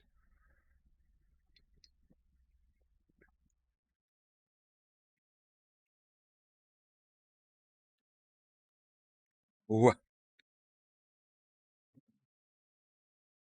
You have talked in your guides about mental advantages. True, Ulburg. What can disrupt? I feel like in many games, I feel like one of the things that makes me enjoy them more and also do relatively well in games. I don't think I'm like amazing mechanical like skill, but I always thought like the mental part has helped me enjoy a lot of competitive games much more. What can disrupt your PvP combat the most? Like being tired or annoyed? I mean, both of those things, yeah. If you are annoyed or you're tilted at something, you are not processing the fight in front of you as clearly. I mean, that's pretty obvious, yeah? You're hyper-focused on something. Not hyper, but you're more focused on something and you're expecting something to go wrong, for example. You're not gonna be adapting to the situation. Very good example is like when a weapon, like let's say Flamewalker is OP, yeah? If I get myself riled up and tilted that fuck man, Flamewalker is too strong. By the way, right now it seems okay, but before the patch, Flamewalker is too strong. Like everyone's playing Flamewalker, like I want balance, yeah. If I'm in that situation and now I get attacked by a Flamewalker, it's like in my brain I'm gonna resign. I'm gonna like, okay, you know what, fuck it. Like another Flamewalker gets my items, yeah. I'm not even gonna. Maybe in the fight I can actually find solutions and I can actually handle the fight, yeah. But you know, I'm already. This is just an example, but it's an example of me not approaching the fight clear-mindedly. Maybe if I was not thinking about my hate for Flamewalkers, I'm not hating Flamewalkers, but you know what I mean. If I wasn't like focused on the tilt, I would be able to manage that fight. I would be able to dodge. I would be able to use my natural instincts to kind of understand when his E is off cooldown again, to predict it, stuff like that, yeah?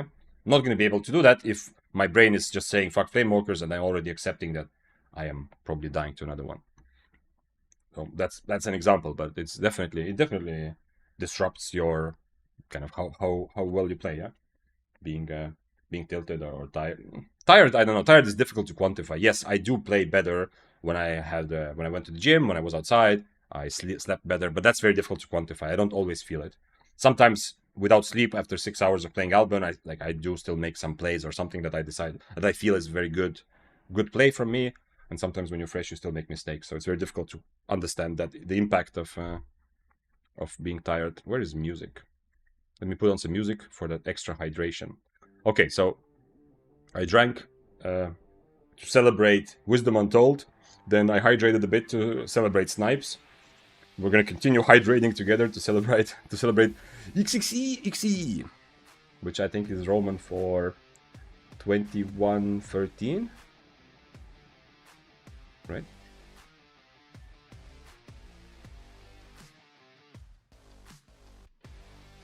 Man, the heat wave is also here, by the way. Another good reason. Thank you for redeeming your channel points and making me hydrate. It's not that warm outside, but since throughout the day the temperature is pretty high, even though my windows are open, like in this room where my computer is, it's not like a huge room. It's like, I don't know how many meters. 2, 3, 4 by 5 maybe. Something like 20-25 square meters, something like that. So yeah, it's not a huge room. I feel like the heat wave here is also pretty big. Oh, I hope you hydrated as well. Let's continue while I still have my overcharge going for the while. Oh, by the way, we made enough for the now. Even if everything trashes, I still made enough to justify the overcharge situation with this kill.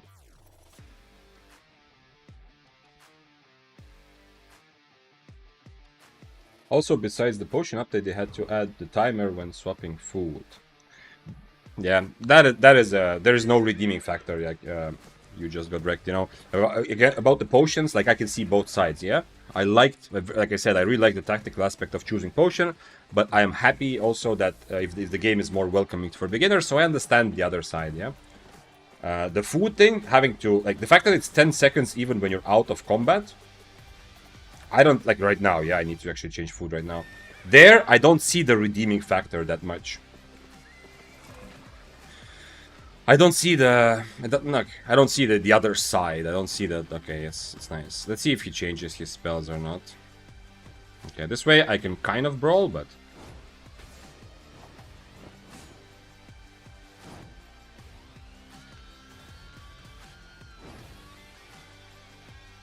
he has 2 healing potions. Who is that? We need to find a better place to fight, probably.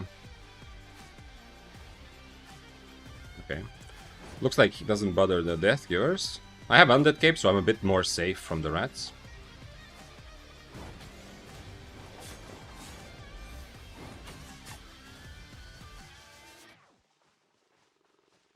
Okay. Nothing weird about that. He didn't let me get 3 stacks, but he started with his E right away. The thing is, if everything happens the same way, but I do mess up my Impaler, I'm instantly gonna be very unhappy. He's waiting for me to mess up my Impaler, you know?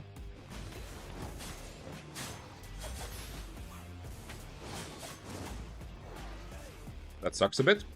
I need to reset, but at least his cooldowns will be longer now.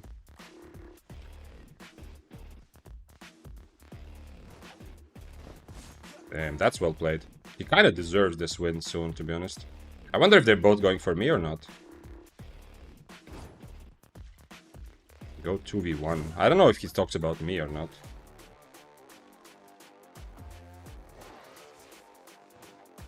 No, I'm not. I'm sorry, bro, but I have been hurt too many times. There's zero. Now, this is a Tinto situation. Those who were here know what I'm talking about. There's zero chance that I'm gonna trust this guy after he says go 2v1. I'm also not gonna kill him, right? He's playing well and he's taking a fight. But there's zero chance I'm gonna trust him and start going into the red, and then he's just gonna kill me. This, unfortunately, no, my heart has been broken before. So yeah, so the food thing, I'm gonna say, yeah, the food thing, I don't have the... I don't have any, like, redeeming thing. I don't see the other side. Like, I'm pretty good at seeing both sides of the debate often, because I used to do competitive debating very, very hardcore, seriously. But for the food 10 second, I don't see any reason why it's a thing when you're out of combat. To me, it seems like just a bug or like a thing they forgot about, yeah? He says 1v1. Yeah, that's what we're doing. Yes, of course. I hope it's clear. He did a very good job. He focusing on dodging my impalers, you know? I don't really want to 1v1 right next to the exit, but yeah, okay. He definitely played that first fun very, very well.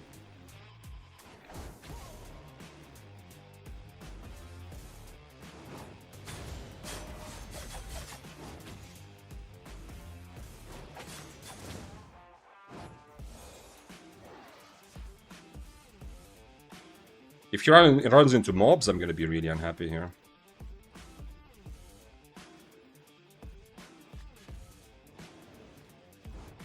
That's why I don't like fighting next to the exit, because, you know, if he really wants to go, he can kind of leave now. Yeah, the other guy is here as well.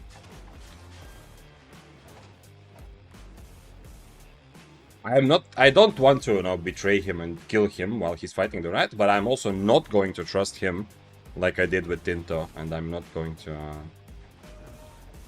put myself at risk of dying to him. Okay, now I'm gonna go kill the rat, because now he's not a threat anymore. Interesting. No. Well, okay, it's something. I was a bit more worried about Death Givers, so I kind of missed everything, but hey, okay. It's okay. Maybe that's how I should have handled. Maybe I should have handled the other guy also like this, like the Tinto situation. Like, I do want to kill the rat first and then take a fight, obviously. But you see, the one who starts attacking the rat, and like in this case, like he kind of trusted me with his life also. You know, the Death Giver's there. He trusted me there. He overcharged now. Oh, he he was already overcharged before.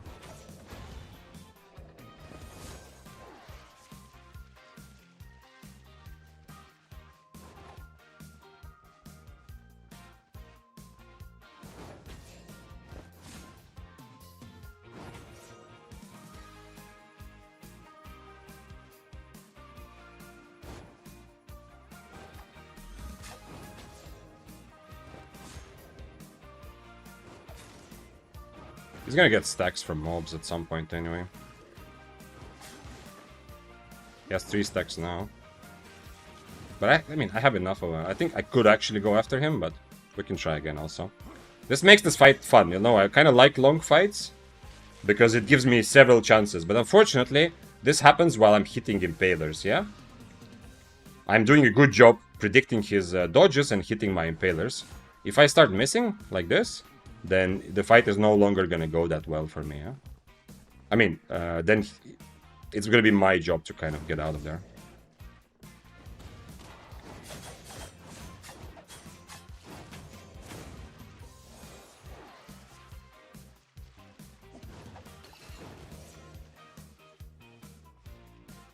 He still has 2 healing potions, just so we're clear. This is not going amazingly well, even though it looks pretty good.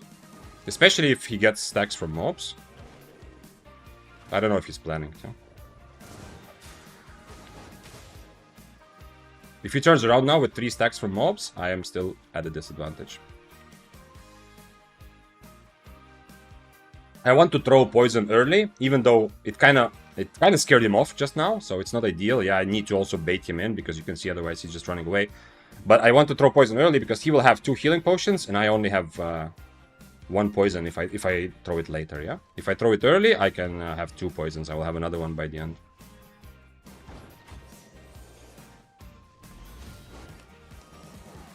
Okay, now I have a bit of an advantage.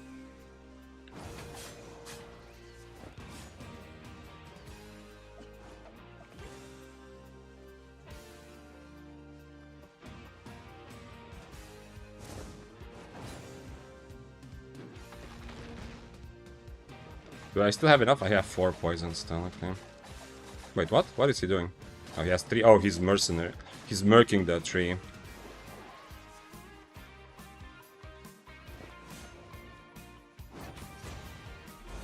I think I gave him actually the E that he wanted.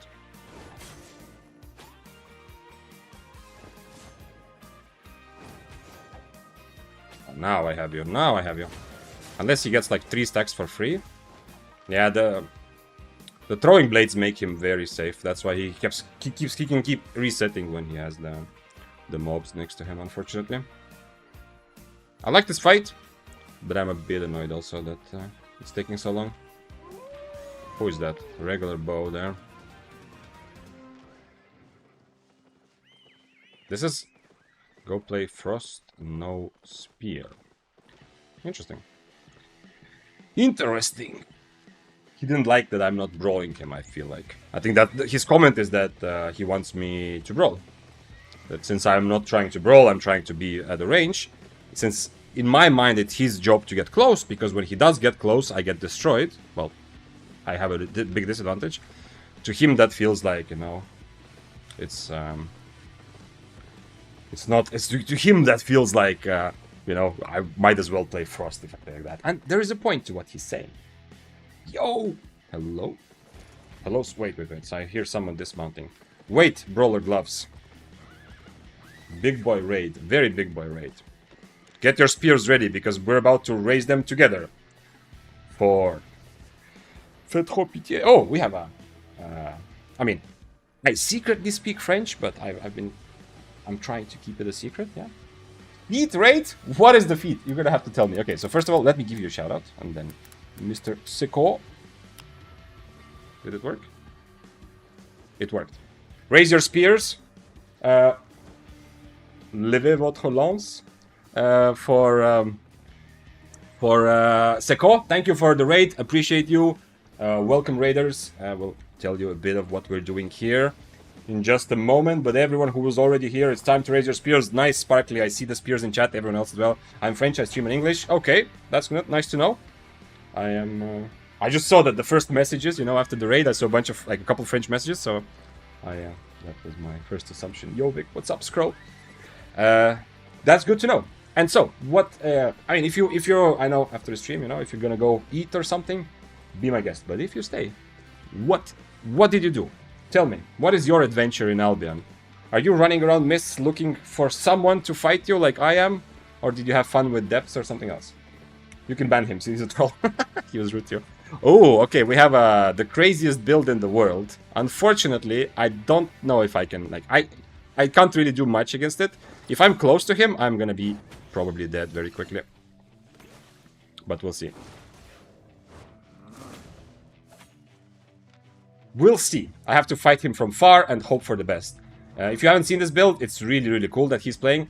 Like, I mean, there were videos where people were playing with this tier 6, were killing 8.3s, yeah? He's gonna essentially burn me with his Spectre Jacket while being invulnerable with his boots or with his helmet, yeah? So if I get on top of him, it's like 20 seconds of giga damage, yeah? Mistwalker Jacket is pretty good against that. I could have maybe changed to Frost Shield, but... Immolation build, yeah, it's such a nice thing. I love innovations. I love that somebody finally figured out a way to use Spectre Jacket. I was sponsored. I was just doing group content with chatters. Oh, for the Crucible. Yeah, this is like the last days of Crucible event. Yeah, I see. It was super fun. I'm very sorry. Can you actually ban him? He is from my chat. He's insulting. What? Who are we talking about? Who is insulting you? What is... Okay. I see. It will be... Yo, if I actually... Wait. Let's see. Let me see your messages.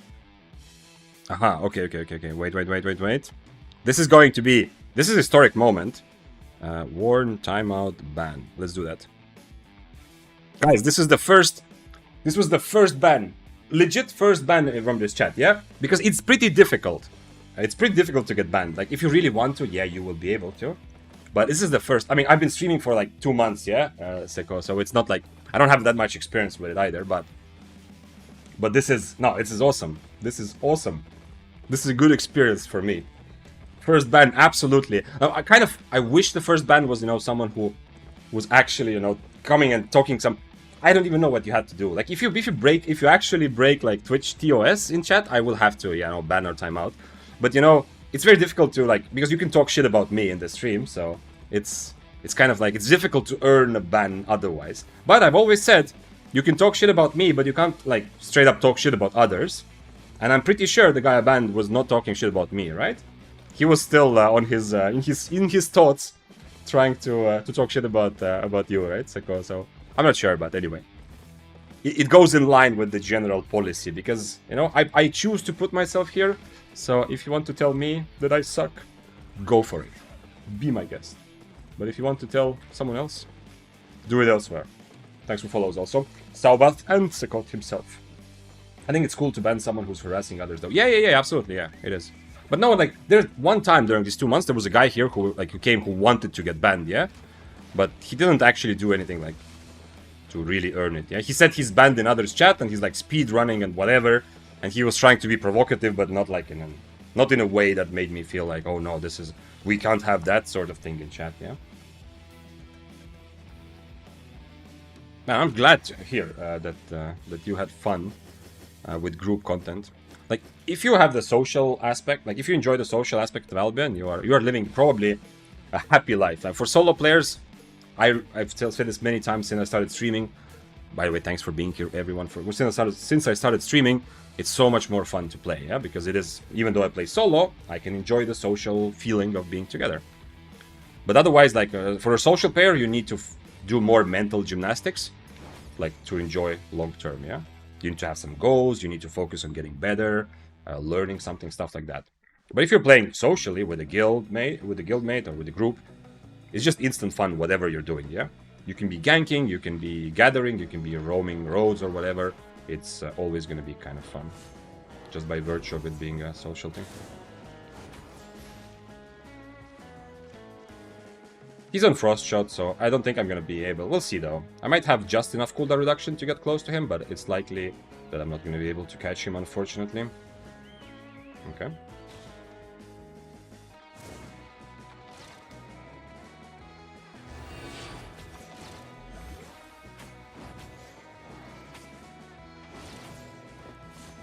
No, it's not enough.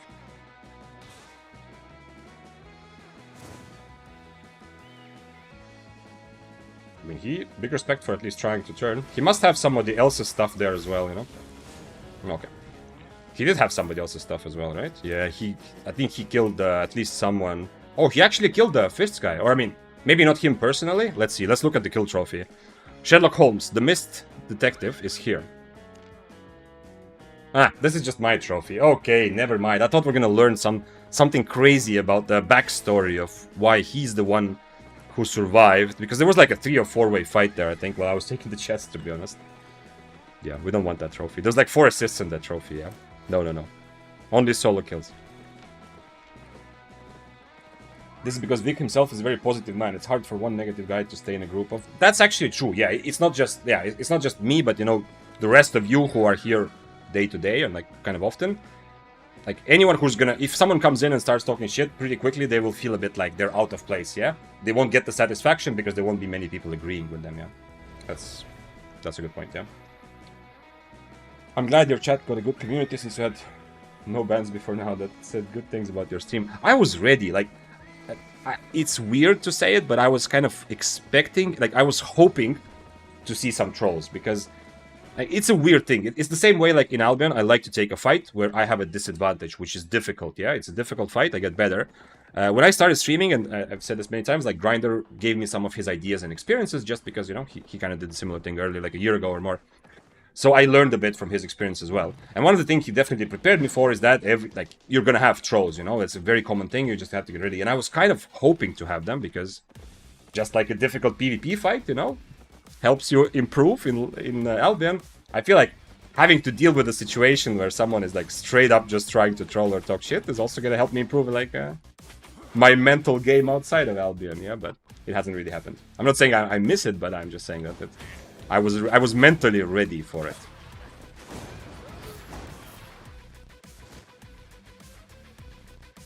Sometimes it is what it is. I had a guy following me saying slurs. Yeah, I mean, I don't know how like how big, like, since if you're part of the event, yeah, a lot of people might have just been I think that happened to a couple of people that Seko, I heard that as well, that people who participated in the event sometimes got a bit of a, like, it's kind of inevitable. Yeah, it happens with other games as well, you know, especially because of MMORPGs, you know, everyone is kind of playing in the same place together. So I've heard that it happens that people follow around and just try to, I don't know why, but just try to mess with the experience, you know, to kind of not let you experience a new game or a new sort of content. I mean, obviously for huge streamers, this is like a very, very big deal to consider. Thanks for following, Zumbig. So yeah, so if you're still here from the raid, and if you have some Albion-mindedness in you, I love playing the Spear, which is what we're doing. Last couple of days, I have kind of rediscovered Spear in a new way, after thousands of hours already playing solo PvP before. Kind of rediscovering that maybe, to keep up with the times, Spear has to kite more, which is also why the guy earlier said, like, play Frost, right? I don't know where was this guy. Go play Frost, no Spear, because he felt like I'm kiting, yeah? Which is what I'm doing, yeah? That's a very big thing. That is the secret to success for me right now, to stack a bit of cooldown reduction, even using light armor for extra damage with my impalers. Why would someone want to troll someone like you only for love trolling? Well, I think, I mean, someone would want to... Oh shit, no, I cannot do these mobs altogether at tier 7 Abbey. What? Oh, he cancelled my E even, that's cool. The mob has good reaction. Okay, I cleared a couple. So I would imagine that if someone, like, wanted to come troll me, they would... I mean, probably that's what all trolls like. They troll for the... Trolling comes from, like, a... You want to see the you want to trigger, you want to see the reaction. You kind of want to test your own limits. You want to see how far you can go, right, with other people. And you probably just want to, like, you want to see if you can break the other person, sort of, yeah? If you can get them to actually get tilted, or, like, I don't know. Something like that, yeah? And I can imagine someone doing like that here also, but yeah. Someone make fun of his looks. There was a dude who I killed recently, I ganked, and he said, like, he was writing some shit about me. I don't know if he knew that I'm streaming or not, but he was writing some shit about my looks, which seemed like maybe he's seen me, yeah? But yeah,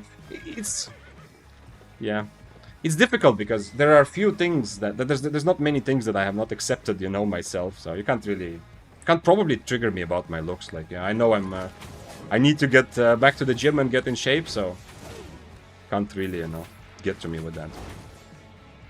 And obviously not having hair is like an obvious low-hanging fruit, which also it's very easy not to care about it. So yeah, then my guts. But it's also like, I mean, a big part of the stream is me dying a lot, and we all learn from it together. You know that. If you've been here a lot, you know that I take a lot of fights, I die a lot. I think that would have been another, that's another thing, like, there's not much to troll about, yeah? If I wasn't so happy to die in the game, then that would have been an interesting thing, yeah? Definitely when I was starting in Albion, I didn't feel good about death. You know this, and this is common for everyone. But for a while, it was a bit more difficult, and as I've said in some of my like mental game videos also, that at some point, it's not just the financial stakes, yeah? If you're playing for more silver, you are more anxious and more worried, but at some point, it's also a bit of pride.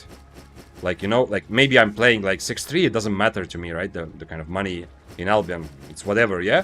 But if I lose a fight, I feel like, you know, it kind of, it means that actually the enemy now thinks that I suck, you know? That can also be, like, a triggering or trolling thing, yeah, I guess. I don't know.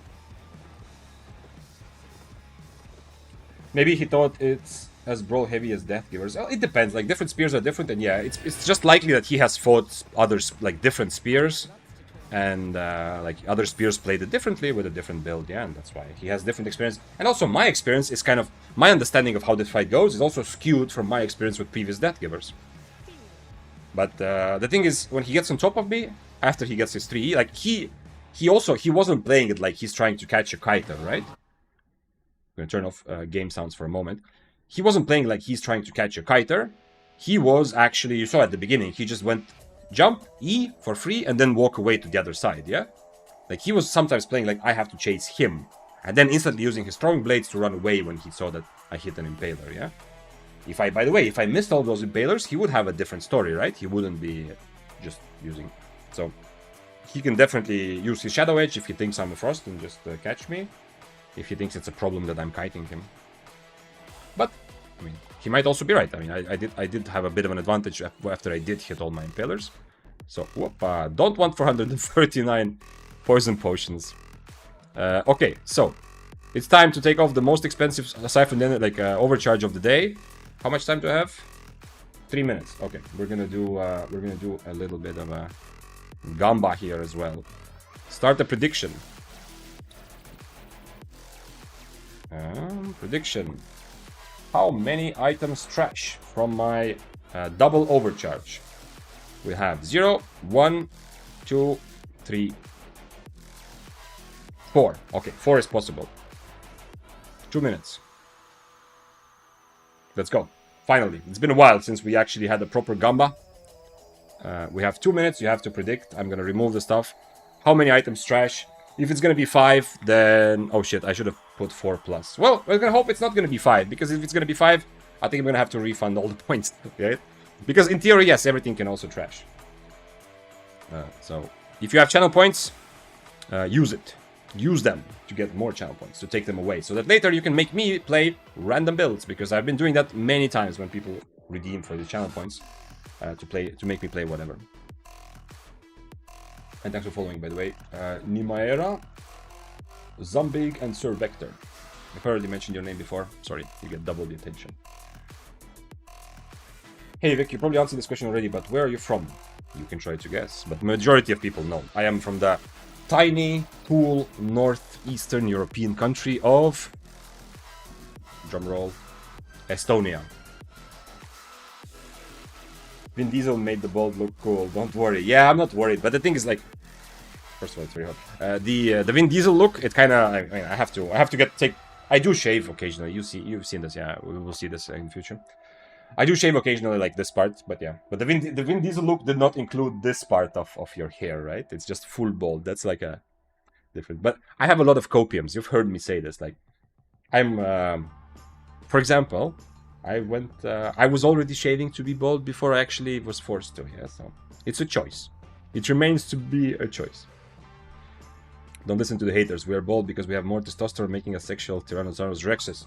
Damn right, Ral Gimanek, that's true. At least that is what I tell myself when I cry into my pillow. That's true. Although I'm not sure if the opposite is true. I don't know if balding has any connection to testosterone, but how thick your hair is definitely does. Like I've seen it in my life as well. Like the time in my life where I've kind of lived a more healthy lifestyle, you know, constant gym, eating properly, sleeping, all stuff. Obviously, my testosterone levels were higher during that time as well. Hopefully, I'll get back to that. But I also saw, like, for example, my beard definitely looked thicker, yeah?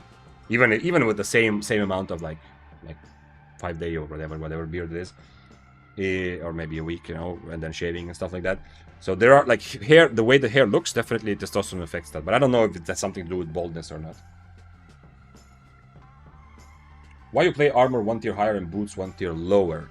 Okay, by the way, 1 item trashed. Oh shit, we didn't hear the sound. I kind of, like, yeah, I wanted to turn on the sound for the... But, okay, I'm gonna do it.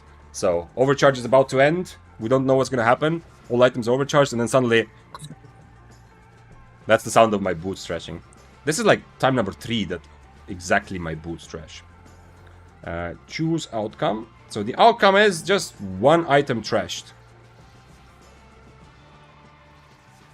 So if you earned some points, congratulations. And we need more boots. What boots am I think I had some. So the answer to the question. First of all, higher tier armor than everything else. It's not necessary at all. It's just a little cute thing that I feel is actually a pretty good approach, because armor does considerably impact how strong you are, giving you more HP. And I feel like for a lot of people, there's also a little bit of baiting in there, because for a lot of people, I am still tier 8, right? Because they see my spear tier 8. But actually, I'm a little bit stronger, so there's a bit of that going on there, of kind of maximizing how strong I am for the average IP, or for the average opponent when they analyze or when they expect me. There's also the bigger argument is also I just had this armor, so I thought whatever, I'm just gonna use it, yeah. When I decided to go tier 8 for a while. Mostly I play tier 7 or tier 8, but you know, sometimes go much higher or much lower for whatever. One day or when I'm feeling like it. Let's repair all of this. Let's see what the actual cost is. So we lost our boots. 200k for repair. 100k for this. So it's like 300k I paid just for the double overcharge joke. I mean, not really a joke, but yeah, plus boots. Not terrible, actually. Not terrible, but yeah, but it's not like it's not a huge advantage. But I've seen more and more good players do this. Occasionally, even go 2 tiers higher, and I feel like there isn't that much of a downside. Like if you do decide to invest more in your build, like you have a build which is tier 7, and you think, okay, you know what, I would like to spend a bit extra money. Then one of the first things to upgrade should be your chest piece. Yeah, you can either go weapon or chest piece, depending, or kind of depends on the specific build. You know, some builds need the helmet for damage, but I don't. So I think it makes sense, like if I am going to raid but I want to spend a tiny bit more money, it makes sense to upgrade this first like I am doing. So it's also pretty good like that. Can you show please how you organize bank, Mihailo? I can show, but it's not something to follow. Since I started streaming, I've had my bank has become even more of a mess. So I pretty much just have a bunch of tabs that I keep adding for loot that I am too lazy to sell. But just as a quick, like, this is today's loot, I think. I tried to move it away from the first tabs. But you see, this 1, 2, 3, 4, 5, 6, 7. These 7 tabs are just random loot that I'm too lazy to get rid of. I mean, not too lazy, but it takes time to take them to the market and sell it all one by one. By the way, does this have traits? No, it actually does have traits, yeah. Then I have a tab for awakened weapons, which I cannot sell to the market. I don't know what to do with them. Some of these I will play, some of these I will sell. And here I also put all the runes. And when I have a lot of runes, I either use them or quick sell them. Then I have a tab called For Future. When I sort through my loot, I put stuff here that I think I want to play in the future. And sometimes this gets full, like right now also. Like I don't need 6 tier 7 assassin jackets probably. So sometimes I sell some of this stuff as well. But anyway, this is just random stuff I might be using in the future. And then I have a supplies tab, which originally was just food and potions, as you can see. But then I started putting trophies here, and now it's just full of random trophies. I don't know why. I don't know why I have... Okay, I know why I have this skill, by the way. Holy shit. Yo, we opened actually an impressive trophy. This is one of the biggest IP different skills that I think I've had on EU server on overall, and maybe just in my life as well. I'm not sure. But yeah, there's some kills here. Oh shit! The secret is out. Remember that one stream I actually played Flamewalker like a month ago? So yeah, so that's what the bank is like. Trudeau Hunter, thanks for following, man. Hi Vic, how would you deal with arcane staff using arcane protection, a spear? I've never fought one. That's the shield on Q, yeah, arcane protection. I've never fought one.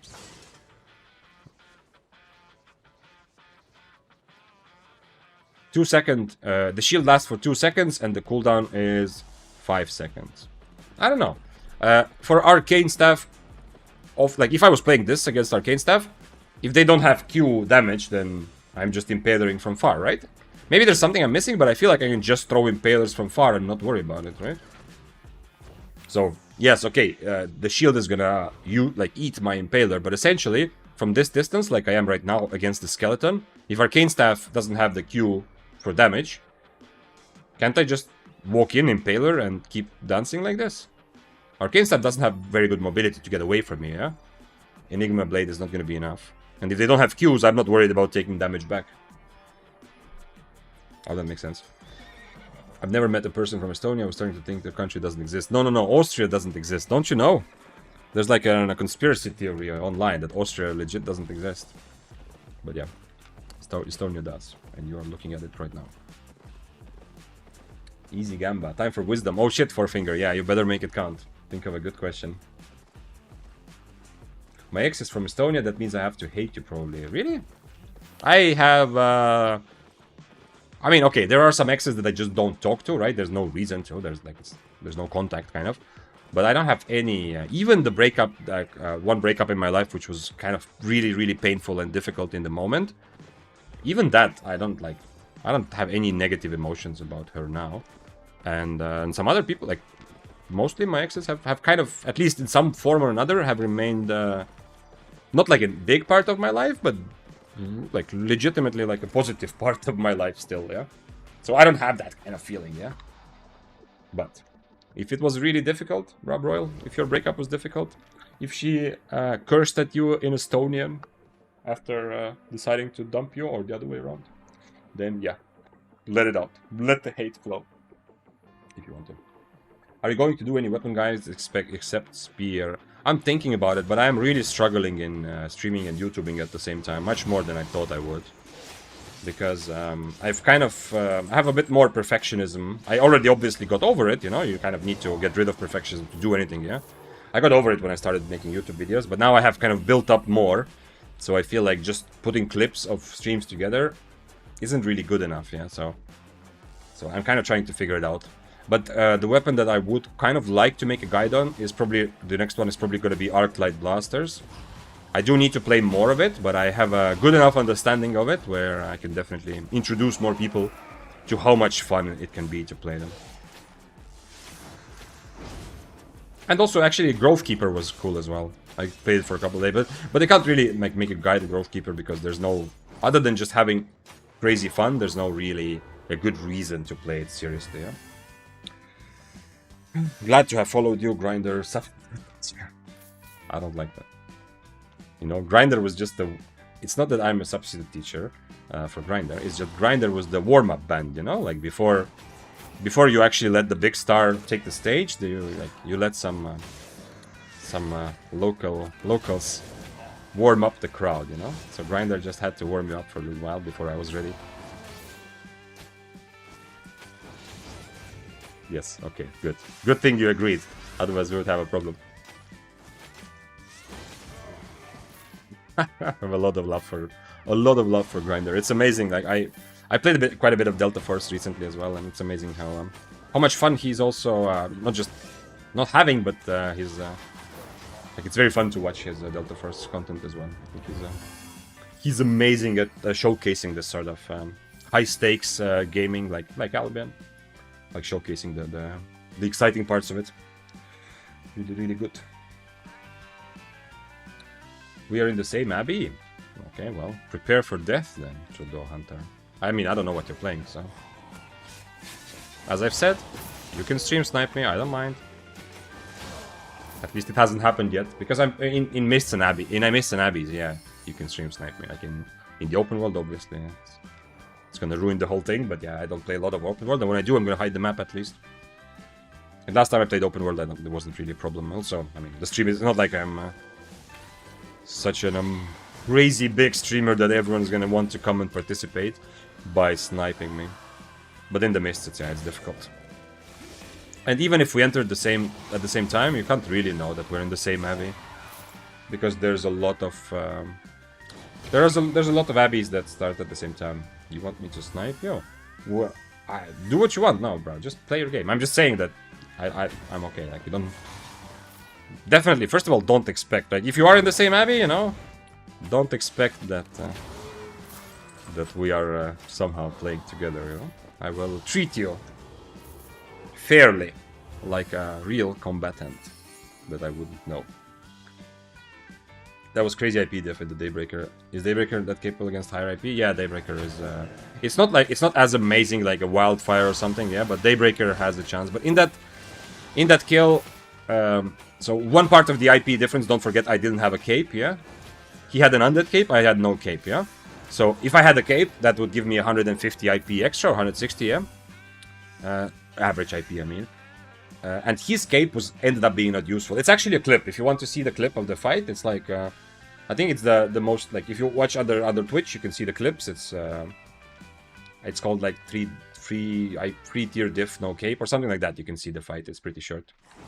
So there's a couple things why that's possible. Yes, Daybreaker is not bad, but first of all, some of the IP difference is not like, okay, it's not super impactful because his undead cape ended up not mattering, and I had no cape. Yeah, I had the Stalker Hood, which was very good because he was an invis, and Stalker Hood in general is pretty good when you are the low IP guy trying to defend yourself, because, you know, it just gives you that surprising oomph against someone. And of course he had to miss just the right amount of his Qs as well. But Daybreaker, yeah, Daybreaker is not bad. The reason Daybreaker is not super good at low IP is not that it's bad at fighting from a disadvantage. Yeah, it's not as good as like Battle Axe or Dual Swords or Wildfire, because those weapons are really good when you are at a disadvantage to just defend yourself. Yeah, it's not that good, but it's still decent. But the reason Daybreaker is not super popular at like 4.1, 4.2 is because it just costs more than and when you're going so cheap. It often, because you die a lot, if you're playing 4.1, it feels better to not use too much money.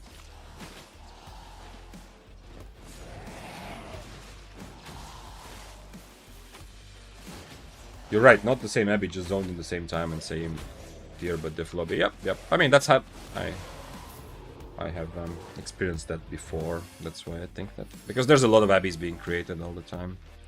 Well, not a lot, but more than one, yeah. Even if it times the same.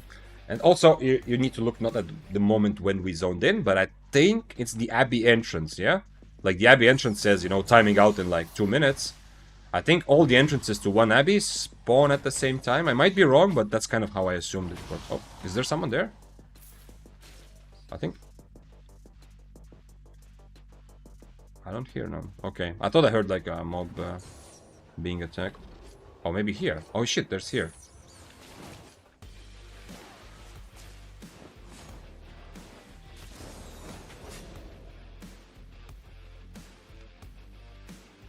I can't catch him on Impaler. On Impaler, I can only win this fight if I bait him in. I have red buff Snapper, so I do want this fight, and I can remove his jacket every time, but... it depends on how much cooldown reduction he has as well. He has a lot of cooldown reduction. If he gets full HP, he might turn around, we'll see. Okay, he's not turning around.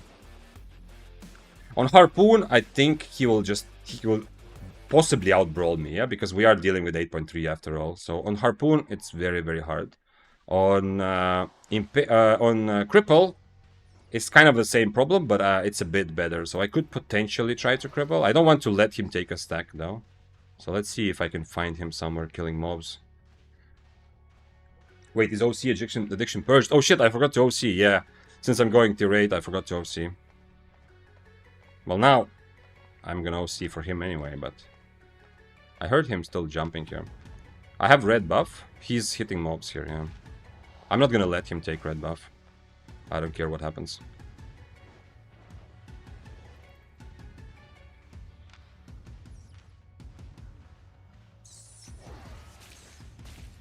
Let's see if I can hear him somewhere else. I still hear him jumping, but I don't know which way. I think he went this way.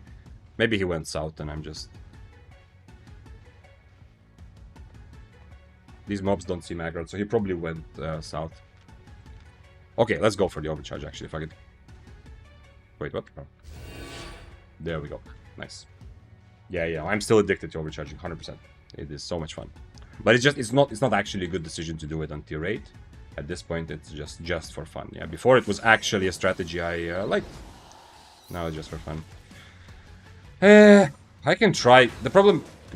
I'm not sure. Actually, wait, I am tier 8 now. Yeah, and I overcharged also, so maybe I can brawl him at least somewhat. But the problem is, if I change to Cripple, I have to be very careful. Because if I change to Cripple, he goes Snapper Inferno. I might just die, yeah? I might just get out-brawled by him just because of the IP difference, even though it is a matchup where I brawl usually better. I might be in a bit of trouble. Oh, shit.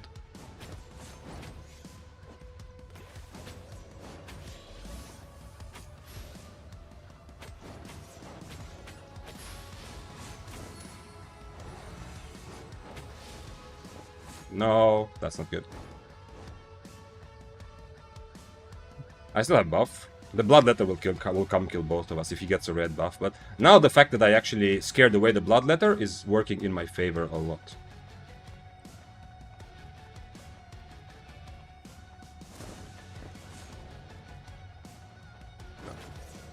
Okay, he left, so we just have to deal with the Bloodletter now. I was not ready for that. That surprised me when I saw someone so close to my screen, and it was not the Bloodletter. So the Bloodletter is going to come back with healing buff, probably. And we're going to have to take the fight. I'm actually stronger than I think I am, so maybe Cripple is okay. But the problem is, if he sees me on Cripple, and he's 8.3, maybe he doesn't want to risk his items, yeah, but there's a chance that he will just use Snapper, Inferno, and then I'm in trouble. Because I will just get outbrawled. There's nothing. He will just stand on top of me and kill me, and that's it. My cape, unfortunately, not that good against Bloodletter. There's a chance he messes up his E, but especially if 5-4, if he has like damage. I don't know if he does. I don't see, but if he has damage, especially, like it's not that difficult for him to just E me when I'm so low that the Undead Cape doesn't actually matter. He can kill me from full, like without proccing Undead Cape first. He can kill me. Greetings, what's up, Scriptix? Oh yeah, I mean, I already read your other message. Is there any builds you avoid fighting? Blinks, right now, like if you're talking about like if I found another tier 8 or like 6-3 player, then it depends. Like some builds, yeah, like there are some builds where I just desperately need Harpoon, but it's still not enough. Like Cultist Robe, Kiters are very hard, yeah, like Bow or Frost on Cultist Robe.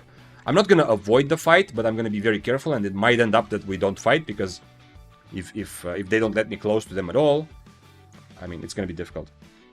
Is there something else? Is there something that I actually don't fight? I guess Arclight Blasters is probably the saddest.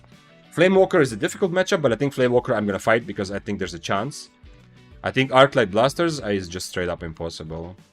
Against the good like if the person has experience, if you're playing the same tier, I think Arclight Blasters is pretty much impossible. The only approach that has kind of worked for me a little bit is to take Deflecting Spin and just play very, very slowly. There was a boss. Yeah, but the boss doesn't give me anything. I want this. This is my boss. Okay, I'll try Cripple. It's probably not a good idea, but I'll try it.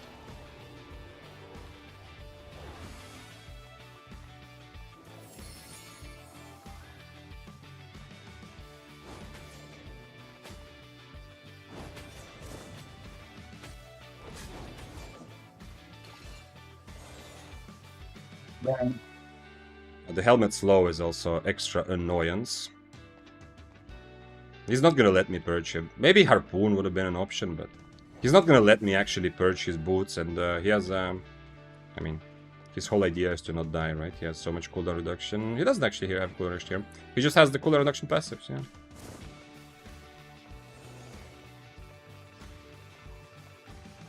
Not much I can do, like I feel like this is like a, like the way I'm trying to force this fight. I mean, maybe it's 50-50 fight, I don't know. He doesn't have an advantage for sure. So for him to risk his whatever 20 mil plus good awakened weapon on a 50-50 against my 2 mil or so, unfortunately, I don't blame him. I don't like playing this build. I don't like the fact that people play this build, but I don't blame him. Yeah, he knows it's a difficult fight. And maybe, if I was also A3, he would be more willing to take the difficult fight because it's worth it, but now it's not. I don't know why he's not leaving, though. He's gonna leave. Too bad I don't have Harpoon. I wish I had Harpoon here. Come on, bro. It's gonna... Oh. Guys, Didos... Oh, no. Okay. Links, guys, raise your spears. Thanks for both following and subscribing with Prime. I appreciate you, Mr. Plinks. Or madam, and I welcome you to the club on the Spear Mentality stream, where whatever weapon you play, then you are hopefully experiencing some of the Spear Mentality. Yes, nice, sparkly. Yeah, we also have the Overcharge emote now. Let me. There we go. And Blinks also, nice. Blinks was one of the first to raise a spear after being the freshest subscriber himself. I love that. Thank you. I appreciate you. Pike should have a carving dash with the stun. Potentially, not bad idea, yeah. Pike doesn't seem like it's played a lot anywhere. Like, some solo players experiment with it and it's not terrible. Duos sometimes play Pike with a healer. Cloth Armor Pike does a lot of damage, potentially. So there's some usage, but it's not very popular, I think. I don't think people play Pike in any sort of, like, small scale or that sort of fight, right? So, yeah. Pike could very much benefit from a bit of that extra mobility. And then it would definitely, like, almost all weapons that are popular for solo mists, at least, and kind of corrupted dungeons as well, but corrupted dungeons you can brawl a bit more. But still, the best solo weapons, usually, they have mobility options, and Spear doesn't have really good mobility on Q and W, right? Q have no mobility, like a little jump, like on swords or the daggers, yeah? Spear doesn't really have mobility on W. I mean, Harpoon is kind of mobility when you deny the enemy some mobility so it can work. Cripple is kind of mobility because you push their boots, that's a big part of it. And you have this thing for some extra move speed potentially, but you don't have the sort of dashes and shadow wedges, which are much better mobility, at least easier to use. So, because of that, Pike, I feel like if it got some mobility on E, it would just be comparable maybe to One-Handed Spear and Daybreaker, that it would now have an option. It would maybe be a little bit like the, what's it called, the Claymore, right?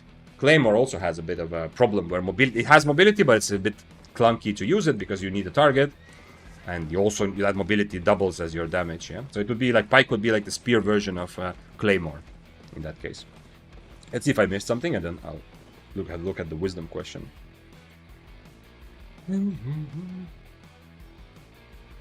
But could you play the same way like that one guy in Corrupted? He stayed in max Q range and had deflecting spin. Sparkly, I did that against Blasters recently, and he still was pretty, like, it was still felt like a very difficult matchup. So even though I deflected his Q, he just walked into me and his double Q was still overwhelming damage. Very big problem, and that's why I would also dodge the fight. Dodge Arclet Blasters completely. A very big problem would be if they have Royal Boots or Demon Boots, because then a big part of it goes out the window. Yeah, like slowly trying to reflect and get a tiny bit of advantage by hitting every reflect. The moment they start losing, they just run away, or they can always kill me. Yeah, so because if I have deflecting spin is only really good when your enemy, not just when you have something good to deflect, but also when you have other solutions for mobility. Yeah, because then your enemy, like, then you can stand and deflect a bit more. But if your enemy has out-mobility you somehow with their build, deflecting spin becomes much less valuable in my experience. Okay, so here's Fourfinger used his channel points to ask for wisdom. Let's see what the question is. Because you can use channel points to get instant wisdom into your life.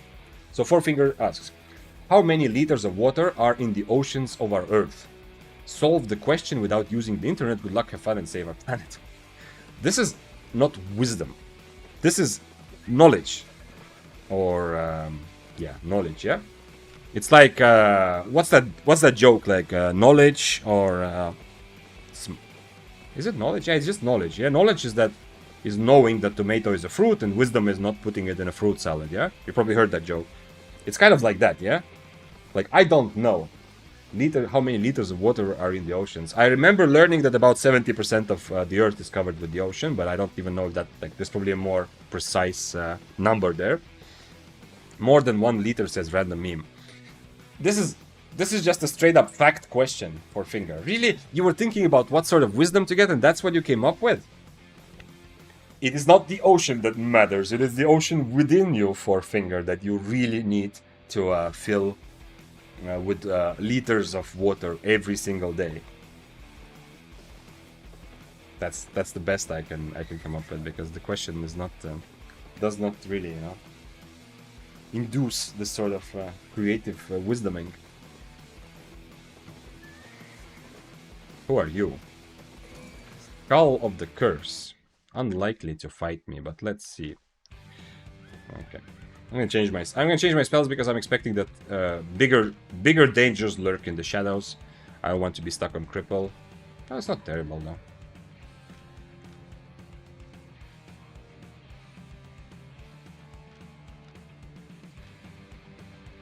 One thing that's interesting, I still have no idea how to turn that into a wisdom, but one thing that can be interesting is that how much water is actually in the oceans compared to all the animals, right? Like, what if you took all the sea life out? I think people have probably made that, so there's probably like an answer online, which I'm not aware of. But if you actually took like all the whales, manatees, squids, and whatever out of the ocean and fish, how much water is actually left? Like, I understand that 70% of the Earth's like surface might be covered, but I don't want a 3v1, 3 versus 1 fight here.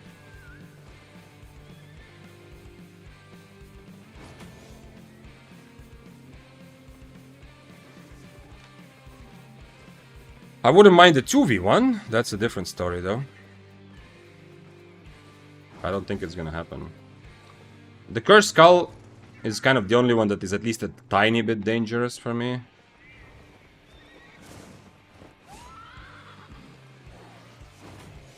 Because by the time he starts dying, the other guys, they're gonna just dismount close and they're gonna mess me up. The guy below me who dismounted doesn't have a sprint, so I'm not worried about him. He's on Assassin Shoes dash, yeah? So he will not catch up.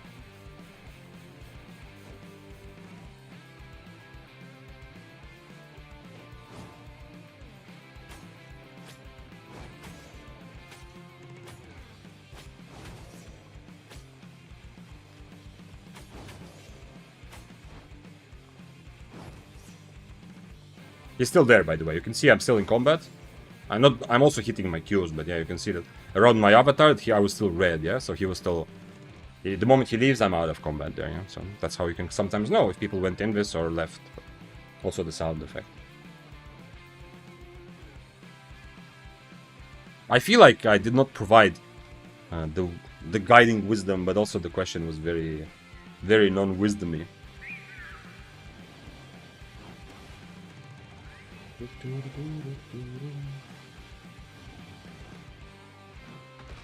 How much of the ocean is fish pee? This is gonna sound like I'm an absolute moron for not knowing this, but do fish actually pee?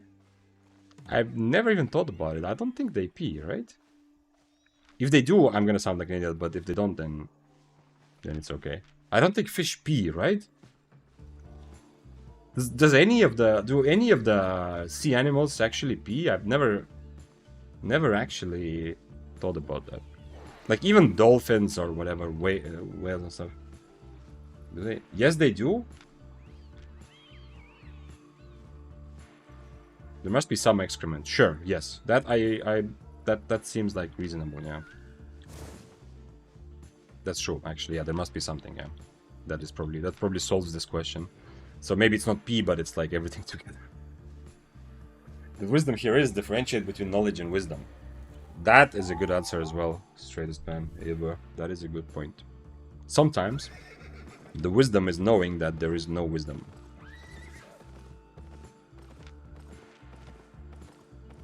It's fun to know facts. It is it makes me feel good when I know something, but I don't think it's...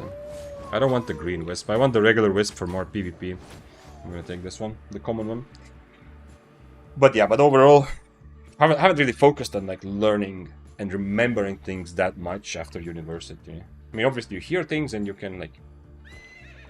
You kind of widen the scope of knowledge you have, but not consciously, you know? I haven't tried to learn a lot of things. Except like skills, yes, but like knowledge or facts, not really. Although I do enjoy watching some quizzes occasionally, but it's usually the questions are often that specific that I will never remember them because it doesn't register with anything in my brain. It doesn't seem like it's important to remember, you know? Shark pee through their skin. Okay. Damn, I cannot even imagine. That sounds like sweating though, Shov, no? Like, am I peeing through my forehead when it's warm outside? Is that what you would say? Man, this is cool. Cool build, sir, but I don't think he's gonna fight me because I am like 200 AP higher and have a decent enough build. Nah, yeah, going T-rate is limiting my chances. Also, the 3 guys who were trying to kill me together, It was the same issue. Because I was higher here. Fish don't pee because they have no kidneys. Good. Okay, so I'm not the only one. I'm glad to hear that. I also thought that something is missing. They poop and pee are mixed because of fish anatomy. My English not good enough to explain it properly. Well, okay, you've done a little bit already, Maxim, to further our understanding, or my understanding at least, of... Oh, Abby. Go, Abby. Only fact I care about knowing is that I'm straight and I love... This is... I like how you are owning the your obvious overcompensation arc, you know, like you are owning it. You are not shy about this, you know.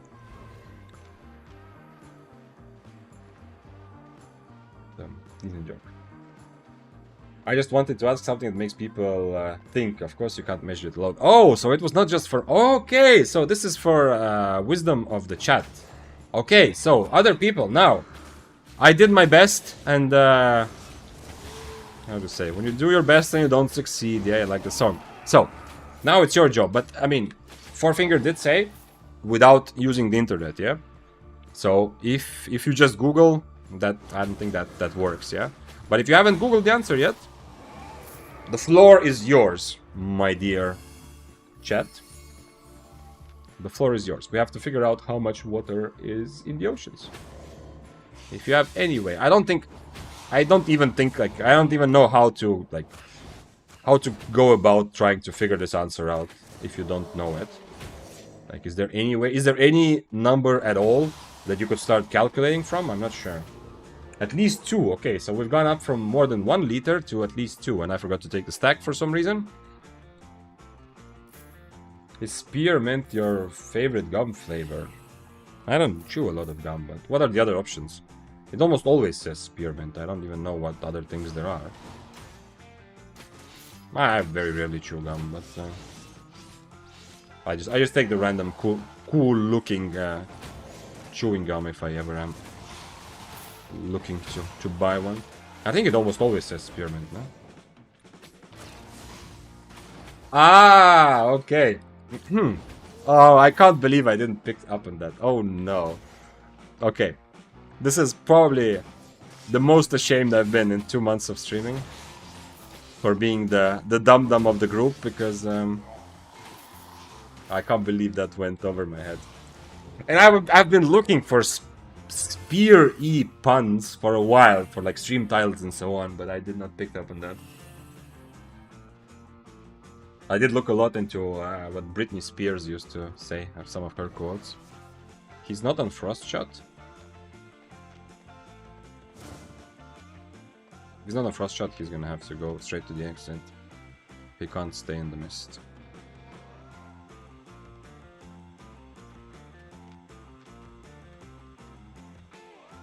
Go, little bow.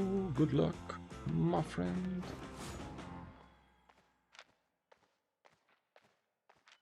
Yeah. Okay. I for a moment I felt happy again, but then I remembered that I did not pick up on this. Oh no. Enough for the fish to live in. Yeah, I think any kind of answer we're gonna ever come up with without actually googling for the question how much water is in the oceans, it's always gonna be some sort of fun answer. But we won't actually. I don't think there's any way. It's not even like a thing you can start calculating. Like if you know like circumference, like the circumference. Yeah, I think that's the word. Yeah, circumference. Yeah, of the Earth. Even if you know that, I still don't think you have any reasonable way to get to calculate to how much actually. How much water there actually is. And obviously depends a lot on the depth, yeah? Like, even if you know the area which is covered by water doesn't really help you either. I mean, it helps you a little bit, but not enough. Exclamation mark, bitches. What did you expect? What did you expect could happen? Like, what did you think that this command could potentially bring up? I'm asking because maybe I'll get a good idea to actually add it to the stream. So... what do you think that exclamation mark bitches could potentially have given you? Like the hottest single moms in your area that are looking for you, but this is not Froggy's stream. Does Froggy have that command? Does Froggy have a bitches command?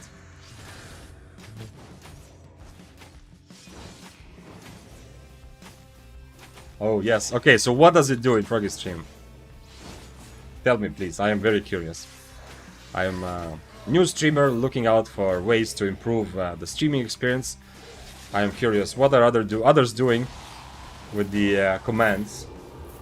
Testing grinder. Yeah, I was going to add that, but I didn't have the heart. I was gonna add the exclamation mark grinder and then write something like, yeah, grinder told me that he's about to return to Albion, so he's probably gonna play again in a couple of days. Go ask him about it, something like that. Because when he stopped playing Albion, he constantly, like, his stream on Delta Force is for a long time was full of people asking, like, when are you gonna play Albion? You know, why are you not playing Albion? Random number of beaches now. Okay. Tell you how many bitches you got. Oh, okay, I see.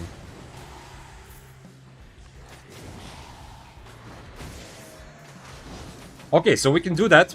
Like, we can like, this is a Twitch in the Stone Age, yo. Before electricity was invented, you know, the commands had to be executed manually. So if someone writes exclamation mark bitches, someone else has to give them a number. I think that's how we're gonna work around. That's the command now.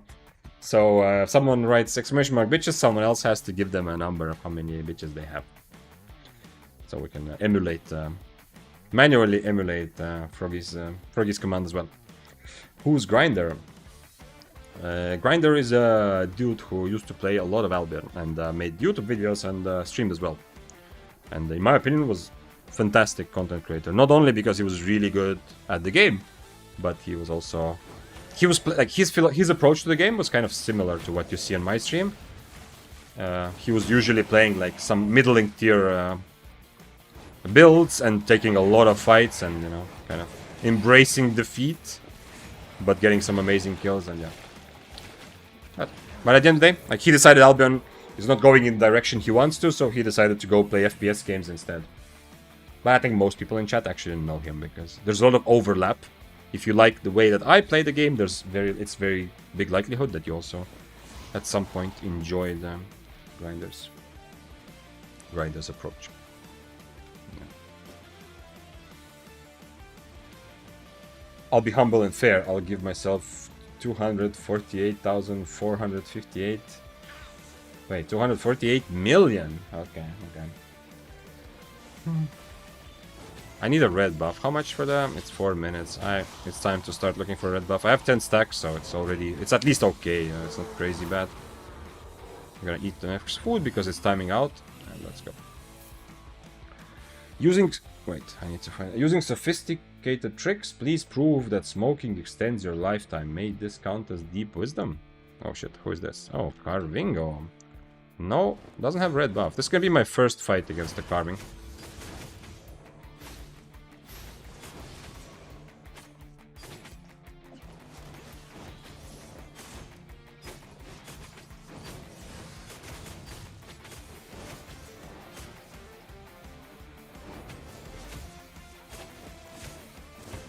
Nah, I'm dead now, probably. Maybe not. The Purge was very sad. I still have second potion. Then I should be dead soon, but we'll see. My boots are before his.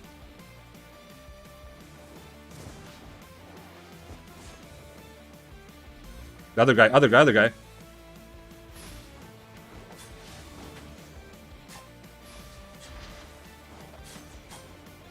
Fuck. The carving situation was fun though. The Purge was the saddest thing because I cannot stand and brawl him, so I need to E, right? That's my only point. But I used my Mage Robe to purge his Inferno correctly. I actually ended up purging him, but then he tried to purge my Mage Robe, or maybe intentionally, but he also purged my stacks. And then, of course, the two potions. I mean, I did get value from my Undead Cape, but because normally he starts the fight. You saw E, Q, W. So he's starting the fight with his stuff. I cannot E right away. I'm waiting for my stacks. I mean, I could kind of E right away, but I'm happier to get stacks and E out. But unfortunately, because then the same situation. I'm at a distance and I can throw impalers again. He's much better at brawling, but I am better at the range. ended up running into the 4.1, who still, like, I don't know, he wasn't sure what's happening. He didn't want to attack me right away. A bit unfortunate there. But, you know, it happens. It's time to stand up because of this, I think. Not because of this, but, you know, it just generally, I feel like I've been sitting for so long. No, don't go. Okay, I can't start making this joke every time. Okay. Ooh, okay. Let's see. And after that, like you saw, like he used his W and E. We can try to. Okay, we can try to analyze the ending just a little bit. Today is the 1st of August, by the way. Happy August. And 1923, that's the right recording. Let's quickly have the look at the ending as well together. We actually haven't looked at any replays today, but we haven't had like super analyzable situations. Okay, so first of all, this is like, it's normal. He's gonna be a much better brawler. He has to get close. I'm kind of lucky. If there wasn't a corner here, I wouldn't be able to do this much damage ready. I know he's gonna go E, Q, W always, yeah? I use shield, at least. I could have shielded before, but at least my shield eats like a lot of his W, so it's going well. Now, I mage rope to remove this, and he removes my mage rope together with stacks. This is very big, but I kind of have to mage rope. Normally at this time, I would have just E'd out and play a little bit more from a distance. Especially because I know I have Undead Cape, but he has 2 healing potions, yeah? But now I'm kind of forced. I could probably, maybe I should have E'd out here with 2 stacks, if like, it's also unlucky that now his thing procs, yeah? I don't want to E into his Inferno, I don't want to E into his Gig buff. So both times it's really kind of unlucky that this happens, because when he's on top of me, he has a big advantage of just out-brawling me. Now, and this Impaler miss is of course painful as well, but you know, that's life, sometimes you miss. And I E away and get kind of, because otherwise he's fighting me until my Undead Cape procs and then instantly E's, and that's how he kills me. So now I have to E away, and luckily, you know, he does E after me right away, without his W being ready. And it's just unlucky that I go south. But here, I think, the question is, what happens here? I can W him, because, you know, he just W'd. So he doesn't have that to catch up, and he also doesn't have E, obviously, because he just used it, yeah? Now, it's just a question of, can he hit his E? Obviously, if he hits his E here, I'm just dead. The reason I E right away, because I know if he's gonna W, I know he's doing it because his E is ready and he wants to instantly get on top of me. I'm correct there. Okay, the recording broke a bit. I'm correct, I E out. Now I would normally want to throw another... Okay, I did actually throw another Impaler. If I can somehow keep this kite going until I have poison, maybe I can actually kill him there reasonably well. I mean, if the guy doesn't come, it's difficult to predict what will happen here. Because I am probably, like, if he runs after me, there's likelihood I'm still dead. I can't, because now the guy comes, so I can't really analyze. Look at what happens here. Because now it's just this guy and the carving turns around, yeah? But we E at the same time, my E cooldown, I believe. Let's look at the game, it's a bit better, right? I mean, without cooldown reduction, this is 20. Is carving also 20, or is it like a couple seconds more? Don't remember anymore, honestly. Been a while since we fought carving. It's also 20, okay, so it's the same. We E at the same time, and we can kind of keep Eing at the same time also. Also next time. Yeah. Okay, so it's very unclear. If I'm somehow able to survive, I don't think my shield will be enough to, like, if he gets an E into me, and he doesn't have E right now, obviously he has the same cooldown as me, maybe a bit more because I have cooldown reduction with Mist Caller, but if he E's into me and I shield, I don't think it's going to be... Maybe it's going to absorb the E, I'm not sure.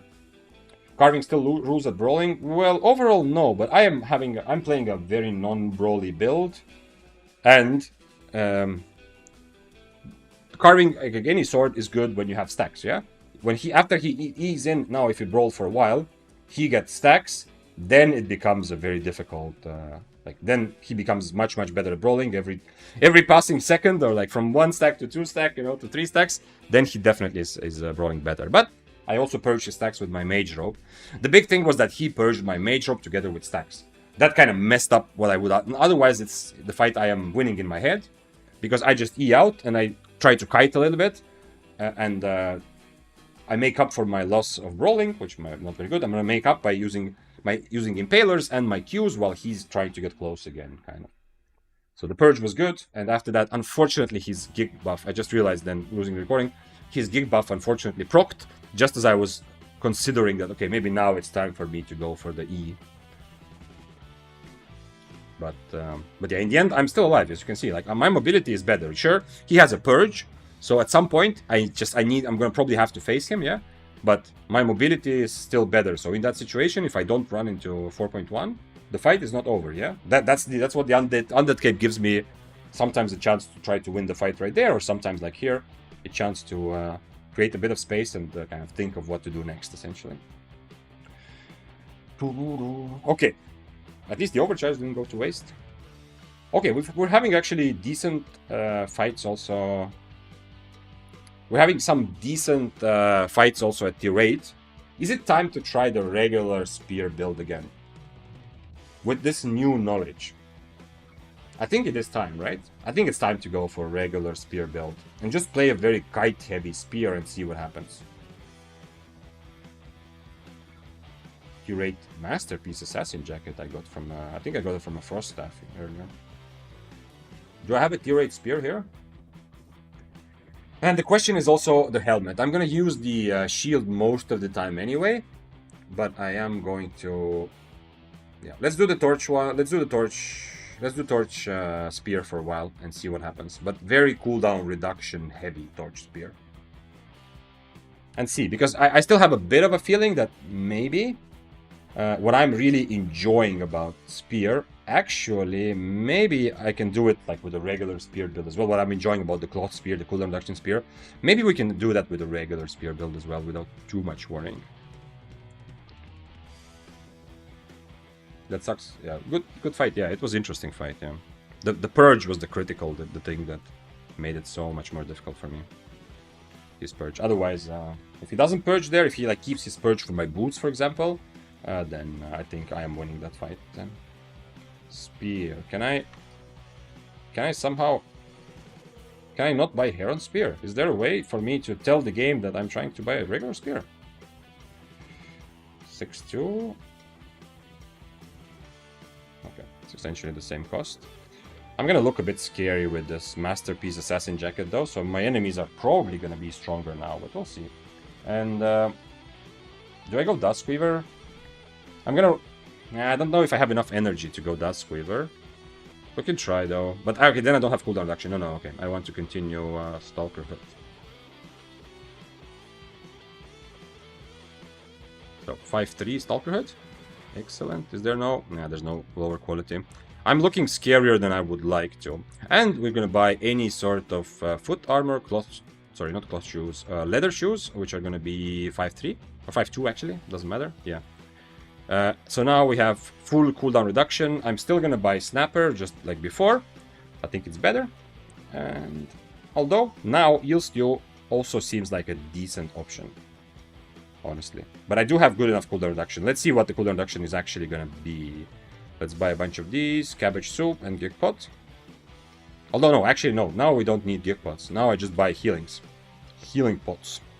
55k per potion. Let's see how much I'm worth, and I think is 1.5. It's a bit much for this set, which is not very expensive, so definitely would give me a bit of an advantage, but I will just buy like this. So now I'm also going the two potions, like a regular person. Gonna go away from the Undead Cape, and I'm still gonna kite a lot more, but let's see how much cooldown reduction do I have actually. Also 16%, so same as I had before with Mist Collar, but with Cloth Armor. So I have same cooldown reduction, but I am tankier, I'm doing less damage, and I'm taking less damage. Interesting. Very interesting to see whether this works out or not. I'm gonna have a very quick pee break, and then we will continue with this. And we will hopefully answer the question of, do we go... Are we changing spear meta a bit? Do I feel better with this build, or do, like, the more classical regular spear build? Or am I gonna miss the cloth armor damage? Because already standing here, I kind of feel like... I kind of wish I had more damage. Yeah, I haven't even fought anyone, and I already have that feeling. Because I got a bit addicted to the cloth armor playstyle. But anyway, give me... Wait, where is it? I have the button for that. Well, not button, but... Be right back. Even less than 2 minutes, actually.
Told you it was going to be even less than 2 minutes, for sure.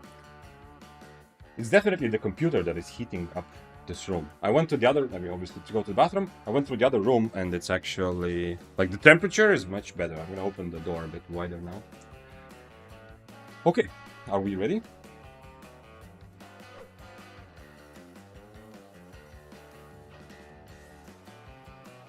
I don't want to just random overcharge this, but that's another positive of playing tier 7. Because with tier 7, I can just 0 fucks given overcharge everything I have all the time. But I'm going tier 6, 6-3, stuff like that. It doesn't make sense to be constantly overcharged. Okay, back to the one of the most regular. I mean, rejuvenating sprint was always so good, but I am more and more the believer of cooldown reduction lately. Now I don't have a purge. That's the big difference with Mage Robe also. I kind of already miss Mage Robe, but we'll see. We'll see how it works out though. It is like if I run into the same like carving with Inferno. What was this? Did you see? Something weird happened on my screen. If I run into the same carving Inferno thing, for example, I won't be able to get rid of his Inferno anymore at all. So yeah, for example, by the way, asked earlier, like, is there any kind of build I want to dodge? Like, this is another example. Like, I do want to try this fight, even though I think it's a pretty bad matchup. But the fact that he's on Demon Boots instantly makes this, like, it makes so unappealing, yeah?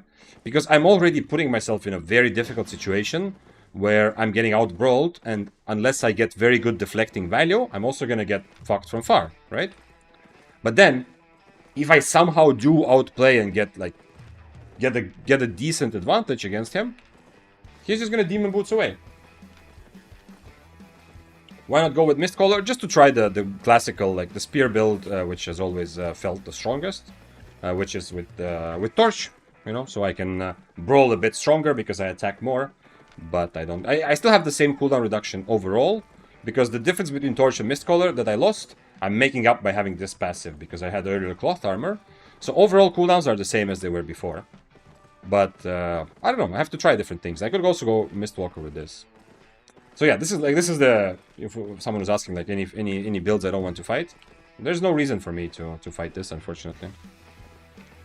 Because, like, I have to play out of my mind to get some sort of advantage in this matchup. This matchup used to be, even with old Cripple, this matchup used to be very unfavorable for Spear. But there, at least, you always had the chance to cripple whenever you want, yeah, because they are using Caltrops. You cripple, and then you use your damage buff to potentially, like, roll a little bit, yeah? Now I can't really use cripple. I'm gonna probably have to use deflect to deflect his Qs, and then... I mean, if he wasn't on Demon Boots, I would still kind of try it, yeah? I don't think it's a good, like, it's not good usage of money, but I think I would still try it, yeah? But with Demon Boots, there's no point.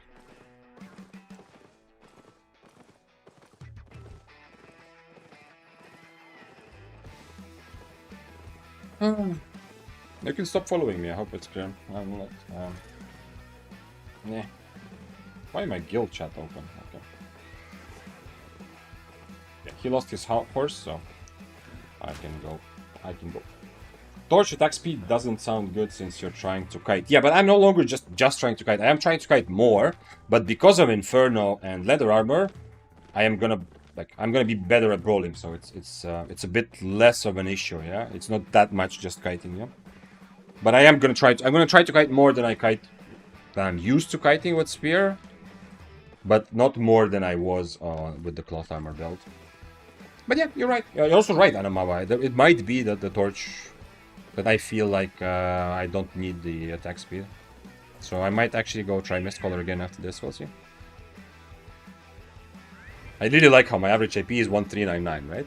It's like buying something at a store for $3.99 or $35.99, yeah? It sounds like it's cheaper because it's 99. I have a similar feeling here. I feel like it's... Maybe someone will look at me and say, oh, okay, well, at least it's not 1400 IP, yeah?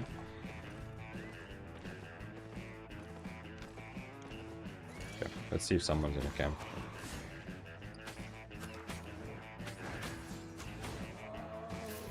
interesting. Man, it is difficult to understand that I am playing right now at tier 8. Because my brain already got a little bit addicted also to doing more damage, yeah? I can definitely feel the damage difference compared to Mage Robe. So yeah, Mage Robe is plus 50% damage, but also there's the passive, you know, the Cloth Armor passive, which is another 8% damage. Whereas now I have plus 30% damage from Assassin Jacket. And the passive is just cooldown reduction. I'm gonna summon my horse, because there's... I can see that I'm gonna have to fight all of these mobs together. And if someone turns out to be close and wants to fight, like that. Nah, well, I might be dead now, we'll see though.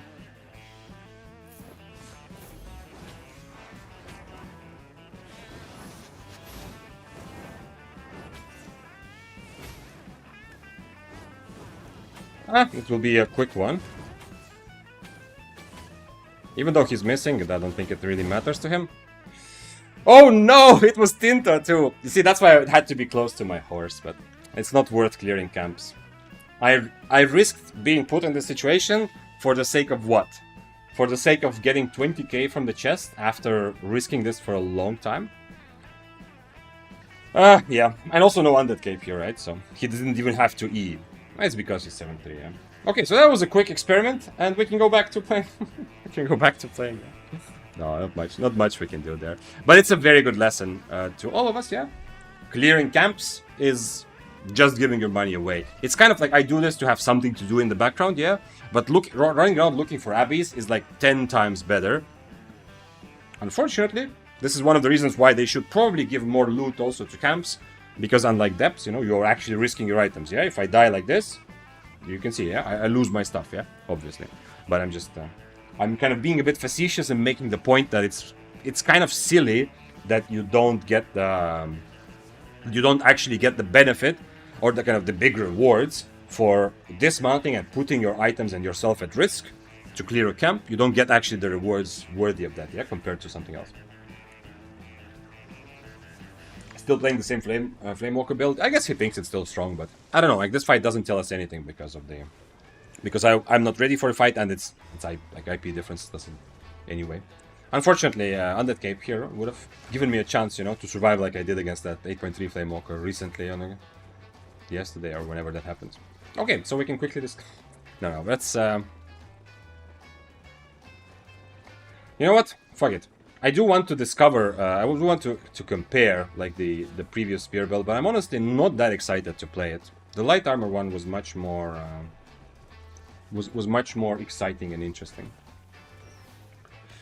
Let's do something else. Let's figure out what else can we do that is fun. We can also do the... No, I don't want to use the tiers. I don't want to have these. I guess for some sort of challenge I collected these, I don't remember. I don't have anything here to use. I mean, it doesn't matter. Is there something else fun that we could be doing instead? Or were we just gonna... Okay, I guess we have to give it another try, yeah. Let's go again. Tier 8 Assassin Jacket. Inferno. Maybe Invis preset is better as well. Tier 8 Torch. I have one. Yep. I could also try with Purge, but then I don't have the cooldown reduction... cooldown reduction passive, which is why I really liked also to use Stalker Hood. I could go defensive passive and just use Helmet of Valor. Not that bad either, especially since I'm going to be on Helmet anyway, but no. Okay. Do I have, what is this, tier 7? I need to use tier 8 also this, yeah? Yeah, okay. I think I'll just buy the rest the same as we just used. I'm just going to grab the cape. And let's go overcharge in the base again. Yeah. Yeah, it's just a reminder. It's good. Like, I got this lesson. It sucks a little bit, but it's a reminder to all of us. Like, clearing camps, like, missed camps kind of are redundant at this point, yeah? It's pretty much pointless. There is no reason. I would not... normally, would not die like that, yeah? I mean, I can still decide to take this fight, and it can be an interesting fight, but... it's kind of stupid to dismount and try to clear the camp at all, it seems. Because the best you can hope for is maybe a really good chest, like a really special chest, which will give you like 150k, yeah, which is Like 0 chance it's worth it. Spear 6-2.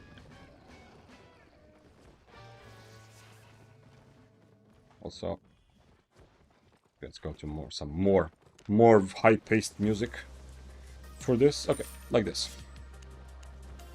Okay, it's not that much high-paced, but anyway. Okay, still Stalker Hood. I mean, okay, what happened doesn't really reflect anything on the build, you know? Doesn't matter what I'm using. It's gonna be in the same situation. The only thing I just realized is how much I kind of really started falling in love with Undead Cape and Light Armor. All of that kind of combo together.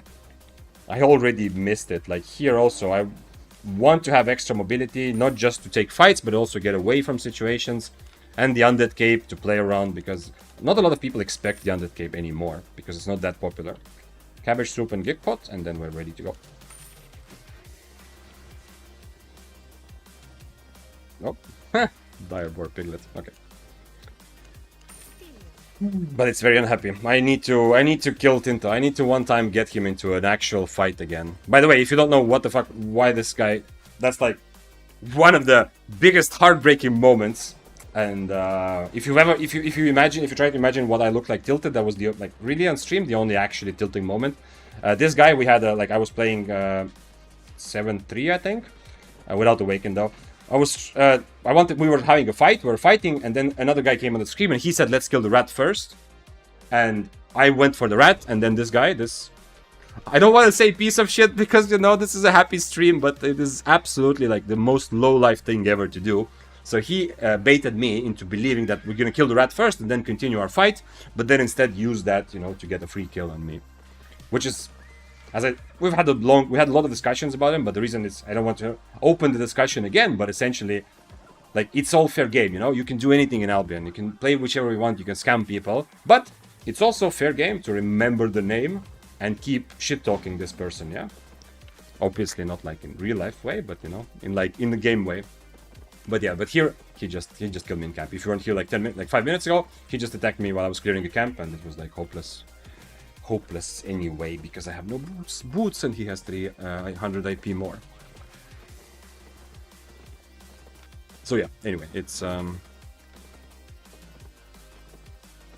know, it's a vendetta I will hold for a long time, because even though I don't expect, like, you can do whatever you want, but, you know, I would never stoop so low. Like, it's for me, it's like very, very scum thing to do.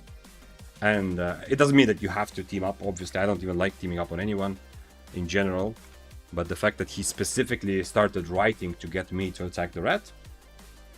So that's why Tinto in this stream forever will be remembered as a bit of a low life.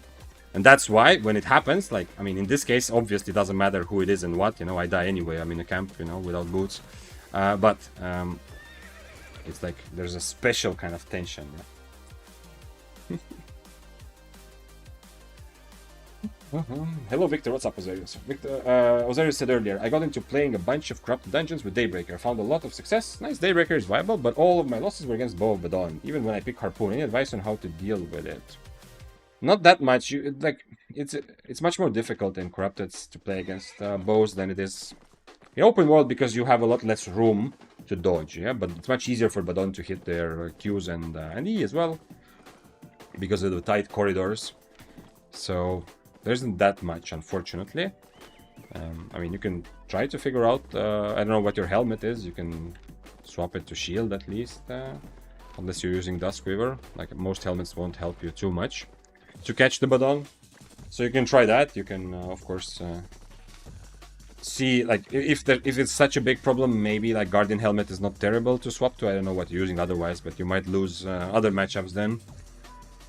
You might also just skip them. If you're playing Slayer level, I think most people, like, good players, are often skipping stuff as well. But yeah, it depends on what your helmet is, because some helmets, like,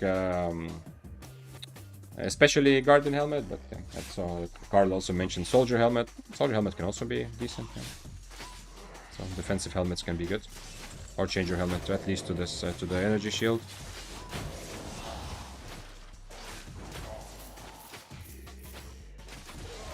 Like, I haven't played that much. Like, when I played Corrupted, I know I played mostly Blasters, so not that much Daybreaker.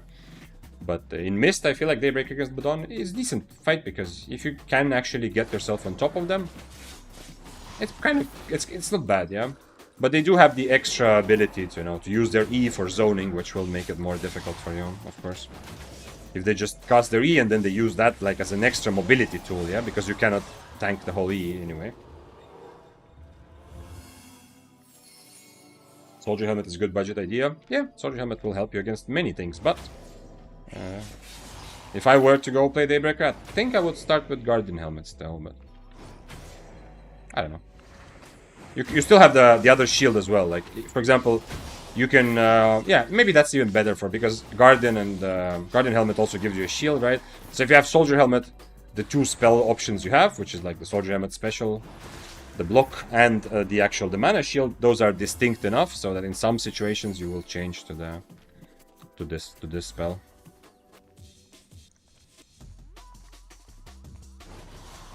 And I felt better with light armor. I don't know what it is. I don't know why or what, but I just felt better. Obviously, PvE is also a bit easier because tanking damage in PvE... Like, the fact that I am tankier is not that important. The fact that I am not... clearing mobs as fast is more painful.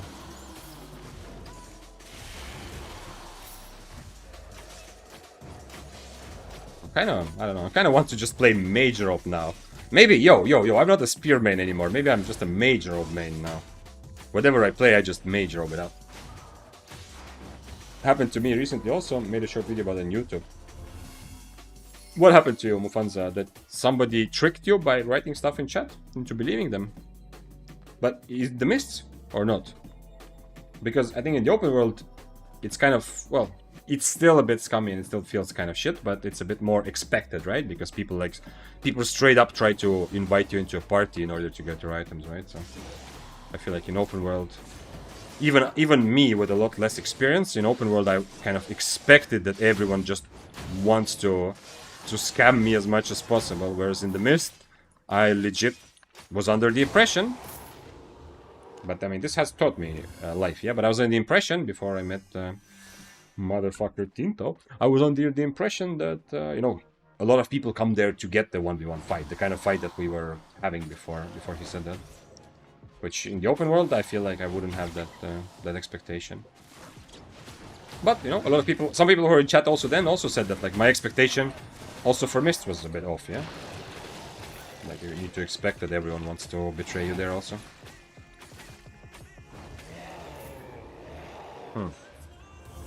Interesting. Yeah. I can't fully explain it yet, but it doesn't feel as good, the build right now. Oh, by the way, I forgot to overcharge again. There we go. Still like overcharging. It's not a good idea to overcharge tier 8. It's definitely eating into any sort of profits I can have with the tier 8 build otherwise. But it feels good and I don't have to think about it. And if I do run into like maybe 8.3 Bloodletter like before, maybe they will fight me then. I will try both. I like the idea of Guardian Helmet being big bait when you're low HP. Yeah, low HP. Yeah. It's very easy. If you do get to use your Guardian Helmet twice, like if you used it already once and then you can use it again, it's very easy. Like I have been surprised by this so many times, more than I want to admit, by going on a like keeping kind of trying to outplay a crossbow or something and feeling like okay, I finally dodged enough spells, I've done enough damage, it's time to like try to win this fight, and then suddenly they use the Guardian Helmet with that crazy big shield. Also, by the way, my shield is worse now, right? Yeah, my shield is worse because the shield, like how big the shield is, and this applies to all shields. I learned this like a couple weeks ago from Hamster. But your shield, I'm not talking about frost shields or infernos, right? We're talking about the extra kind of HP shield, like like this thing, yeah. Also applies to Guardian and Brazilian Cape and that sort of thing. That shield scales with I think your healing, yeah, with how much healing and just like damage, you know, my healing. Where is it? Healing cost bonus also depends on my armor. So on light armor, if I am the same tier, on light armor my shield is bigger. So just like the Guardian helmet, also the energy shield from the helmets, it's more valuable on light armor. and it's the least valuable on plate armor. That's very interesting to know. It's something I found out like maybe now a month ago or so. I didn't know about it before. So anyway, that's another thing that to keep in mind, that having my Stalker Hood on this is also less valuable than it was on Mage Rogue. If you play Daybreaker and Corrupted, you just use Guardian's Helmet. Works in a situation. Yeah, as I said, that's also my like, kind of default. Yeah, I agree with that. But I mean, you kind of like you might be sad that you don't have a Purge, but since you're a Daybreaker, you have a Purge anyway. But you might be sad that you don't have a Helmet of Valor, which I think some people were playing at some point when Daybreaker was more popular. But oh, actually no. But now it's not even just Helmet of Valor. It's the Call of Purity that you are losing. Yeah. Because I don't think... Yeah, okay, Valor was better of a one-handed spear because you at least have some sort of purge. Yeah. I think for Daybreaker, another option you might be inclined to use otherwise, if you don't have a defensive, is going to be Call of Purity, right? Because then you can cancel Cultist Robes. Otherwise, you only Harpoon works.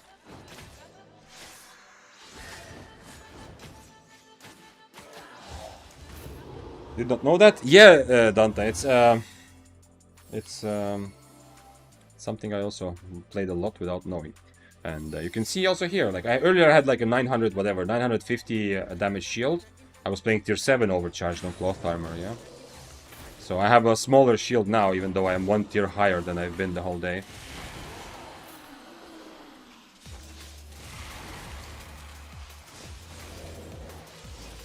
Are we fighting or not?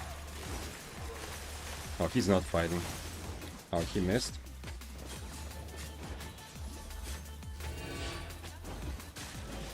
Okay, I'm gonna use my cape then. I should have E'd after him. But I also have 3 bleed stacks, so I can be a little bit more careful. I have red buff, he doesn't. His W is not good for this matchup. Oh, come on.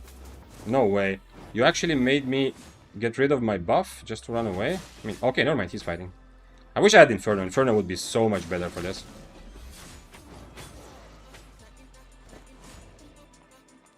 He's not letting me E, but he's also used his E just to get away, so...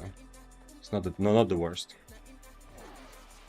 I still have 1 potion, I think he already used both of his. I'm not impaling until he jumps, you know, on purpose. Nice. Since there's mobs, he can get full value from his mercenary. Otherwise he wouldn't.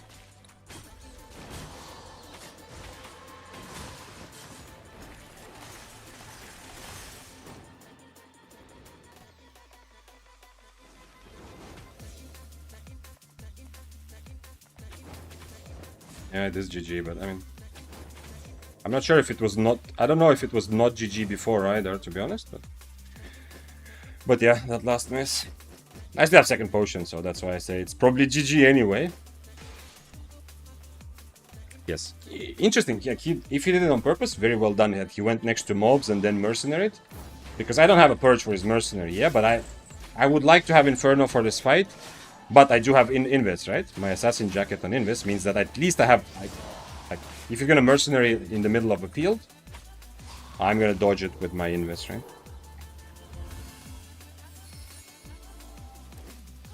Was he just flat out tier 7?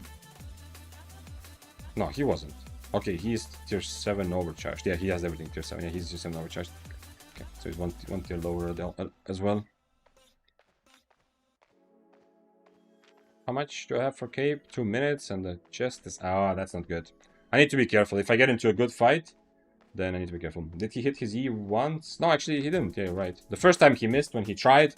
The second time he just used it for mobility, and the third time he missed it also when I took a step back.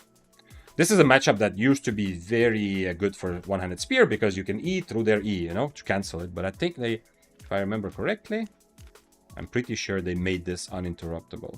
Immune to CC until impact, yeah. So now, if he E's and I E, I will not cancel his E, you know? I will do damage, and I might still dodge it, because I use my E. If I use it at a good time, I might still dodge his damage, it's possible. But it used to be kind of like spear versus battle bracers, you know? If you always keep your E to counter their E... It's a 9 point... It's an 8.3 there. Nah, I missed. Too bad.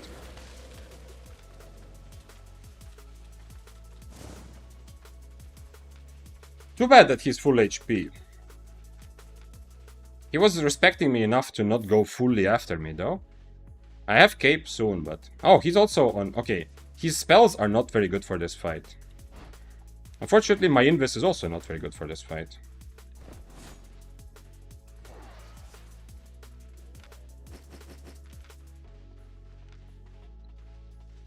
I mean, okay, actually, it's not terrible to have invis.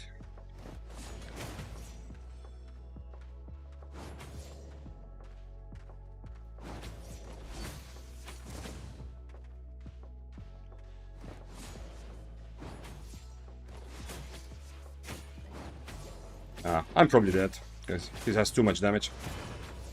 It's an 8.3, by the way, kiting me on carving. Can you believe that?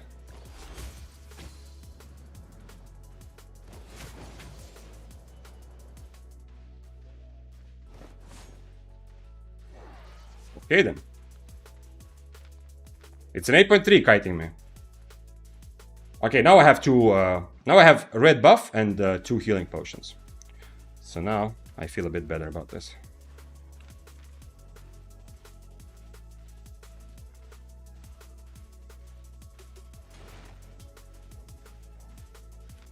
This 8.3 is playing super carefully.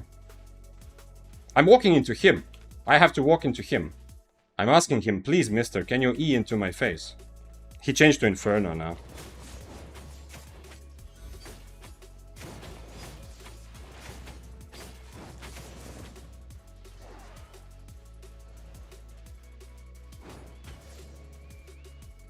His E should be just about ready. I'm gonna walk and let him E me, I think. Otherwise, he's just running away.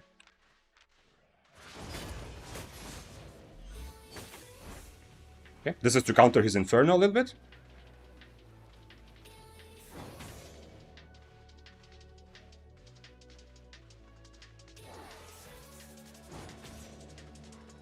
Now he can just get away, I think.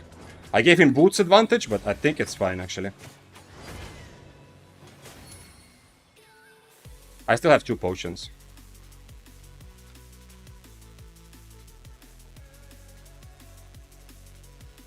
He doesn't want to lose his items, so he's like, this is one of those situations. If I die, it's just because I'm making sure that, you know, I'm attacking him, kind of, yeah. Okay, I can leave also. You know, if he's playing like that, I am still risking something. Yeah, it's nothing compared to his 8.3, 6.4, but I'm risking something. Yeah. If you were doubting if carving is good, this should be like, you know, answer. Carving sucks. Yeah. If he has to play like this, I'm using Invis again to get to counter his Inferno. I still have 2 potions. That's why I can do this dance potentially.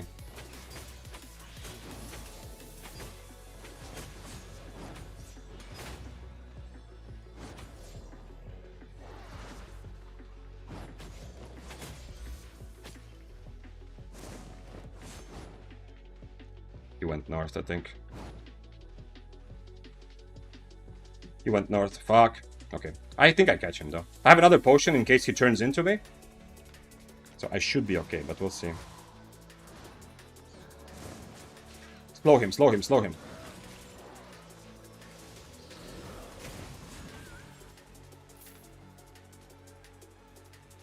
Clip it. Somebody has to clip it. If anyone else comes to this stream and asks, like, yo, is carving still OP and it is still one of the strongest weapons for Mist? You show them this clip. I still have 1 healing potion. My red buff did get procced, yeah? But, like, before we count all of my advantages in this fight, don't forget that we're dealing with an 8.3, yeah? And I am tier 8 overcharge, so there are still 2 tiers difference.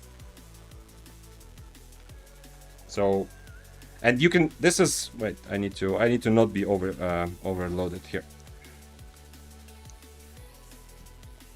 The head saves, man. The helmet, this is super valuable. They're gonna nerf it, by the way. They're gonna nerf this spell, so use it while you can. I don't know what did we lose actually from the. I got the carving and I got the 2 most expensive items. I'm gonna have to sell the carving, and we lost the helmet and okay, boots. I mean helmet and boots. Yeah, boots and helmet trashed. So I got the most important thing. The Mistwalker jacket. The carving is also obviously nice, but I mean, it's not super attuned. But it's nice because it's worth a decent amount, but it's kind of new, yeah? So I'm not going to sell it for a lot more than the base price. But this is the most expensive part by far. He changed correctly to Inferno. The first time he was on Mistwalker was not that good. The shield is a bit too strong. They're nerfing it, and I think they're doing correctly. The shield is very strong. If you get constant value from it, that's a lot. He says GG, man. I'm going to say GG. Oh, he's not online, okay. So he quit Albion after this, but big respect, yeah? Is he bad or is carving bad? Two things. First of all, carving is difficult. And secondly, a big thing why this was possible. Obviously, like a lot of spells he missed, you know? He E'd into me when I was running after him. He E'd into me and missed. He missed some of his W's, yeah? So it's the conclusion is not that he is bad, yeah? Everyone can miss spells, you know? But in terms of tactical decision making, him trying to purge my Invis, it's a big gamble. Like, there's a couple things there's two tactical things that I think we can clearly learn from what he did wrong. We can look at the fight together in a moment as well. And one of them is purging Invis. I also have done this sometimes. It's a big gamble. If he purges my Assassin Jacket correctly, he might just win the game right there, right? Win the fight there. If he actually, like, if he hits it, because I am kind of, well, I'm not helpless, but I am very weak. He's on top of me. He has his Inferno ready. So if he purges my Invis correctly there, like if he hits it, it's decent, yeah? But it's a big gamble, because if he doesn't hit it, like he did, then now he has no purge. He wasted it, so now he kind of, like, in the end, he would have survived. If he kept his purge until the end, he can just purge my boots and potentially get away, right? But another big tactical thing for me is, and that's why, everyone who asks about carving, why isn't carving so strong anymore? Because carving wants to use Splitting Slash. Against Spear, I am trying to kite him a little bit. I can't just brawl him. Against Spear, Splitting Slash works very well for carving. But Splitting Slash was nerfed. So the root is not as powerful as it used to be, and it doesn't feel that good. Whereas this spell, you know, this spell was buffed as it's becoming much, much stronger. So that's one of the examples why dual swords actually like the new way that swords are played. Because dual swords like Blade Cyclone, yeah? If this carving was a Blade Cyclone, it would be just full kite from me. I could not stand next to him at all. Because if this guy with his 8.364 carving, if he EQ W's me, like the fight, I'm losing. I can never make up for that big a damage that I've already tanked, yeah? So Blade Cyclone right now, after the reworks, or like the buff to Blade Cyclone and nerf to this, Blade Cyclone is just better. The reason he's on Splitting Slash is probably because he's A3, he's expecting to have to catch lower IP players, and he wasn't, even though he did play it very carefully, I think the fact that he didn't change his W, either he forgot, which happens, you know, I also sometimes forget, or he wasn't giving me enough respect as a potential enemy, so he was still kind of playing in the role of, like, him trying to catch me, I don't know. But then again, the way he played, it was clear that he was pretty worried. Like, he wasn't just full-on brawling into me. Let's see. We have to make, okay, if nobody else, I will make a clip out of it myself. We have to get used to, like, we, as in you, have to get used to clipping cool things like this, you know, so we can show everyone. And, okay, let's look at this situation. Actually, can I make it full screen? Okay. Then it's a bit easier to see. Okay, so first of all, let's start from the start, actually. I have two options, yeah. I have to decide between Inferno and Assassin Jacket. That's the biggest thing, yeah. There's no way I'm changing to Stalker Hood, yeah. There's no way I'm changing to Stalker Hood because the shield is just too valuable, and the only way I can maybe stand my ground by constantly using my shield.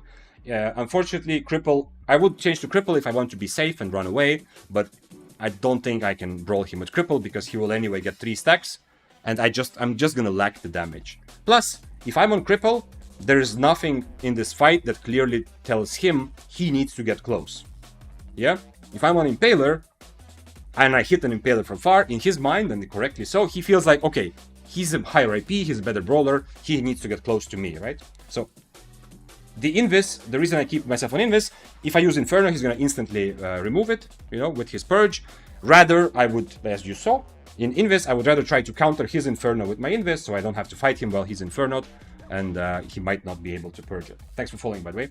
Sot in it. And he does it. Like, this, at this point, he still thinks I'm running away. That's why At this point, like, trying to purge my invis, not a problem, yeah? Very much makes sense. Unfortunately, I missed the Impaler, but now he knows I'm kind of fighting. Or maybe he doesn't, actually. I kind of play it like I'm still running away, because in my mind, I'm still trying to make up my mind what to do here, yeah?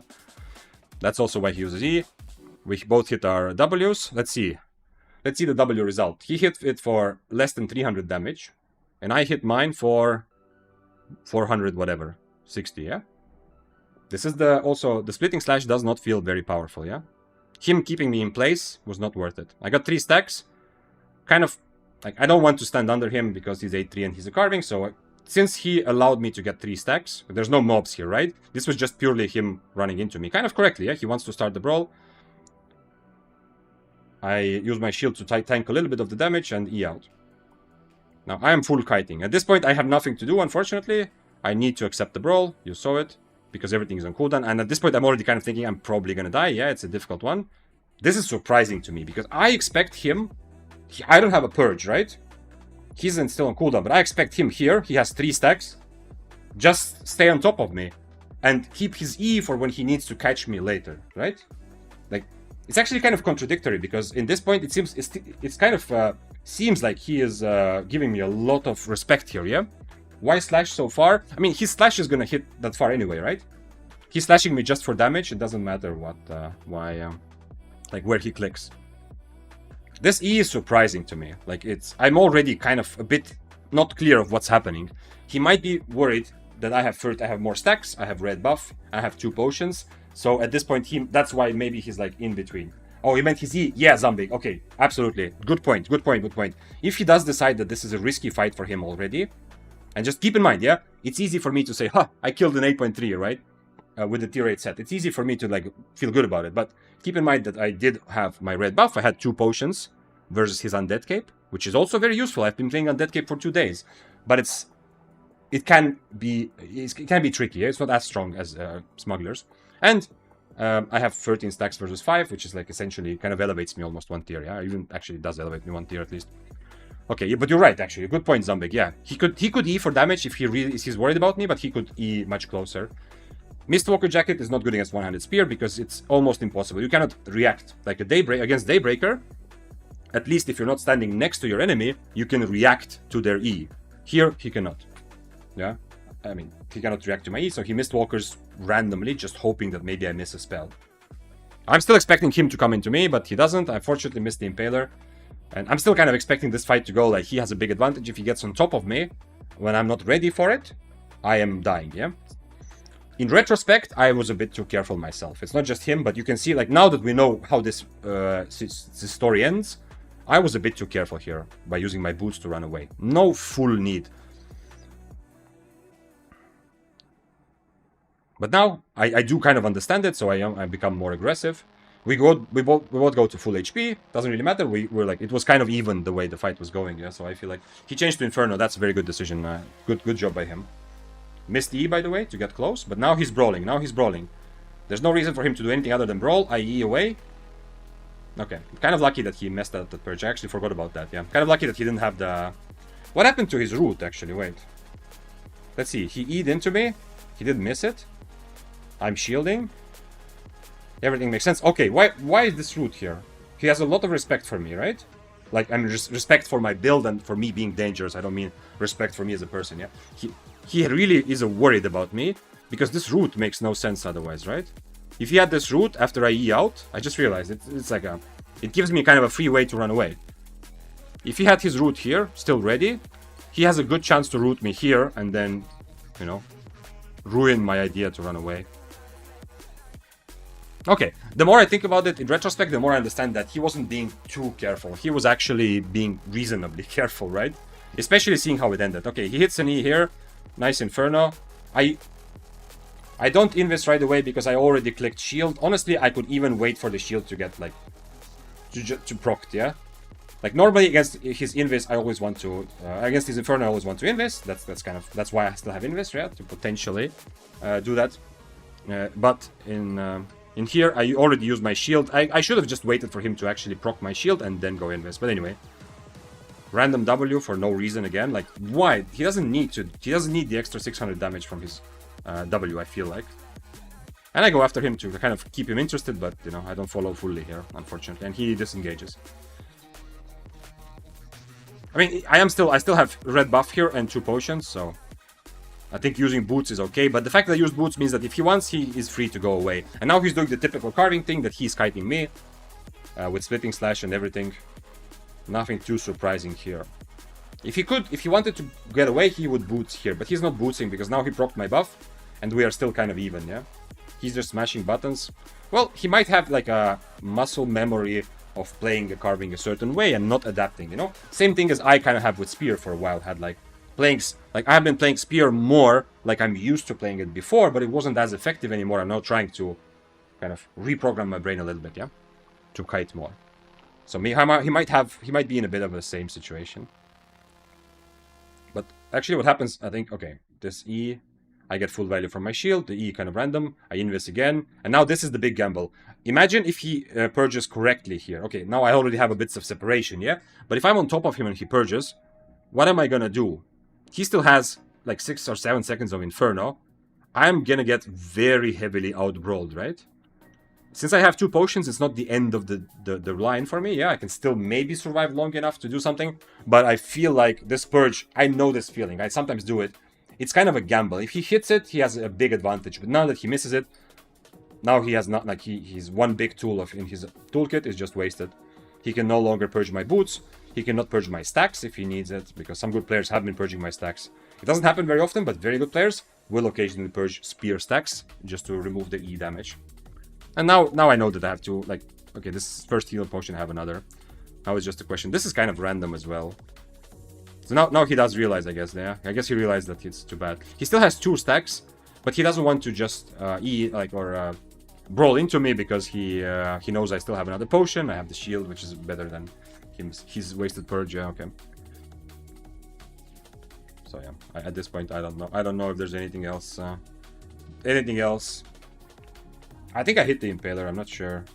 I was like, he is 8-3, right? So even if I hit my full stack T and Impaler just as his Undead Cape is proccing, I probably can't execute him because his Undead procs at very, very high IP, yeah? Because his overall IP is so high, unfortunately. So I was kind of trying to, I was thinking about it, but I look now that it's very, very difficult. He has 900 HP, I proc his Undead here with full stack T and Impaler, but it's not enough.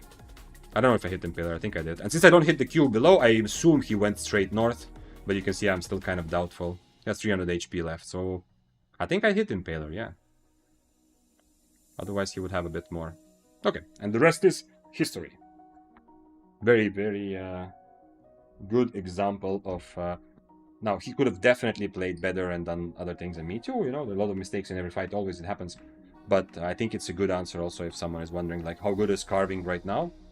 I think it's a decently good answer. Not like he is not adapting, just like I am playing sometimes like my spear habits from before.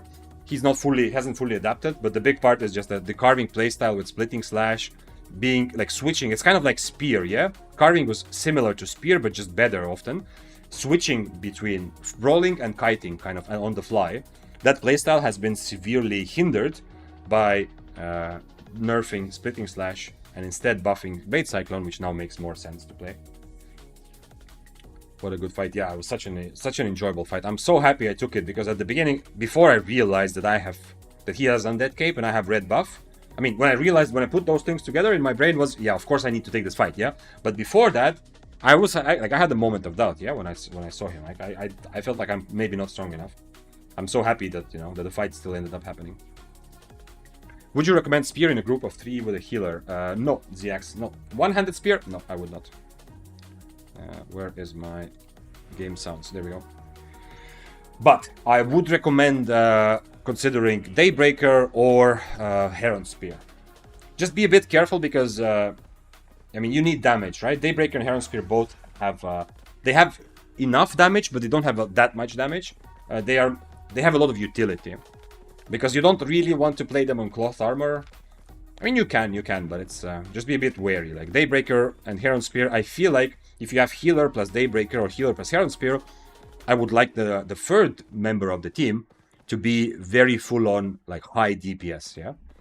Like some sort of cloth armor bow, Maybe Curse, although that will be like very slow damage, but it can be high damage.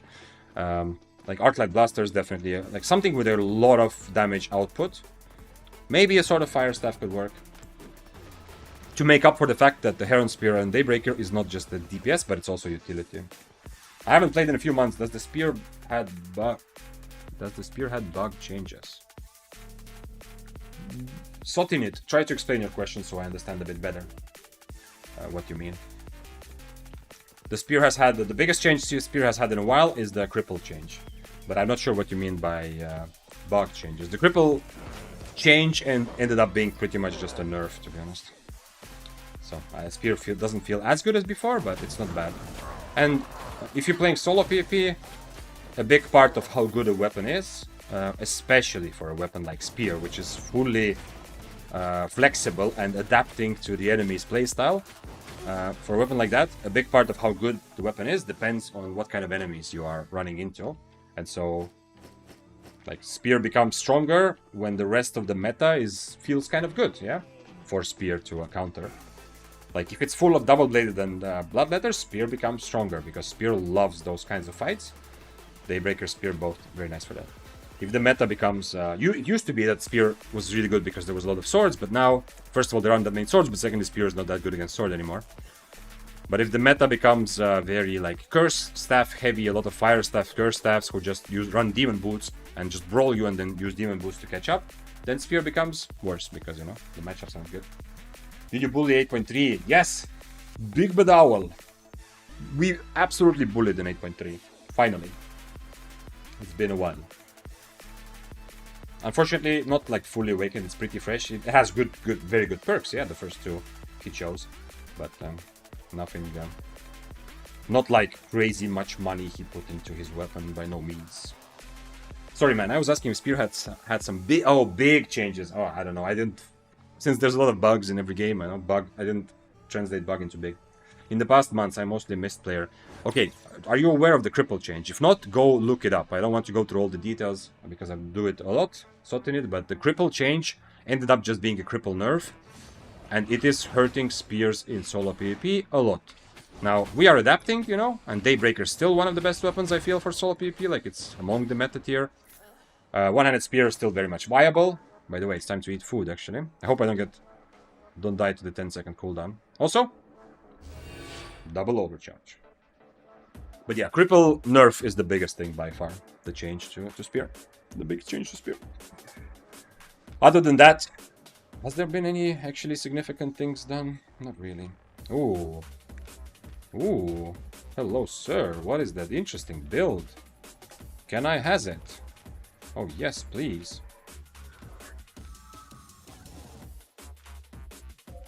He doesn't have mobility, interestingly enough. Wait, why can't I change to Inferno? Wait.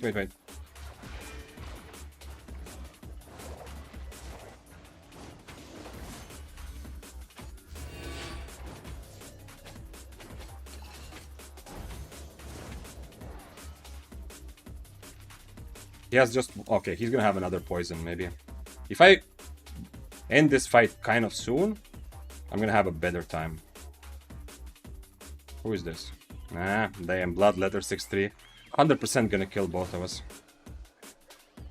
I need to be careful. The Bloodletter 100% saw his HP. He might not... I don't know if the Bloodletter inspected me, but he's going to come and kill both of us.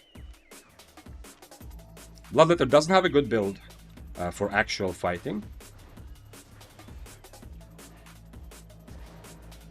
I'm gonna try to kill the Bloodletter together, I think. No. Nah, I took damage from that.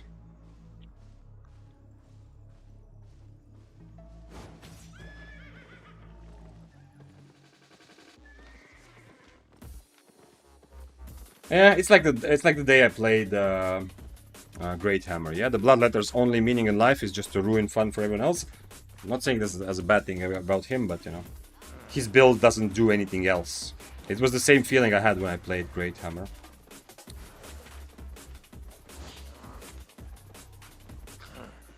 He changed his helmet now. I do want to fight you, I just didn't want the Bloodletter, you know?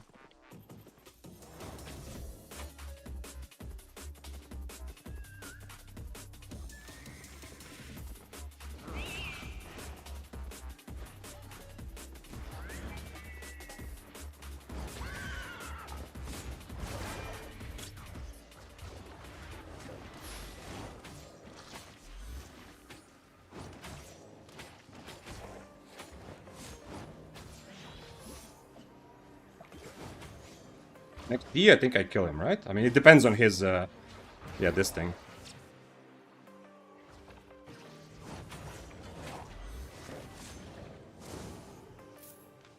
Interesting.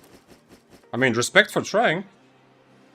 I was right about next D killing him, but the Polymorph is kind of interesting. I feel like Polymorph is good against Spears when he's playing Prowling. He was tier 7 Overcharge and tier 8 Overcharge as well. I'm kind of curious he still didn't swap to Polymorph. Like, if I was him, I would probably go Tether to catch me, but I haven't played enough Shapeshifters to, like, to have enough experience playing a Shapeshifter against a Spear. It's rather the other way around. And I feel like a big point of Polymorph is... Can I harpoon and kill this guy? Big point of Polymorph is, for example, for Prowling, it's so strong because you protect yourself while you are cat form. But he doesn't need to protect himself, right? Polymorph for him does almost nothing, yeah. It's like just not allowing me to attack for a couple seconds. GG, yep. I mean,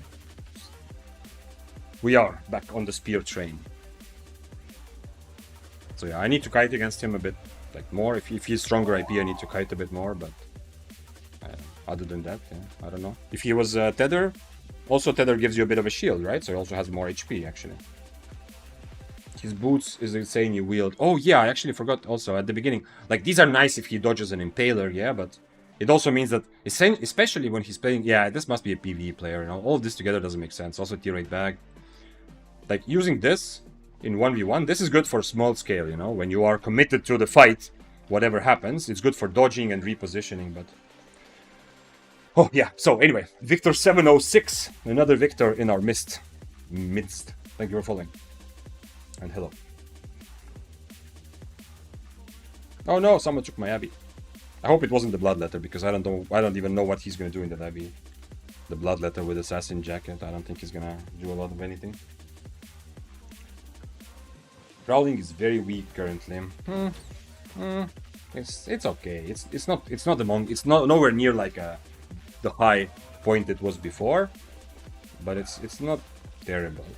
And one reason, like one way you can kind of play Prowling, and the reason it's still kind of okay, is to play it a little bit like a double-bladed staff from Temu, yeah? Not exactly, but it's a bit like a budget survivability build, yeah? Because the Invis in your Prowling form and the Tether, like the short cooldown mobility, those things together mean that if you play very high IP Prowling, like you do with double-bladed, for example, or Bloodletter, you are decently okay. You can capitalize on a lot of situations against people who are just weaker because of lower AP. You can get away from a lot of bad situations.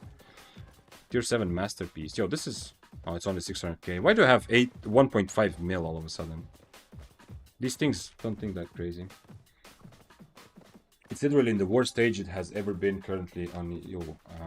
From when it was launched? Yeah, I think you're right, yeah. I think you're right that it's like Prowling... Yeah. I can't remember where it was weaker, yeah. So, I mean, if you compare it throughout history of Prowlings, yes. But it's not like... It's not hopeless like where you cannot bring it to solo PvP at all, yeah? It's very difficult, and it is... you are going to rely more like a Bloodletter, yeah? Like Bloodletter in most solo fights sucks.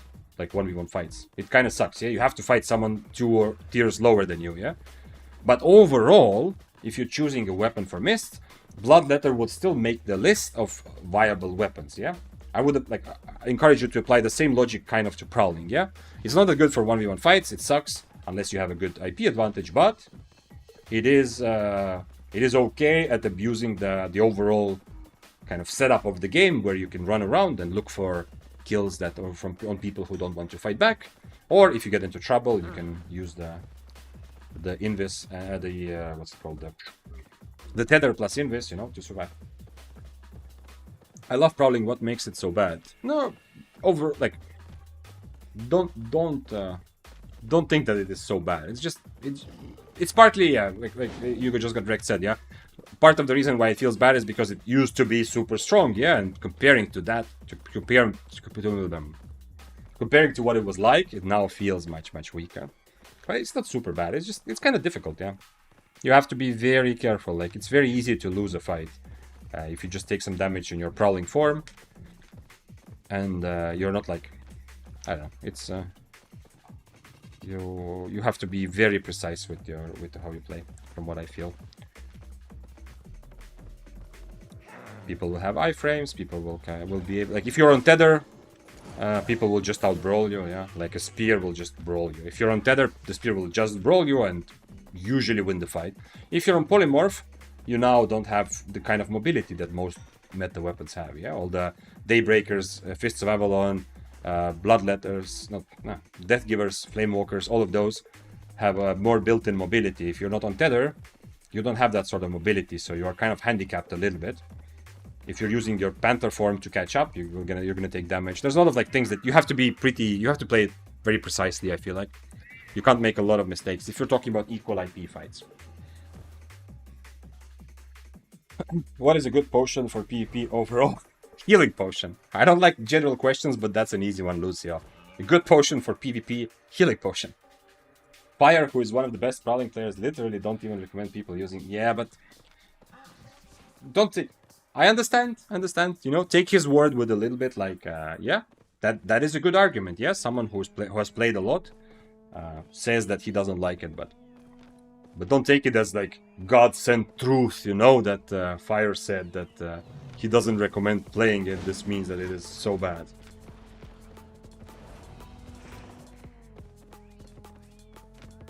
Take it as like take it as one data point, yeah, like one data point, and you need many to have like a strong opinion. Is it playable with low IP or not really? Prowling, no, not really. With low IP, no.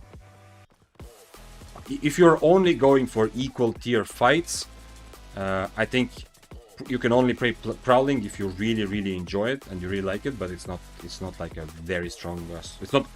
It's not even. I'm not even sure it's like fittable in B tier. You know, like if I have this S tier best weapons, then A tier, which is pushing, and which is A tier is like meta, and B tier is a lot of good viable weapons, which are not meta but are still very good, and you should play them if you like them.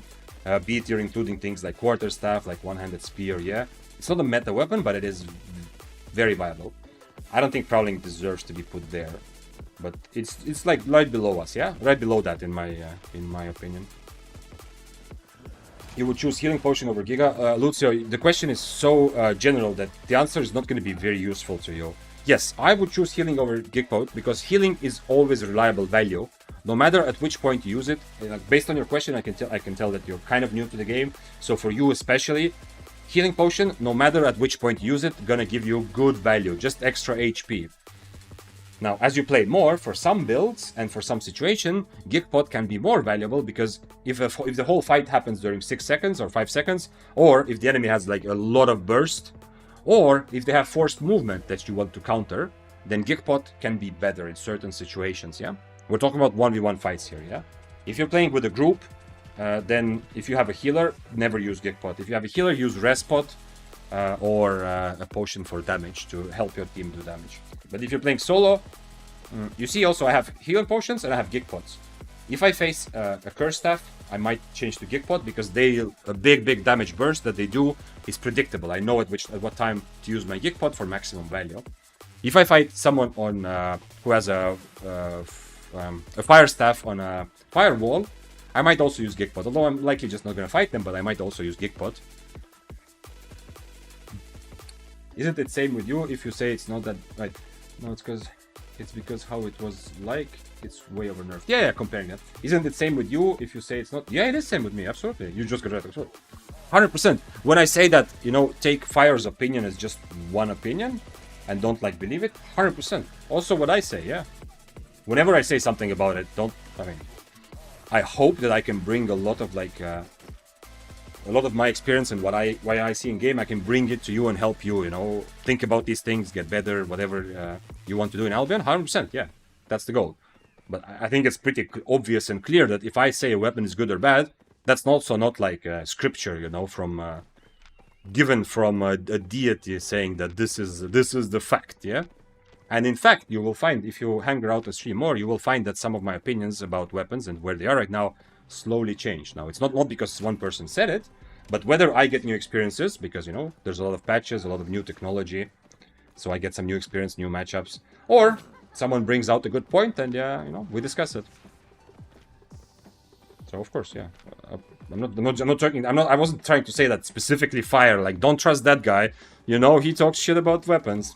I didn't mean that, yeah. No, it was more like, I hope it's clear. It was more general. But you know, if you look around for different content creators, you will also kind of feel like which of them are more willing to say big things, even if they're not sure, and which are not. On the topic of potions, what special potions like Tornado or Hellfire are solo PvP viable? Both of those are, but it's viable for specific builds, you know? Hellfire is viable if you have a stun to keep your enemy in the Hellfire to actually get value from it. So you will only see Hellfire played with hammers, usually. It's going to be Tomb Hammer, maybe the new True Bolt Hammer as well, something like that. Tornado is only viable on a build that focuses fully on kiting and avoiding close contact with your enemy. So you will only see Tornado on a build like a Frost Staff, or some sort of Frost Staff who is just full on kiting.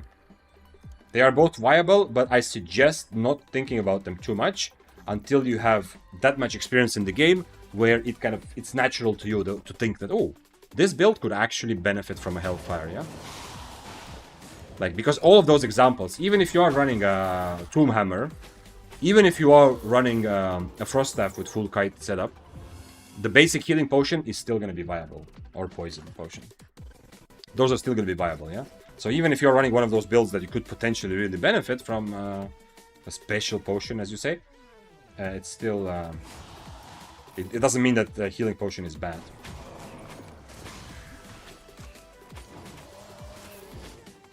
By the way, the 8.3 kill on the carving, in the recording you saw also, I had 13 stacks and I was red buff, you know? That mattered. So if you want to make... like, that's one of the... I've made definitely... from like very good kills that I've had like in my Albion experience, there is a disproportionate amount of like really valuable, good money-making kills that I have made in the Abbeys. And part of it is because, you know, nobody's mounted, so some people are more likely to join the fight. But part of it is that Abbeys give me this chance of having the advantage of... how much for my... okay. Having the advantage of having more stacks. Of course, oftentimes I don't get lucky, but with not getting chests and getting enough red buffs, yeah? I mean, getting a red buff at the end, I mean. But that last time, I was lucky enough to have more stacks than the carving, because I was actually clearing mobs faster, I guess. Or he just got a bunch of chests. It's possible. I played against Chill Hulls in Corrupted as Daybreaker. How do I deal with Cultist Troll? Should I just try to Harpoon? Yeah, Harpoon, yeah. There's, unfortunately, nothing else you can do. I mean, if... against Chill Hull, I would just Harpoon. There is a bit of a discussion that we had when I died with That was not against Chill Hull, that was against Arctic. Against Arctic Staff, I died, it was in the mists. And we had a discussion of what would happen if I changed from Harpoon to Deflect, to Deflecting Spin. Because Deflecting Spin is pretty good against Arctic Staff. And there was a bit of a question like, okay, I would lose... like, essentially, I would give him a free Cultist Robe, but I would gain the fact that he cannot E me, because whenever he is, I will just deflect. So there, it was a bit of a question. But against Chill Hull, you cannot deflect anyway. You don't need Impaler. There's no other W that makes sense in my... you might think about it. So just Harpoon. You might not... it's not 100% that you only keep your Harpoon for the robe. Sometimes you might need to use your Harpoon just to get the fight going, but I hope that your second Harpoon will be ready.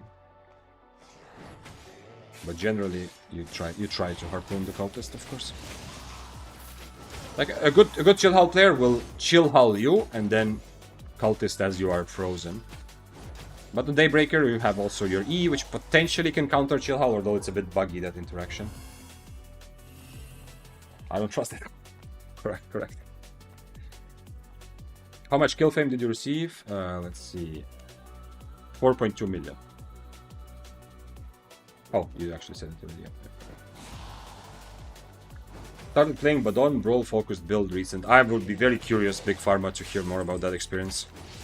That is something I'm almost tempted to play some sort of bow myself, just to have a better understanding, because I love feeling like I know what's happening.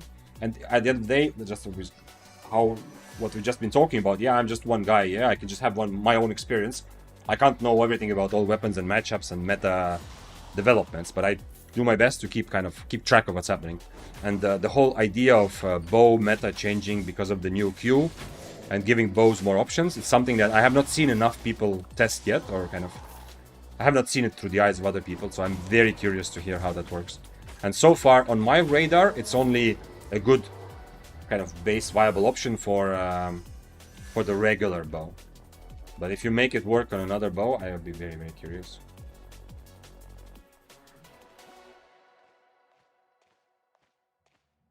Almost killed an 8.4 Death Givers. Holy shit.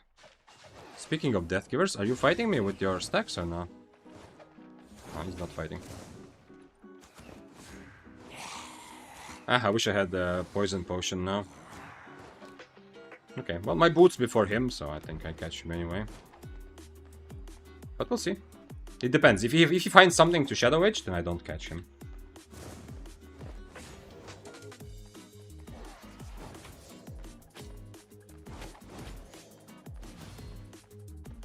Oh, he eat me, okay. He's gonna have boots, but I'm gonna catch him next rotation.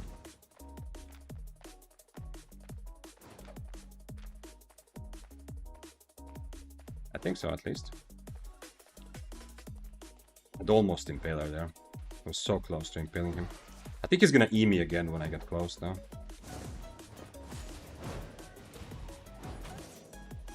Nice try. Nice try to dodge the spells. If he survives long enough for his next boots, I don't know. Well, lucky. Lucky that the Impaler hit before his Shadow Edge hit on me. What second skill should I use as a carving for a kiting weapon? Against a kiting weapon, you want to use Splitting Slash, but you have to be careful, just like you saw with this carving. You're gonna be weaker, yeah? 360 no scope. Yeah, that was exactly. Drop shot at that kid. Yeah, you have to feel the on carving. You have to kind of feel like, can you afford Splitting Slash? Like this 8.3 kill is a good example. Like, yeah, okay, there's other mistakes also. He could have still won with the spells, but it was more difficult for him because of Splitting Slash, because it's instantly just less damage for him, you know. And I don't have to be as worried of him being on top of me as I would be with Blade Cyclone. But if you're talking about full kiters like bows and frosts, I think Splitting Slash always. Because if you use Blade Cyclone, you won't even get on top of them, yeah? You will maybe be able to be on top of them once, and after that they're just gone, and you're never catching them again. Unless you get like a huge value purge on their boots, but like a Frost or Bow usually will not let you purge their boots, because they will always use the W first to create space, and then boots. What's the 4 minutes? If this guy is low from mobs, he's probably a good kill for me. Hey, I think... let me see. Can I harpoon this? I think it's payback time, right? I'm not sure. Maybe someone else is playing this. But yesterday, Eugen... when I was fighting like 2 tiers higher dual swords, I think you saw that maybe. Eugen was there at the right moment in the Abbey, and he got the last hit and killed the dual swords. So I think that's him. Let's see if he goes out or not. Okay, he's not going out. He believes he can get away.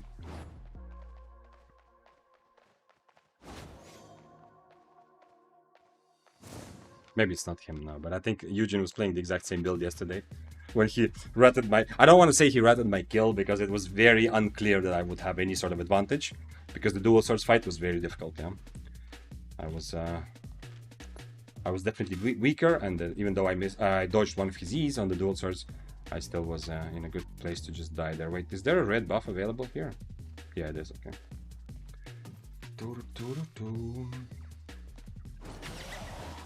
Hated the full kite playstyle of bows, but playing Cultist called Mistwalker, Jacket, Badon. That sounds like a pretty fun one. But what are your boots, yo, Big Pharma? Because especially if you also have Cultist Cal, which is only going to be useful when you're up close, kind of feels like you might need to have some sort of solution for when the enemy just decides he'll sprint. Okay, so nah, okay. Aren't a lot of people just gonna not brawl you, or like they start brawling? You do a lot of damage with Qs and helmet, and then you can't really catch them. I mean, I guess you still have frost shot, so it's not that bad. Definitely one reason why I believe your build can be pretty successful and unlock it is because the surprise factor, yeah? Because people won't really expect you, because, you know, usually, like, if I see a bow, first instinct is, okay, how can I get on top of him, yeah? But you're actually sitting there like, you know, like, haha, you activated my trap card, yeah? You actually want them to get on top of you to fight. So I think that's what makes it fun to imagine this build. Exactly. Yeah. Okay. Nice. Yeah. That's a big satisfaction when you can kind of outplay your opponent, not even by tactical decisions, not by mechanical skill, but you already outplay them just by surprising them with your build.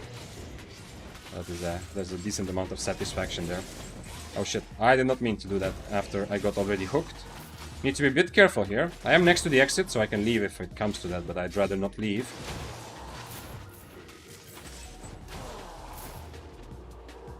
What's up, man? What's up, Ding Ding? So Ding Ding in YouTube chat says, still haven't killed anyone with spear yet. Keep at it. If you're enjoying the spear, then keep at it. If not, then of course try something else. I lost 8 mil after dying many times with tier 7 set. It's definitely more fun than gathering though. Happy to hear the last part. Yeah, I enjoy gathering and grinding for levels and trade skills has been interesting for me in other games. For some reason in Albion, it's just the difference, you know? Like in the difference between PvP and non-PvP is just so stark, you know? Like my brain's dopamine release tells me go PvP, go PvP. If I go try to gather, the brain is going to be like, come on, go PvP. Yeah. So I'm happy. But Spear is not an easy teacher. Spear is the kind of Kung Fu master teacher that is going to make you suffer for a long time, knowing that in the end, you will be, like, if you make it through it, you will be thankful and you will feel good. But it's not that easy. So it's kind of relatable that you can die a lot. It's not always that clear what the correct decision is in a fight, whereas on some other builds it's much more straightforward. Zerg asked earlier, using Mistcaller, now using Torch. Is there a reason for that? Or you upgraded said just didn't have Mistcaller? No real reason. I just wanted to go back to the more like regular spear build. Essentially, I am kind of in my head answering the question because I very much like the cloth armor Mistcaller build that I was playing. I felt very good and I was also very successful in it. So in my head there was a bit of a question. Is it the build that is bringing me all this fun and success, or is it that I have, like, me as a person, you know, is it me that I have changed, that I have just started playing spear a bit differently and kiting a lot more? So now I'm kind of going back to the more regular spear build, but still applying the kite first mentality much stronger than I'm used to. So that's why I'm playing Torch. I could swap. It's not like a huge difference, honestly. I could swap to a Mistcaller here. But I am curious to see. And I feel like I felt better on the cloth armor spear, but then again, you know, I didn't do this on the cloth armor spear. So who knows? Maybe it was actually leather armor that brought me.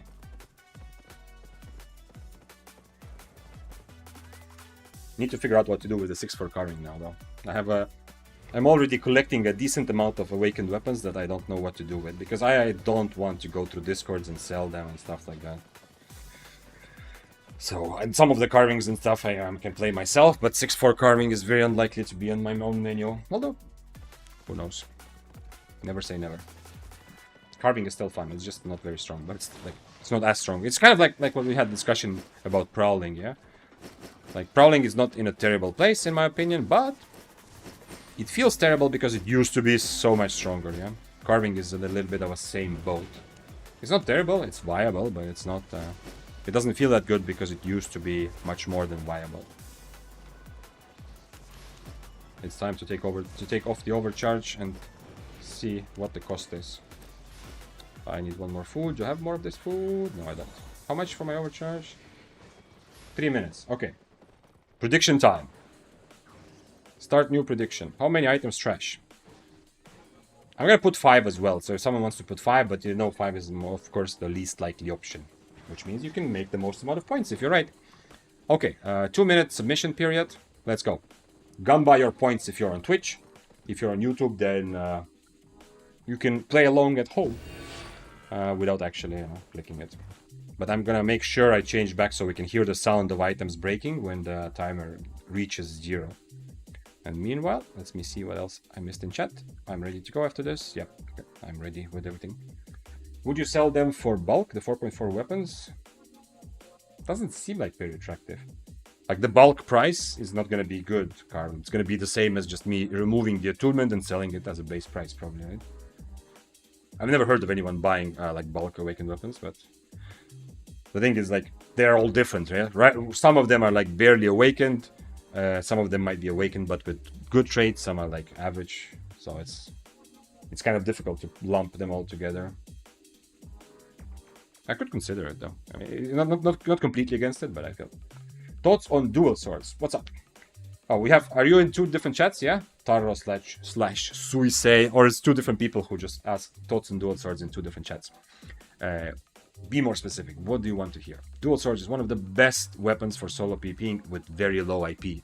As you go higher IP, your predictability and you're limited to one sort of playstyle. Your predictability and lack of mobility becomes more obvious, so more people will counter it. But it is still viable at middling tiers, and even up to 6-3, it's not bad.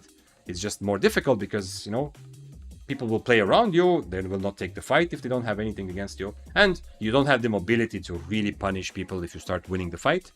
Fine, you might sometimes, but you know, it becomes more difficult to be successful. But at lower IP, it's no question one of the best weapons to defend yourself against against stronger attackers. Very interesting innovation in regarding to dual swords is that the assassin shoes dash. I've seen it more and more. People use it not just for death tiers, but also for dual swords. And it's an interesting one. You actually have pretty much enough mobility to keep yourself on top of your enemy with dash and dual swords. So let's try that out. Thanks for following, Mr. Dante Alighieri. Straight from hell. I leveled up my first 4 weapons to level 100 and feel like they're bad for solo PP. Prowling, Blood Moon, Imp Staff, and One-Handed Dagger. Yeah. None of the shapeshifters are in an amazing place comparing to where they were before. So yeah, I understand. One-Handed Dagger is good for solo PP though. Nothing wrong with that. I mean, it's not like a meta tier weapon, but it is very good at potentially punishing people who just either they don't have a good defensive or they make one mistake and you can kill someone 2 tiers higher just by them eating your whole E damage. Thanks for following. Sweetie. How do you get your gear out of Brazilian that you want to sell? Clever Devil, I don't. I just sell it in Brazilian, pretty much. I mean, the couple of things that actually I feel like, you know, this will never sell in Brazilian, I just take it with me and transport. Like, I don't transport through the things, I just teleport to Limhurst. Okay, let's hear that. Let's hear the... let's see. We have some predictions. Most people think that it's 3. Okay, no, they have one person here, 1 person there. So it depends on how many points you used. But the most points were put on 3, I think, yeah?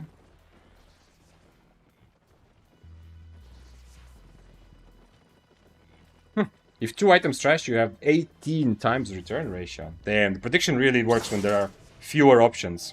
And the answer is 1.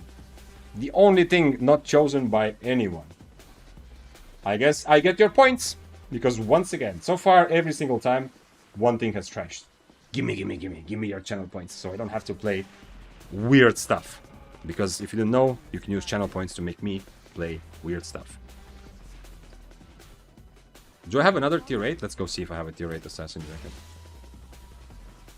2 is cursed. I don't know. I've dropped, like, I've had situations where like 4 things trash, right? I think on stream also. But I mean, we're talking about double overcharge, yeah? So it should be pretty likely that more things trash. Do I actually just... do I take 6-3 here? I don't think it's... I'm gonna be too scared if I take 6-3. Let's take this and just see if I have enough awakened. Here's where I keep my runes. I need these, right? And I need 192 of these. I'm using my souls and runes and stuff. Thanks for following. Aha, 97. I hope this is the correct amount of correcting. With One-Handed Dagger, I feel like it's really easy to counter it, to win against people who try to brawl me, but if someone managed to invis kite anything when I do my RE combo, I just die. Yeah, but I mean, that's kind of... that's okay, no?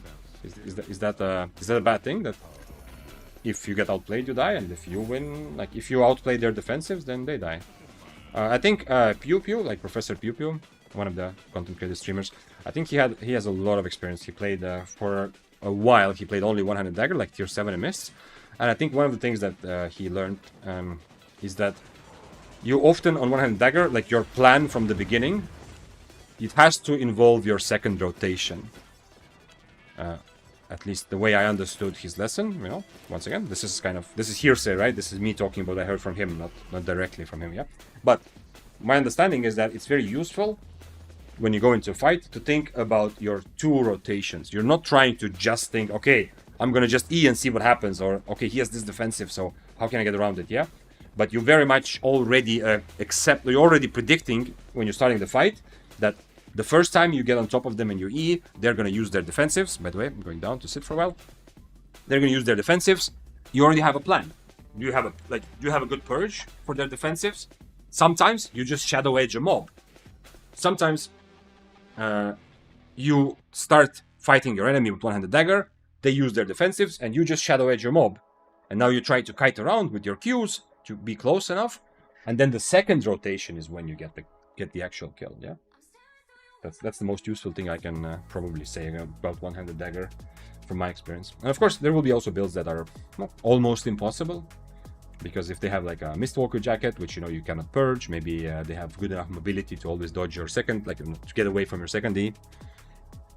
You cannot fight everyone, but that's true for most builds. I was watching you on YouTube, but I had to hop on here to gamble. Okay, nice. Welcome to the... I mean, you're the first one who says you are here to gamble, but happy to have you nevertheless.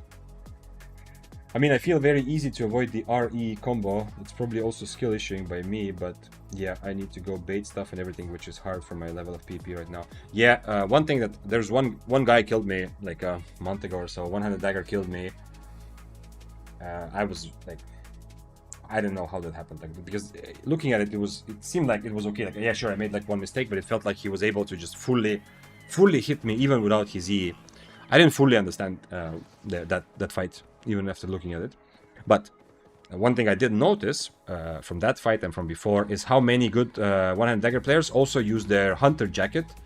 Like, they don't use it. It's not only in their mind like, okay, my whole thing is I use hunter jacket plus E, and now I'm strong and I try to kill. Oh no, my enemy used defensive. What do I do now? Yeah.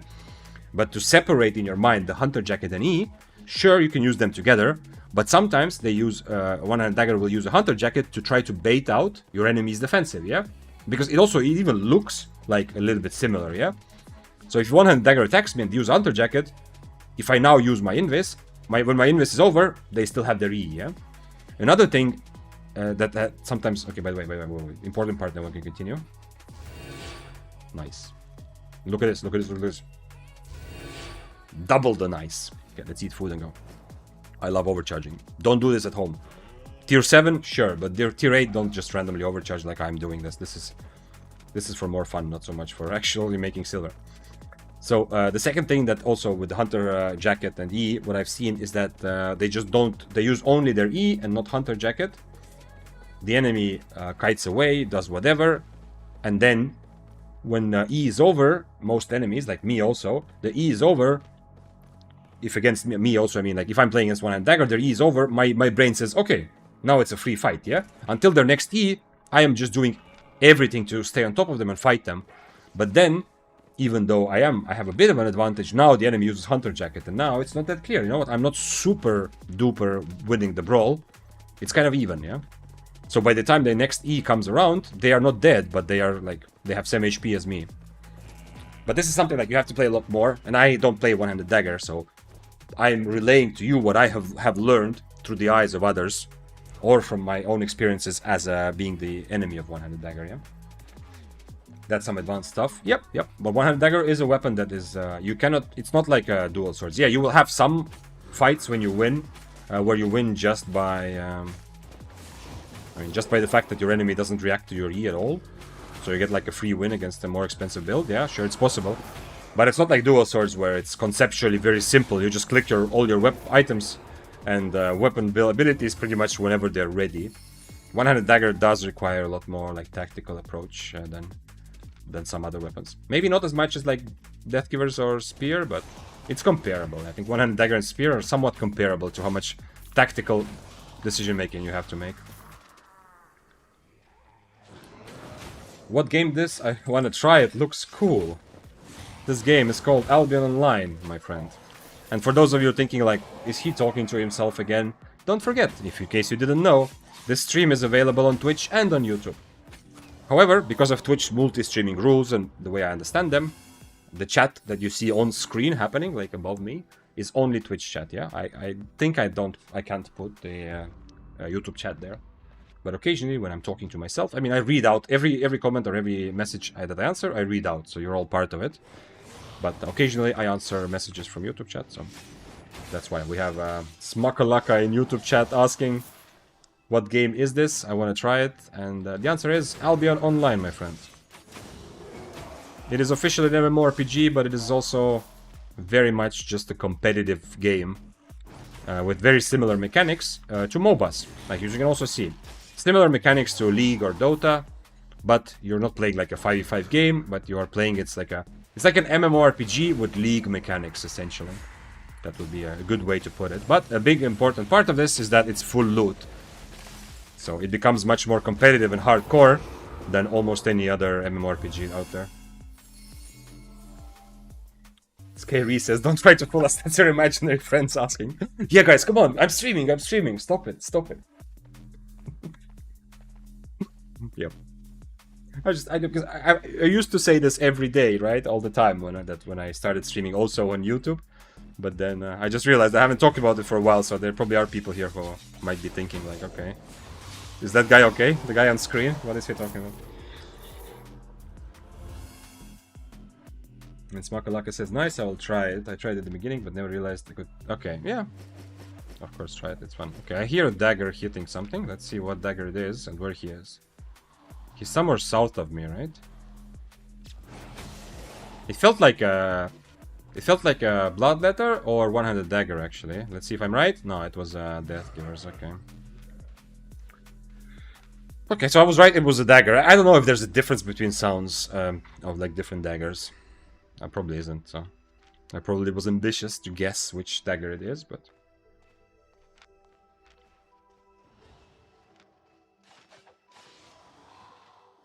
Oh, he has no E here. I have Invis, which he can purge, but it's also not bad against his mercenary. He's gonna... Oh, he E'd into the mobs, holy shit. I thought he was gonna jump and turn around on me. He actually E'd into the mobs, that's interesting. I wouldn't have done that. Okay, predicted the jump, kind of. Please don't. Mobs, please don't do this.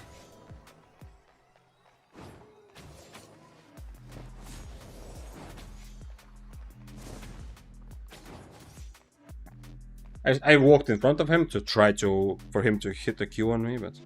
Interesting, when he ran into mobs, I kind of expected him to get 3 stacks and start E'ing me, but... It was tier 7, so...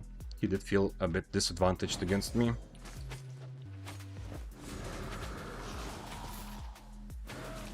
I have potentially a dumb question. Okay, Ozerius, let me prepare. Let me prepare my grinning face to laugh at your stupidity. What is the question? Does Guardian Helmet purge Poison Potion? Yes, it does.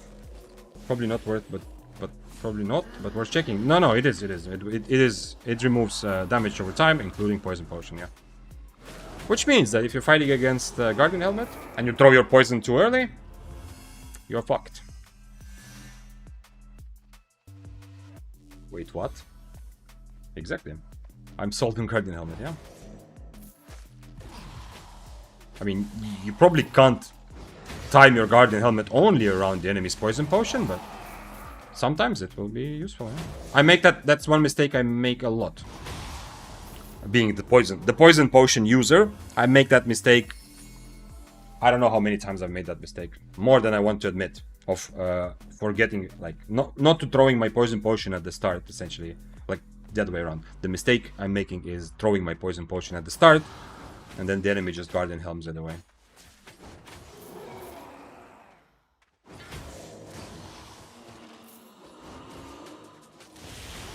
I just did it in a match against double poison player, but I thought it was stupid for wasting my helmet. Well, it's up to you. Like, if you are at 50% HP, you might get... Like, it depends. But if you are at 50% HP, you might get more value if you wait for your 40% and then use Guardian for the big shield. But, yes. I do... overall, yes, it is a strategy you can use. Thank you for the info. You're welcome. That's why we're here. So that I can get better from my fights, from having to fight in front of you and analyzing, and you can get better from the things that I have already learned. By the way, chat is there. Is that actually weird? I don't know why I suddenly feel like... Is it weird that chat is over there? Not really, right? I mean, I've watched a lot of streams, so I've never even thought about which way the person is looking on camera. Someone used... Is he running away or what? And who are you and where are you? Give me info. I want to see you. Why are you running away? You're just changing spells and then you're gonna fight, yeah?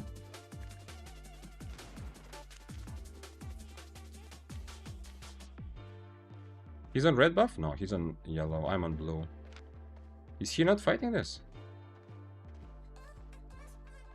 I guess not. No, he's full running. Can't really catch him, unfortunately. Especially we are close to the exit, so I would rather go find a red buff, but he will come and mess up the... Like, if there's gonna be an 8-3 fight this time, this hammer is 100% coming to mess it up. Thank you for subbing with Prime. Rechvun, for everyone else, spears out, or raise your spears, I think that sounds better. Spears out for Rechvun. I still don't have a spear. Don't have a real life spear replica to raise, but I am very appreciative of your support, of your sub, and hopefully you're having fun. Okay, you see, he's already here. Brother, may I have some kill? I need a... oh, okay, red buff. Nice, nice, nice.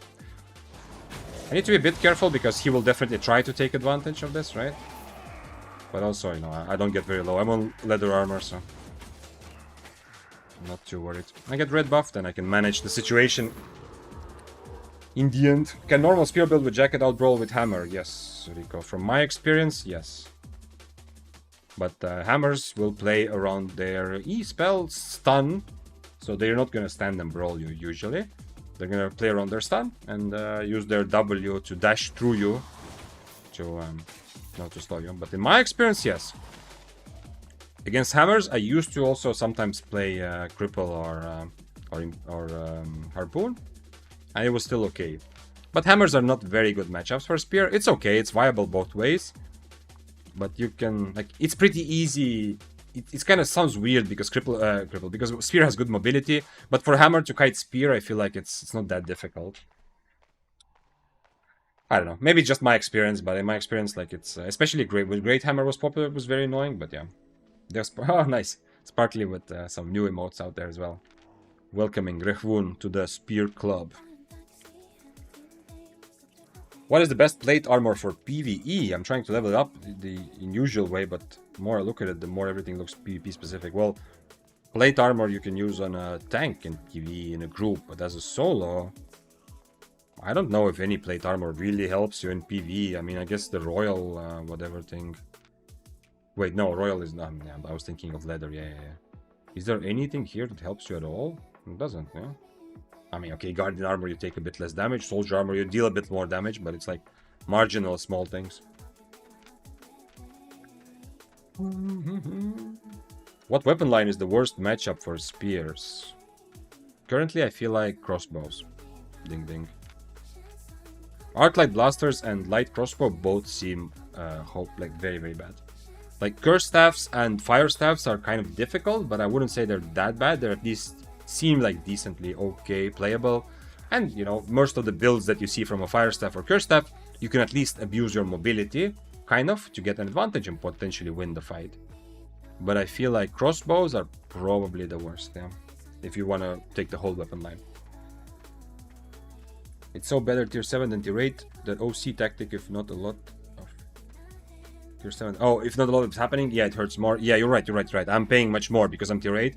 I'm paying more. But you know, like this, if situations like this happen, this pays for quite a few hours of being constantly overcharged. So, I mean, of course, for that fight, I could have just overcharged on the spot also. Come on, where's the hammer? He's 100% gonna come and check out the chest, right? I am not very scary for him. Yeah, he doesn't want to fight me because I am tier 8 overcharged. He's tier 7, but I don't think that he's going to. I don't think that he's going to just full-on abandon. I'm not that scary. I fight that guy, no way he's surviving undead. What? This guy that I... this guy? Oh, sorry, not this guy. This guy? I drop you on Discord to watch. Okay. Later. By the way, everyone else also, there's a channel where you can share your VODs on Discord. Whether you want to show off some amazing kill or you just want somebody, like other people's feedback on sorts, you know, to hear what others thought. Okay, let's try this then.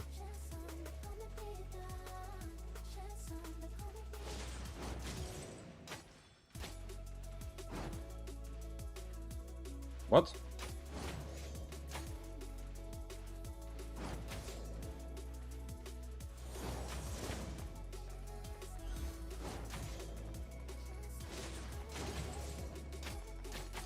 Well, he still has buff, so... Unfortunate. Unfortunate. I'm surprised. I would expect that build to try fighting me. Because... Oh, okay. I am dangerous for him, for sure, but I'm not like... It's not like he messes up and then the fight is over, you know? He will have decent chance to still just get away if it doesn't go his way. Who knows? Hey Vic, I have never used awakened weapons and I don't understand why I would use them for solo PvP ever, because dying is just common. Am I missing something? Yes, when you play higher tier, people play differently, yeah? But for a lot of people who enjoy playing a lot of high tier, they don't die that much, yeah? First of all, you are obviously a bit less endangered because you are stronger, yeah? Like, if you get attacked by someone, like if you get attacked by a tier 8 when you are tier 7, you might die. If you are 8-3, if you want, you can usually get away. Or you just win the fight. So, awakened weapons, usually people play much more carefully, yeah? It does raise the stakes. And that's also one reason why people do it, you know? Because they enjoy the raised stakes feeling. Oh, come on, bro. Slow him, mobs. Come on, come on, come on. No. I don't have a poison for this. Oh, man, this is such a juicy situation. Come on. This guy, then. Somebody, give me gaming. No. Okay. Okay, so yeah, I think it's just people just like raising the stakes that way, yeah? To risk more, it's more fun. Plus, I mean, it gives a reasonable advantage, yeah? I mean, I know you are paying, it's crazy in terms of money, awakened weapons, other than 4-4 maybe, even that, you're throwing away money, yeah? It's a big silver sink. But, you know, if everyone, like, money is not an issue for a lot of people who play for a long time. So if you are, if you are in a situation where all the other veterans or experienced players that you might be fighting often, they are putting like 100 million silver into just getting like a bit of extra benefit or the weapon, well, maybe you should do that also, otherwise you will start losing, yeah? But overall, like, there isn't a reasonable... Like, if you want to play the game the way I'm playing, it doesn't make sense to use awakened weapons, yeah? If you embrace the nature of the game in that sense that you die all the time, it doesn't make sense, really. It's just a waste of money. But it is kind of a fun waste of money, because risking more and gambling for it is, at least for me, I feel like it's pretty fun, actually. I wish I had I wish I had poison potions here to dismount this this guy. He's gonna go back to the camp. I don't even have an invis. Can I actually kill him with harpoon? Maybe?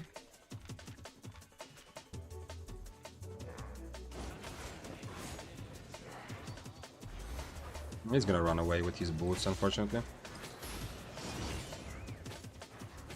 Yeah.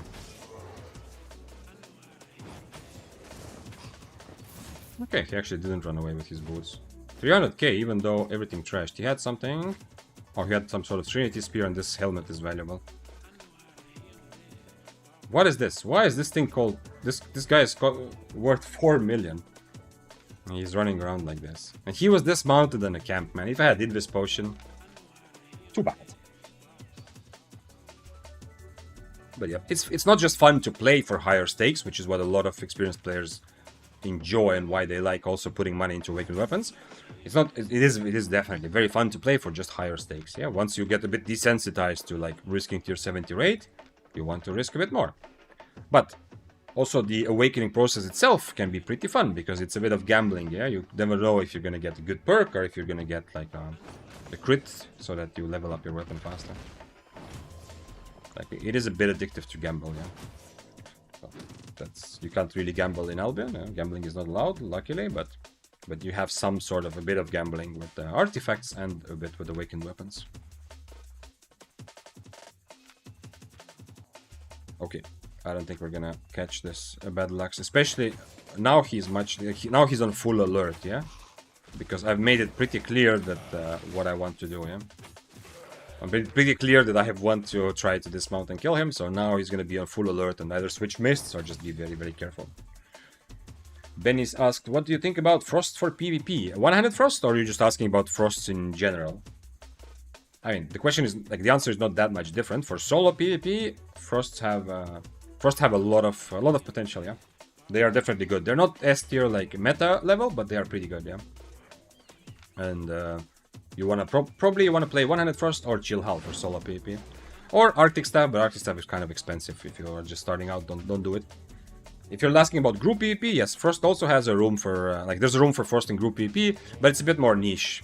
And as a beginner, I don't suggest that if you're playing with friends, I don't suggest that you start with Frost, because the kind of Frost that will be useful in group PvP is probably gonna be a Permafrost, which usually is not that good for a beginner. It's better for a most experienced player in your party to play it. And Chill Hull in group PV can be used, but you know, with Chill Hull you can also just mess up the fight completely. Back from the gym. What's up, Dante? Hello, welcome back. Was a good sesh? Happy to hear that. It was how many hours again? Crazy amount of hours. Great first. Oh, okay, good point. Yeah, thank yo. To what I just said, add also that Great First actually also after the slow, even in solo PP, it's not bad. So Great First is also decent choice. And with Great First in small scale, it's much easier, yeah? You're essentially just like a regular range DPS. You don't have the extra responsibility of what a Permafrost would have. Good point, yeah. Yeah, for solo, okay, yeah, for solo, it's good, yeah. It's good, but it's a certain type of playstyle. Then you have to try it to know if it's for you. Because to play Frost correctly, you're gonna have to be pretty careful. You're gonna have to worry about committing your mobility. It's very easy for you to mess up, even when you're winning. It seems like you're winning the fight. You use your W one time incorrectly to be aggressive, and suddenly you lose, you die, yeah? So it's a bit difficult at the start. It's a fun difficult, but that means that you have to be much more kite heavy. You have to constantly play at the edge of the screen, you know, be more careful. And sometimes, I don't enjoy that playstyle as much. Chill Hull is very fun, but I don't really enjoy just kiting people. I would like to also be able to brawl. But you have to try it out. 3.5 hours. Man, I like that. You are a beast, Dante, for doing those sorts of sessions. I wonder how much of it. Are you one of those guys? Do you do an actual, you also said earlier that you were, you said also earlier that you are you did already supersets, you have obviously it's a more advanced strategy, and since you're maxing out at the weights. So if you do if you're at the level where you do supersets, do you actually sit around for the 3.5 hours? How much of it do you think you are you are waiting and recovering? I mean, as a normal regular person, I expect now between sets, I maybe rest for 2 minutes, yeah, or something like that. Is it much longer for you because you're doing much heavier weights and things like supersets? How much do you actually? How much of the time? Are you the guy who's sitting around also for 10 minutes or more, or is that a meme also only? By the way, if you don't know, we're talking about the gym because I'm trying to get back into the gym habit. And I mean, if you're here in chat, someone, and you are a bit of a gym enthusiast yourself, let it show. Be proud about it. It's awesome. We also have Dante, who is one of Albion's strongmen, not just in the game but also in real life, as it turned out. Although my gym, the one I go to, has actually dumbbells, which are, I think, heavy enough for you, yeah, because you said that your gym maxes out at 40. What is most brain of Unga Bunga weapon? Most brain of Unga Bunga, probably Wildfire. I don't know. Dual swords also potentially. Dual swords or Wildfire are both kind of good candidates where you can just Unga Bunga, and you don't have a way out. Yeah, you're not doing the fancy kind of kiting thing. You kind of can't get out. Around 40. Wait, what? 40 seconds. We don't rest much. Okay. Then my understanding was different. I guess it's powerlifting where people, sit for a long time. I'm officially level 100 spear fighter. Congrats, Yezo. This is where the fun begins. I copied your HUD, still need to figure out how to copy your skills. Nice ding ding. Well, you're on your road. You are here to slowly start doing the same. Bro, preparing for World War 3, man. Holy shit, yeah, it's melee kills gonna be awesome. Is that that was about the gym, yeah. We're not talking about so we can be sure that if an actual brawl, I mean an actual fight or something starts, Dante is probably not going to be kiting the enemy, yeah. Like my strategy for real life fight, if it ever happens, I mean I've been in fights, but it's always been like I haven't been like directly involved in fights, yeah. It's like or like very small intrications, yeah. Not like a proper like UFC type fight, never. But I think my approach to an actual fight is I'm probably going to kite the enemy, yeah. I'm not very fast, but I think that will be my best hope, yeah, to try to be agile. I feel like Dante might just simply out-brawl. Although, I don't know. Sometimes strong guys are so much slower that, you know, it ends up being more difficult to actually use your muscles from some point. Like you're following. Snire. Like some leg move, like... Wait. If you do heavy moves, we rest for 1 for 5. Okay, so...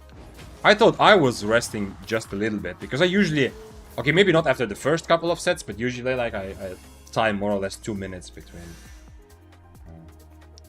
sets. Well, I mean, I don't have it usually right now, but when last time when I was more actively involved with going to the gym, that's when it was true. Trying to get back on that gym habit train again. You do 4 sets of 15 most moves. Oh, okay, that's also a lot. Okay, that's a lot more reps. Pretty much everything I do, I am like somewhere, I don't know, between 6 and 10 reps usually. Once again, this is coming from like relatively like a beginner, right? This is not like this is not gym advice. This is just gym experience, what I've been kind of used to.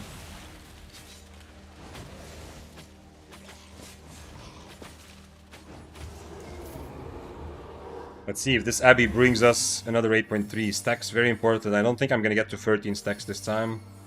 I guess I joined the Abbey later because I only got 1 chest, but I have just 6 stacks.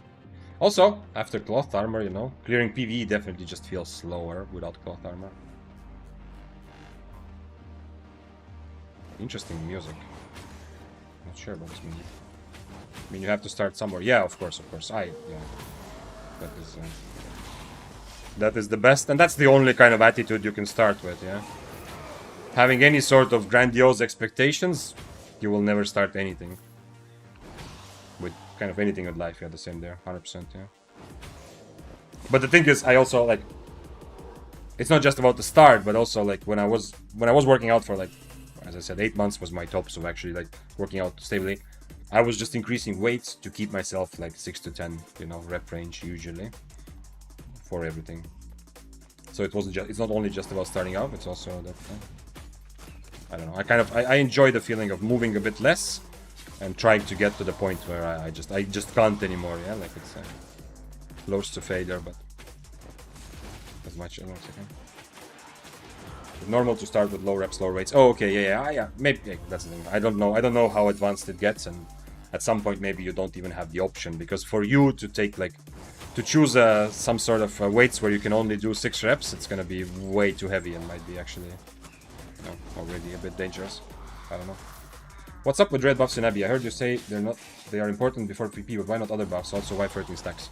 Okay, 2 things, First of all, the stacks are very important. Having 6 stacks is roughly equatable to having 1 extra tier in your items. Not like 1 for 1, but that's because every single stack gives you 10%. The tooltip is shit.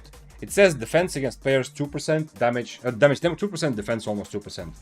That is per stack. Unfortunately, the tooltip sucks for beginners. So, I have currently, from these stacks, plus 16% damage against players. If I had 15 stacks, I would have plus 30% damage against players, yeah? So, if in the fight against 8.3 that you saw, I had 13 stacks and he had, how many? 6? 7? I don't remember. Anyway, you know, that gives me like, it's almost like 1 tier higher, yeah? Not exactly, but it's kind of like, I take less damage from him and I do more damage to him, yeah? Like 1 tier than I would otherwise be, I mean. The red buff is important because you have 3 different buffs in Abbeys, and the red buff is just... I think it's just objectively better than everything else. It's not very well balanced currently between those 3 buffs. You have the blue buff, the yellow buff, and the red buff. I suggest you go to an Abbey or you read online what they do specifically if you're like very confused of the numbers and everything. But essentially, red buff is like an extra healing potion. When it procs, I'm gonna get healed for like a decent amount, and that is very, very valuable. If I run into the if I run into the chest and I get a good fight here, and enemy has red buff and I don't have red buff, I have another buff, it's usually a big advantage for him because it's very difficult to make use of the other buffs, but red buff is always very, very useful. So, if you are going into Abbeys and you have some idea, like you have some aspiration to participate in PvP for the final chest, which is here, you know, at the end of the Abbey, then your priority is to get as many buff stacks as possible to be as strong as possible for that PvP fight. And your second kind of big priority or thing you want to do is to try to finish on a red buff, you know, like I am right now, to try to walk around in the end with a red buff. I hope that kind of makes sense. 1.5 minutes, I need to equip next food to eat it. Just died to chill hell. I don't get how am I supposed to do anything, and it's pretty much the same thing against any kite focus weapon. Like I shadow edge him, he W, I boots, he boots. I can never catch him and just kill me slowly. I'm playing the wrong way or something. Oh, hello. Wait. He's next to the exit, so maybe I could have jumped into that. Let's see. Maybe someone else shows up. Okay, if you don't have a very good catching weapon, like if you don't have like crazy mobility, although daggers are pretty good, but even with daggers, at some point against players who are like really just full on kiting and don't even let you get on top of them, at some point, the only thing you can do is just walk away. Now, if they don't follow you at all, the fight doesn't happen, that's it. I mean, nothing you can do, but you know, it's the same, like if enemy is playing super safe, that can happen, that the fight just doesn't really finish at all. Because they are playing safe, so they can't die, but they're also playing safe, that means also they can't kill you, so nobody dies. However, the actual thing you're hoping for when you're walking away is that sooner or later Frost will use their mobility towards you to keep you in the fight and to do damage and to potentially kill you. And that's when you strike. Now, sometimes it means tanking a bit of damage. Like if I'm fighting a same HP one-handed Frost, it might be possible that I lose like almost 1 bar of HP from far, then I start walking away. I have a lot of even like clips in my guides, like spear guides and like earlier videos. There are definitely clips where that's exactly what happens, yeah? I cannot get close to my enemy Frost. So, and while I'm trying to get close, he does damage to me. At some point, I realize, you know what, it's enough. I don't want to just give him my items for free. I don't want to just take free damage all the time.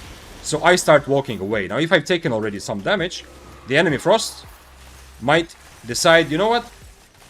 It's time to be aggressive. So they use their W again towards me, or they use their boots, and now you have the chance to catch them, yeah? Because now they have 1 mobility less.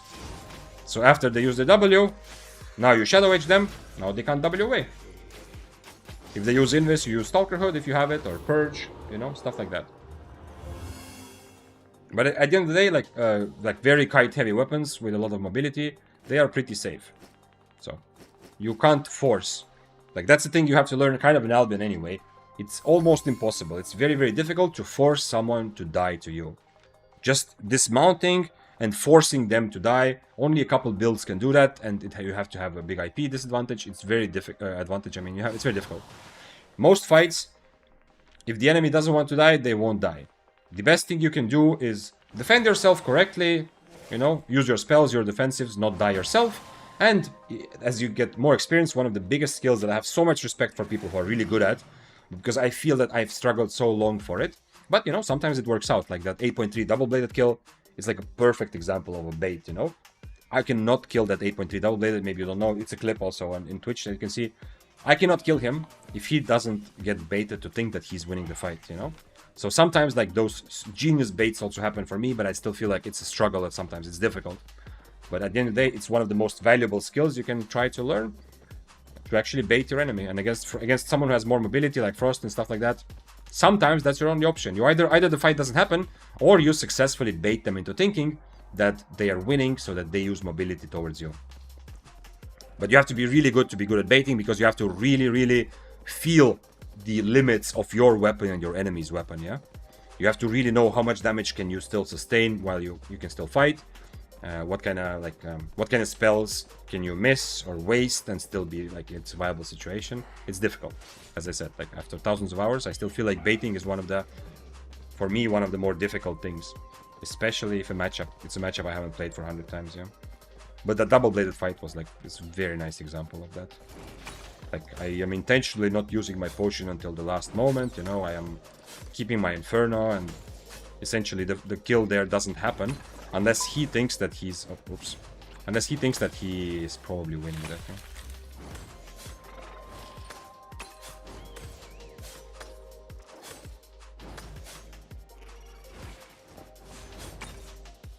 That makes so much sense. I didn't know it was 2... Yeah, I didn't know for a long time also, Aha, that it was 2% per stack, because the tooltip doesn't tell you. I was surprised to find out. That means the depths also have the same thing. Yes, the depths, the same thing. Very important. In fact, because in depths you are not fighting for people's items, only what they looted. By the way, good spider. Very good spider. I strongly suggest if you play depths, that your first level, and even maybe the second level, but definitely the first, you focus on getting as many stacks as possible, and you try to kind of ignore PvP. The PvP at first level is not worth any money. People don't have items yet. So the PvP and last levels will be so much more valuable, and you will be stronger if you get close to 15 stacks. I think this tooltip should be regarded as bugged and fixed. There's a lot of tooltips which are unclear or don't give the full image of what the spell does or what happens, yeah, unfortunately. I don't know. I don't know why it hasn't actually. Maybe that's the thing also. Maybe that's a good feedback for me to pass on. I've already been kind of asking about the changes to depths and whether the stack change will also affect Nightfall Heavies. Maybe it's a good moment also to fix that tooltip, yeah. Because I have seen people leave buff after buff because they want the red buff, so they don't even take the other buffs. And sometimes it's because they don't know how valuable it is. Are boltcasters a good weapon to learn to master first? No, I don't think so. They are not bad to a point where you shouldn't do it if you like it, but I don't think they shine in any way. The reason is the same reason why Spear is such a good teacher of PvP. Even if you don't end up playing Spear as a beginner is difficult, but it forces you to actually play the game and learn mechanics of PvP, to learn to understand what is brawling, what is kiting, all that stuff, yeah? Boltcasters are a little bit of the opposite of that. Usually the boltcasters, the way they play, it's a bit cheesy. Now, I'm not saying that as a derogatory, like you know, people are playing wrong. No, enjoy boltcasters, of course, but you are kind of cheesing your enemy, you know? You are not... It's okay, it's not terrible, but you are kind of cheesing your enemy, and I feel like it's not that good to learn PvP. You're going to learn a specific way of approaching a fight, but you're not actually going to... Can I just kill you, please? No, I can't. Please, sir. He has great arcane. Oh shit, I didn't even realize. It's a great arcane, so no chance.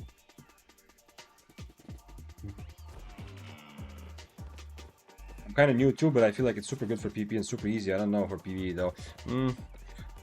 It is okay. Maybe the easy part is like maybe Scrow's point that at least it's easy. Then is okay. But you're gonna play a certain like if you're gonna limit yourself to just one playstyle, I suggest taking something like dual swords, battle bracers. Okay, battle bracers are not that limiting, but dual swords, battle axe, you know, because those are also weapons which are not difficult for a beginner, but you are still engaging with PvP fights a bit more. Like you have to figure out fundamentals a bit more. On boltcasters, you can become really good at boltcasters, but still not understand some fundamentals of the game. Yeah? You might not even understand why you're losing a fight while you're using like Wanderlust boltcasters, whereas the enemy is, you know, outplaying your long boots cooldown, stuff like that. Like I feel like if you want an easy start, I would suggest battle axe, dual swords, fire staff, better than boltcasters. Quarterstaff and battle bracers are also not that difficult and kind of okay for a starter. Why does Albion not allow binding things to mouse without needing outside software? I think the official, like, the decision is made and the policy comes from the fact that they don't want to give PC players too much of an advantage over mobile. Of course, it's silly because everyone knows that if you really want to bind something to your mouse, Nothing's gonna stop you. It's the easiest thing ever. But I think they are trying to at least somewhat limit this, so that the mobile players are not too disadvantaged in the game. At least that's what I heard when I originally came up with this question, and I don't remember if I googled or asked someone, but... What is this? What is this sexy cheese emote, Nutmeg? Where did you get that?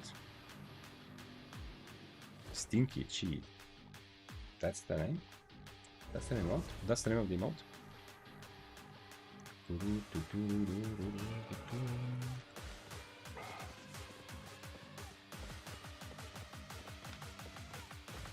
Okay, is it CTA timer? Not for me, but for everyone else. Sexy cheese sounds better. I actually kind of like cheese. I discovered recently. I thought it was more like a joke. I mean, I definitely... Everyone eats cheese occasionally, but recently I've seen more and more things. If I look at, okay, what am I eating on average in my life, I've realized that there is more cheese hidden in my with what I normally choose to eat than I expected. Also because I'm not doing keto right now, but there was a time in my life when I did do keto, so I got a bit used to some of the keto stuff. Actually, maybe that's an idea to also. But yeah, so that's also something that, you know, I think I got used to with keto because it's one of the enjoyable snacks. Hidden. Yes, hidden cheese. That doesn't sound good. But you know, like cheesy, like I was eating some sort of like chicken things that I really liked, and then I looked at the things, and it was called like chicken nuggets with cheese or something, whatever, like that I bought from a store that you prepare yourself, but you know they are almost ready.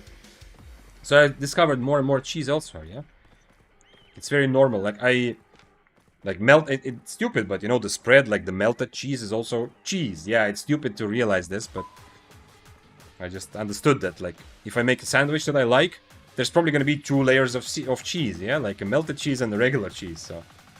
Essentially, cheese with cheese on top of cheese. Hidden cheese consumption. That's the real silent killer. I was meaning easy and like you can kill newbies super easily and get some money, but to learn the game probably not the best. Yeah, I think that too. Well, yeah, okay. That's...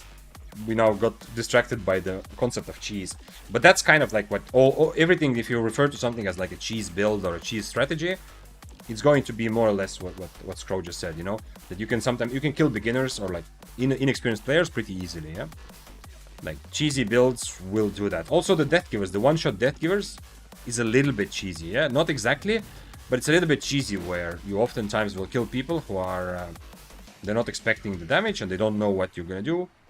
You kill them. All this talk about cheese got me hungry. Yeah, me too, actually. It's time to go eat after this overcharge. Although I don't think I have any cheese right now. Speaking of cheese, I think I'm not the only one, right? It's pretty normal. Like when I'm at home, I want to eat like some sort of random shit, yeah? Sometimes like some fast food or whatever, junk food, yeah? But whenever I go to the store, when I'm at the store, it's like the most disciplined, proper eating victor in all of like history, yeah? So when I'm at the store, I tell myself, I mean, I'm not gonna buy this shit, yeah? I'm not gonna buy some sort of, you know, I'm not gonna buy something sweet or some sort of junk food. I don't need it, I'm stronger than this, yeah? So, it's a bit weird, yeah? Then I go back, then I'm at home, like right now, I've only bought like actual proper food, so I only have actual good food that good food as in good for your health kind of thing, yeah? Like some minced meat or something and just a bunch of vegetables, yeah? But now that I'm at home, I'm no longer the strong guy from the store that is above junk food. Now I'm at home and now I'm kind of craving, like, I wish I had more cheese or some sort of thing. I hope it's a relatable thing. It definitely happens to me a lot. Every time I see one on the first chill hell, I got reminded of the time I used Horfrost as a beginner and somehow got some solo kills with it. That's awesome, yeah. I fought a Horfrost guy. When Horfrost got buffed, there was a guy who wanted to 1v1 me, like outside of Brazilian. And I took the fight, and he died, but then he said like, oh, yo, let's fight again. And I fought him like 4 or 5 times. I got a lot of experience, and I definitely felt like Horfrost, unfortunately, was, even after the buff, was absolutely hopeless compared to the other Frosts.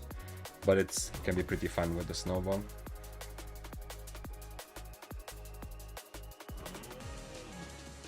But it's good to not have junk food at home says BBL Bobby. So when you do feel like you want some junk, you want KFC's, absolutely, yeah. Absolutely, that's true. If I want junk food right now, I have to either go to the store, which by the way is closing, so I probably can't go anyway, or I have to, you know, decide to spend like crazy money on delivery. Oh, that's not crazy, but it is definitely very obviously more expensive. That is true, yeah, it is good. I'm like, the me in the store is forcing the lazy or the junk food me into like taking away my options, and it is working, yeah. Like today I'm not gonna eat junk food. I can guarantee, I can feel it, that it's not worth it for me. I don't want to spend the money, and it's definitely not worth it for me to go like to a store which is still open just to get some, I don't know, whatever snack. But it doesn't always work out that well. But yeah, it is. I think it's called, like, some people call it like activation energy.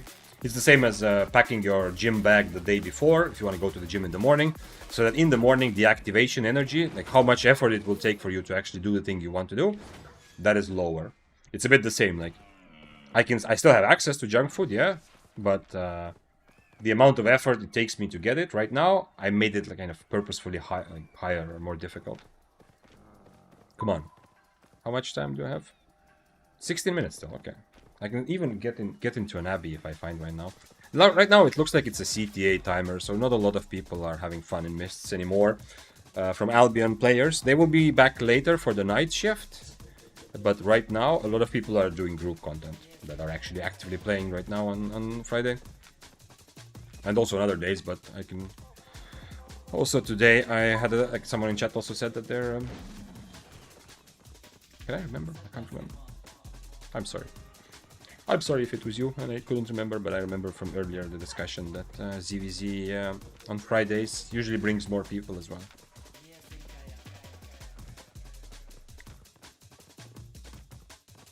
Let's bring out and they do a proper final 15-minute overcharged Abbey run or something, or Mist run. I don't think, is it enough? I don't think it's enough for an Abbey anymore. 15 minutes is pushing it. Like, if I find an Abbey right away, it will be a while. Yeah. I see on Killboard you had a nice skill on the high tier carving. You are correct, Voodoo. That is exactly what I had. I did some pew pew pew with my spear, some hasha hasha, and he was like, oh no, and then I was like, hasha, and then he died. I need other food in case I swap. Subscribe for more sound effects. Yeah, it was in the Abbey, the fight.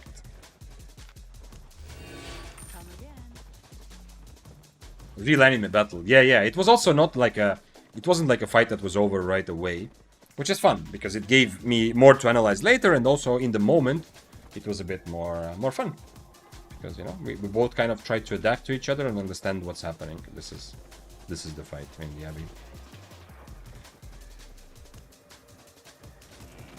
I gotta go. Have a good end of stream. Thank you, Scroll. Thank you for being here, for being active, and I hope your Friday ends well. Although it depends on which continent you're from, whether you are nearing the end of Friday or you're just starting the day. Well, not starting the day, but, you know, across the pond in America, I think it's like midday, depending on which side you are, of course, which time zone you're in. What did he have on his weapons? He was pretty freshly awakened, not a lot. He had just HP, I think. He just had, I mean, HP is good, and yeah, okay, both perks are good. But it was pretty fresh weapon. Actually, considering that he already had 400 HP, just 20 strain is pretty good. Like, this is a very good start for a weapon. Like, it's not very highly attuned, but it is like an almost perfect start, yeah? So people will probably buy this, actually, now that I think of it.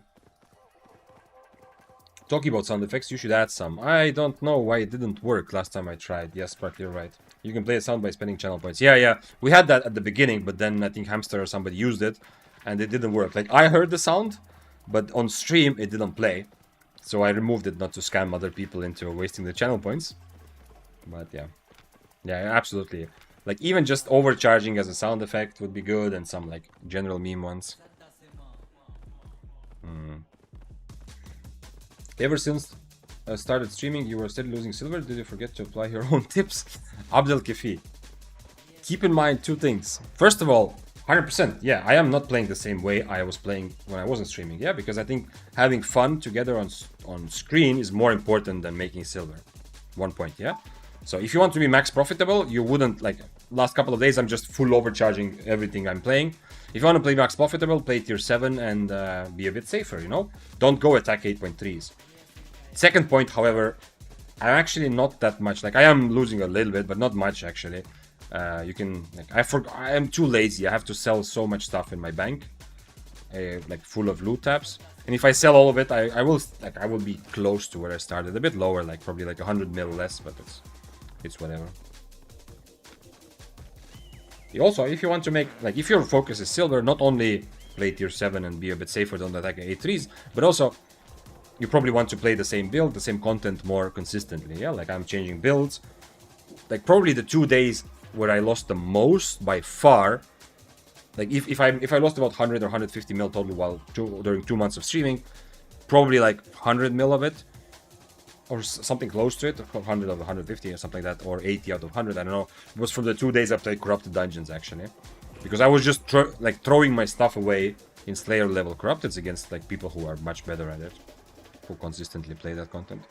Which is another thing that, you know, if you want to make full silver, probably you want to stick to one type of content or one type of build a bit more. Because otherwise you are paying for the learning experience, which is awesome. But it's not the best way to make silver. It's probably the same reason we couldn't hear Hamster's voice. But you heard Hamster's voice, yeah? After that I turned on the... Yeah, I mean, okay, yeah, I could just turn on, because I don't want you to hear everything in my computer, not that there is much of anything. Okay, he's at tier 6-3. I fight you anyway, bitch. Bitch, I fight you anyway. Don't need swap.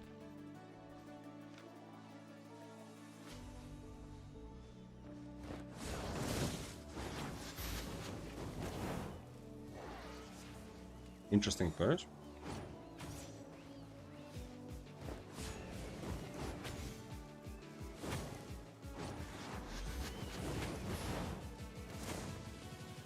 He's gonna E after me, right? Oh, that was big. That was the big damage one. Yeah, he hit the E. I'm just dead.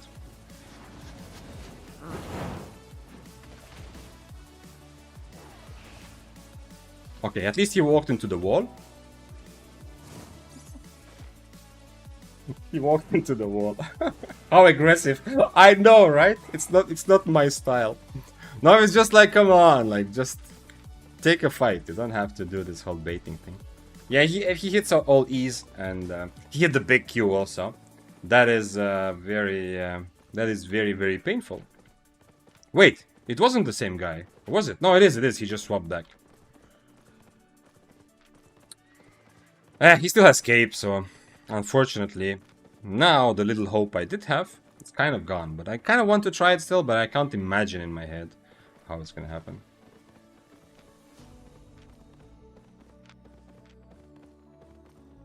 AOE seems way too big. Yeah, but Abdul, if he also, like, one of the things is AOE is big, yeah, but keep in mind that whenever I move like this, on my screen, I move a tiny bit before I actually move.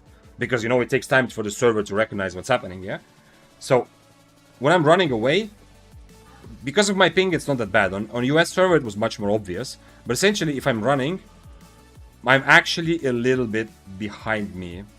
Which is why sometimes you get hit by spells which it seems like they hit in a place where you were a while ago. What is this? Weeping Repeater. Last time I tried this fight, it was absolutely hopeless. I don't know if something has changed. I have no idea.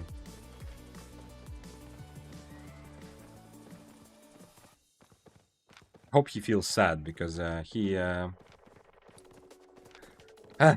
yeah, too bad. I should have maybe stayed closer to him also, because he did this mount at the edge, so I didn't get the 5 seconds. Because last time I fought a swapper, it was an 8.3 swapper, so I died, but I did get the 5 seconds, yeah, because he swapped and dismounted and I got the 5 seconds. But I feel like writing, like being aggressive in chat gave me like the emotional, gave me a bit of extra emotional victory, right? I hope he feels very, very silly, you know? The mob going, you shall not pass. Yeah, if he had E, he would still E over that mob. I think he left. Without cape, no chance, but kinda it sucks that I used my E to dodge his E and it still hit me, yeah. But that's the same thing, just like with walking, you know? On my screen, I used my E and he E'd like behind me. But as I said, in reality, I'm always a little bit behind what I see, yeah? So on the server, I was still closer and that's why his E hit. If he misses one E, if I am successful in dodging his E with my E one time, now my E cooldown is 16 seconds, his base cooldown is 14, my base is 20, yeah, so now I have 40 seconds of time where I try to brawl him. Yes, I will probably still lose the brawl because Flamewalker is balanced like that, and he will do a crazy amount of damage, and he can remove my Inferno, I cannot remove his Inferno. However, at least I have a 40-second window where I'm likely not going to die with my healing potions, and I can use my my helmet a couple times, yeah. What scenarios should I use skill 1 and skill 3 for Stalker helmet? I only use the third one when I want it against Invis. I no longer use it just for damage like I used to. I feel like that's not as strong, especially right now because this spell is just super duper strong. As you can see, I have this as default. I only swap to Stalker helmet Mortal Agony only when I specifically fight against someone who's using Invis and I want to reveal them. I've seen some gear swap fail kills. You see a kill with big fame in the kill bar. Yeah. The guy that I died, I don't think he's gonna be here anymore, is it? His name was Shadow or something like that. The Shadow? Is he here? Where was it? Okay, I guess he's not here now. Anyway, I died to an 8.3 swapper, by the way. I think I was tier 7. Yeah, I was tier 7. Fought back, but unfortunately no one else came. He actually lost like 60% of HP against me, yeah, but no one else was there. Anyway, when I died, that was the same guy that I saw one time, like, died at a tier 7 Battle Axe with his 8.4, not even 8.3, but 8.4 set in his backpack. So it can happen, yeah. Like, it depends on how good your swap set is. Like, this guy's swap set was decent, and he did a good job baiting. Like, this guy, I did not expect to be a swapper, because he had his helmet on Puritical on Avalonian Beam on the damage spell. Because if you're swapping to 8.3 or 8.4, you usually want to have a really safe set. So he will have Invis potions like he did, but you would also like to have force field or knockback on helmet probably. But he didn't have. Which means that this guy, I realized he's a swapper, you saw, yeah, I was writing before the fight started kind of. But I realized it when he swapped, I didn't predict it like sometimes. Didn't know people play Demonic. People don't really play Demonic in solo. I don't know about duos. How's one-handed spear feeling, Vic? Feels good. Still feels good, yeah. But I haven't had... It has been pretty passive. Since I went on leather, I have only had... Okay, this guy actually wanted to fight me himself. But this is like tier 8 overcharged versus tier 7 overcharged. It wasn't that difficult, but yeah. I mean, that was a decent fight, I guess. And I think the others were not actually fights. And my death was also like I was in camp without any meaningful way to fight back. Without boots and clearing mobs, so this was the only fight that was like a really kind of a good difficult fight for this old spear build, or the one that I'm playing now. So too early to really tell, but I am enjoying it. Yeah, I'm definitely trying to. I am playing like my previous build, but I'm just tankier. But I'm still kiting quite a lot here.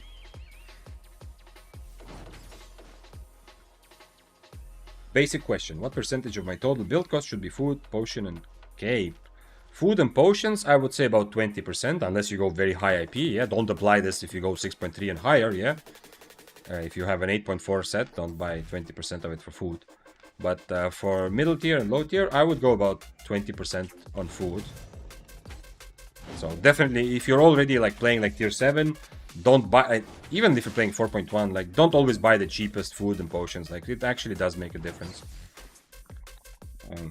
As for cape, I think it's pretty fair to play tier 4.1 and tier 6 without cape completely, or like a regular cape if you want, but doesn't really do anything. The regular cape, and then from tier 7, I would definitely start using an actual cape from tier 7, either Smuggler's Cape for Mists or Undead Cape for open world if you're soloing open world, yeah.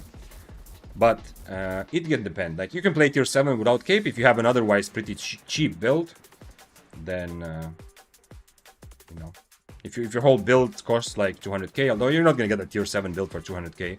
Usually, yeah, I think tier 7 you already should have a cape, yeah. How much do we have in this? 2 minutes, okay.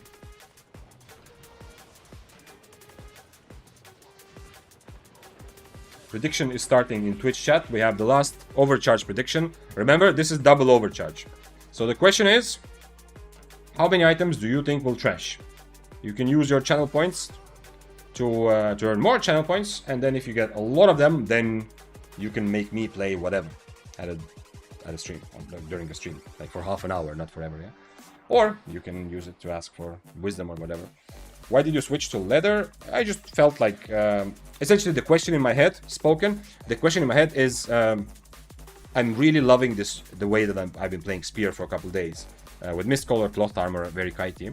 I'm really loving it, and it seems to be very successful. The question in my head was, is this because I have changed the way I'm playing Spear to adapt to the current climate of meta, or is it because this build specifically really works well like that?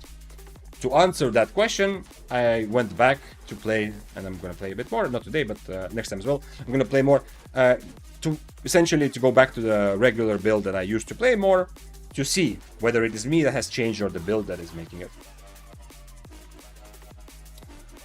What's up, Vitus? Gamble your points, gamble your points. How much do we have? 1 minute. Vitus says, found 8.4. Max Attune carving. Max Attune, that is, I mean, I understand max is like a relative term, but that is like hundreds of millions. You can easily have a 1 billion 8.4, right? 45 seconds. Fought him, I iframed his E, dodged 2 of his W's, then my Stalker her E didn't finish him yet. 46, no, what? No way. No way, that is, even just reading that is a little bit painful. Wait, 30 seconds. Damn, that was on an A, yeah? You're still playing, I saw you play, like I saw you make a character on EU as well, right? But this 8.4 carving, because I haven't seen someone like that. Damn. Okay, guys, 10 seconds. And then I want to hear the sound also. How many items trash?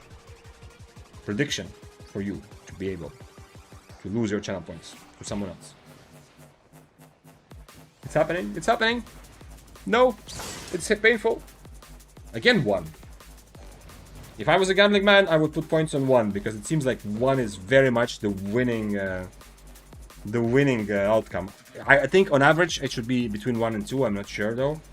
You can try to correct me, but it's been 1 every time I've done a prediction. It's been 1 item, and it was again. Actually, it's again the jacket. Yo, it's the same. It's not just 1 item. It's again the jacket. Spear build is here. So yeah, so that situation Vitus was describing, it doesn't even feel like, okay, well, it was close, but next time, you know, because when you talk about the 1 build weapon and 8.4, yeah, it doesn't feel like, oh, okay, next time. It feels, it would take me if I was in that situation, it would take me quite a bit of time to calm down from that, yeah, from the fact of, from how close you were. Click the wrong prediction, Stevie? Well, you know, you have to click, just like in Albion. It's not only the strategy that counts, but also clicking correctly. Still tilted about it. Yeah, I would be tilted for a while if I were you, so it's very understandable. And also, I don't know what to say to make it feel better. I don't think we can do anything here to make it feel better. Rage quit right away. So relatable, bro. It sounds weird because normally, you know, you would expect to rage quit when you die, but it's like not winning that sort of like situation, like being so close, it might be even tilting. Like if you realize that there was an opportunity and it didn't happen, might be even more. It's definitely a rage quit moment. Yeah, I understand that. Aha said, told you I came to gamble and I won big. Okay. You know what you're about. I killed 8.1 Bloodletter with crazy 4.4 weapon. 1v1 in my 5.2 set. I know nobody cares. Don't say that. Why do you say nobody cares? Of course we care. I'm happy to hear that the Bloodletter died. You can play Bloodletter if you like. Play whatever you want. But I'm happy.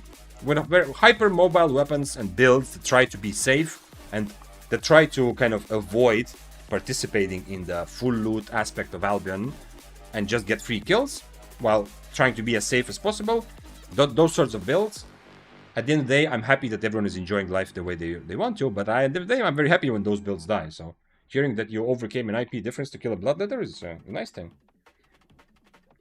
2,100% return on gamble? Yeah, having a gamble with so many different options only works when there's like hundreds of people actually gambling, yeah? Because I feel like right now it's a bit too easy. If you're the only one putting points on one option, it's too much return. We'll see. Maybe next time I'll do like 0 to 1, 2 to 3, and 4 plus, yeah? Okay, it is time for me to say goodbye and for us together to raid someone. So, we need to decide, who are we raiding?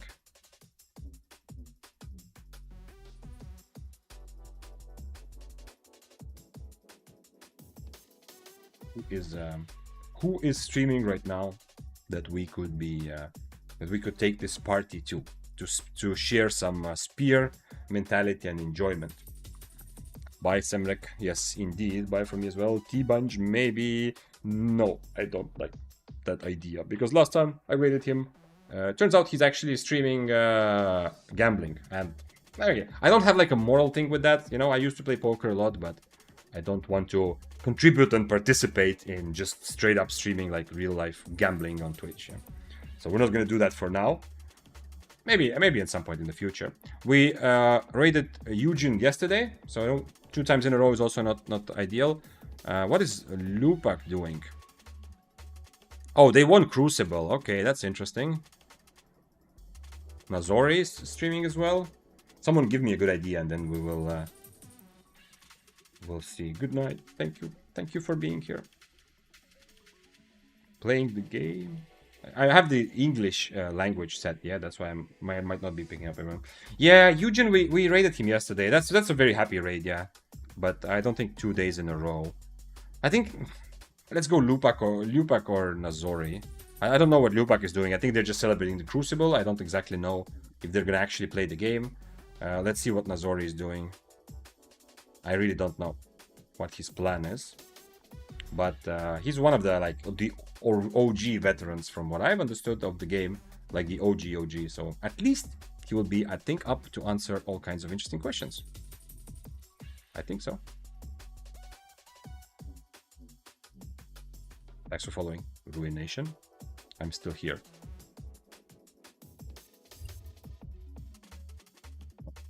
Let's raid Nazori together. And he was also part of the Crucible. So if you have any questions about the Crucible, the big event at the ending, that's a good person to ask as well. Okay. Let's go. Stick around for some channel points, and if nothing else happens, then I hope your weekend starts off well. I'll see you on Sunday. Tomorrow is a day off. Enjoying cheese. Bye-bye, Master of Tears. Thank you for being here. Love you all. Bye. We're going with the raid now. Ciao.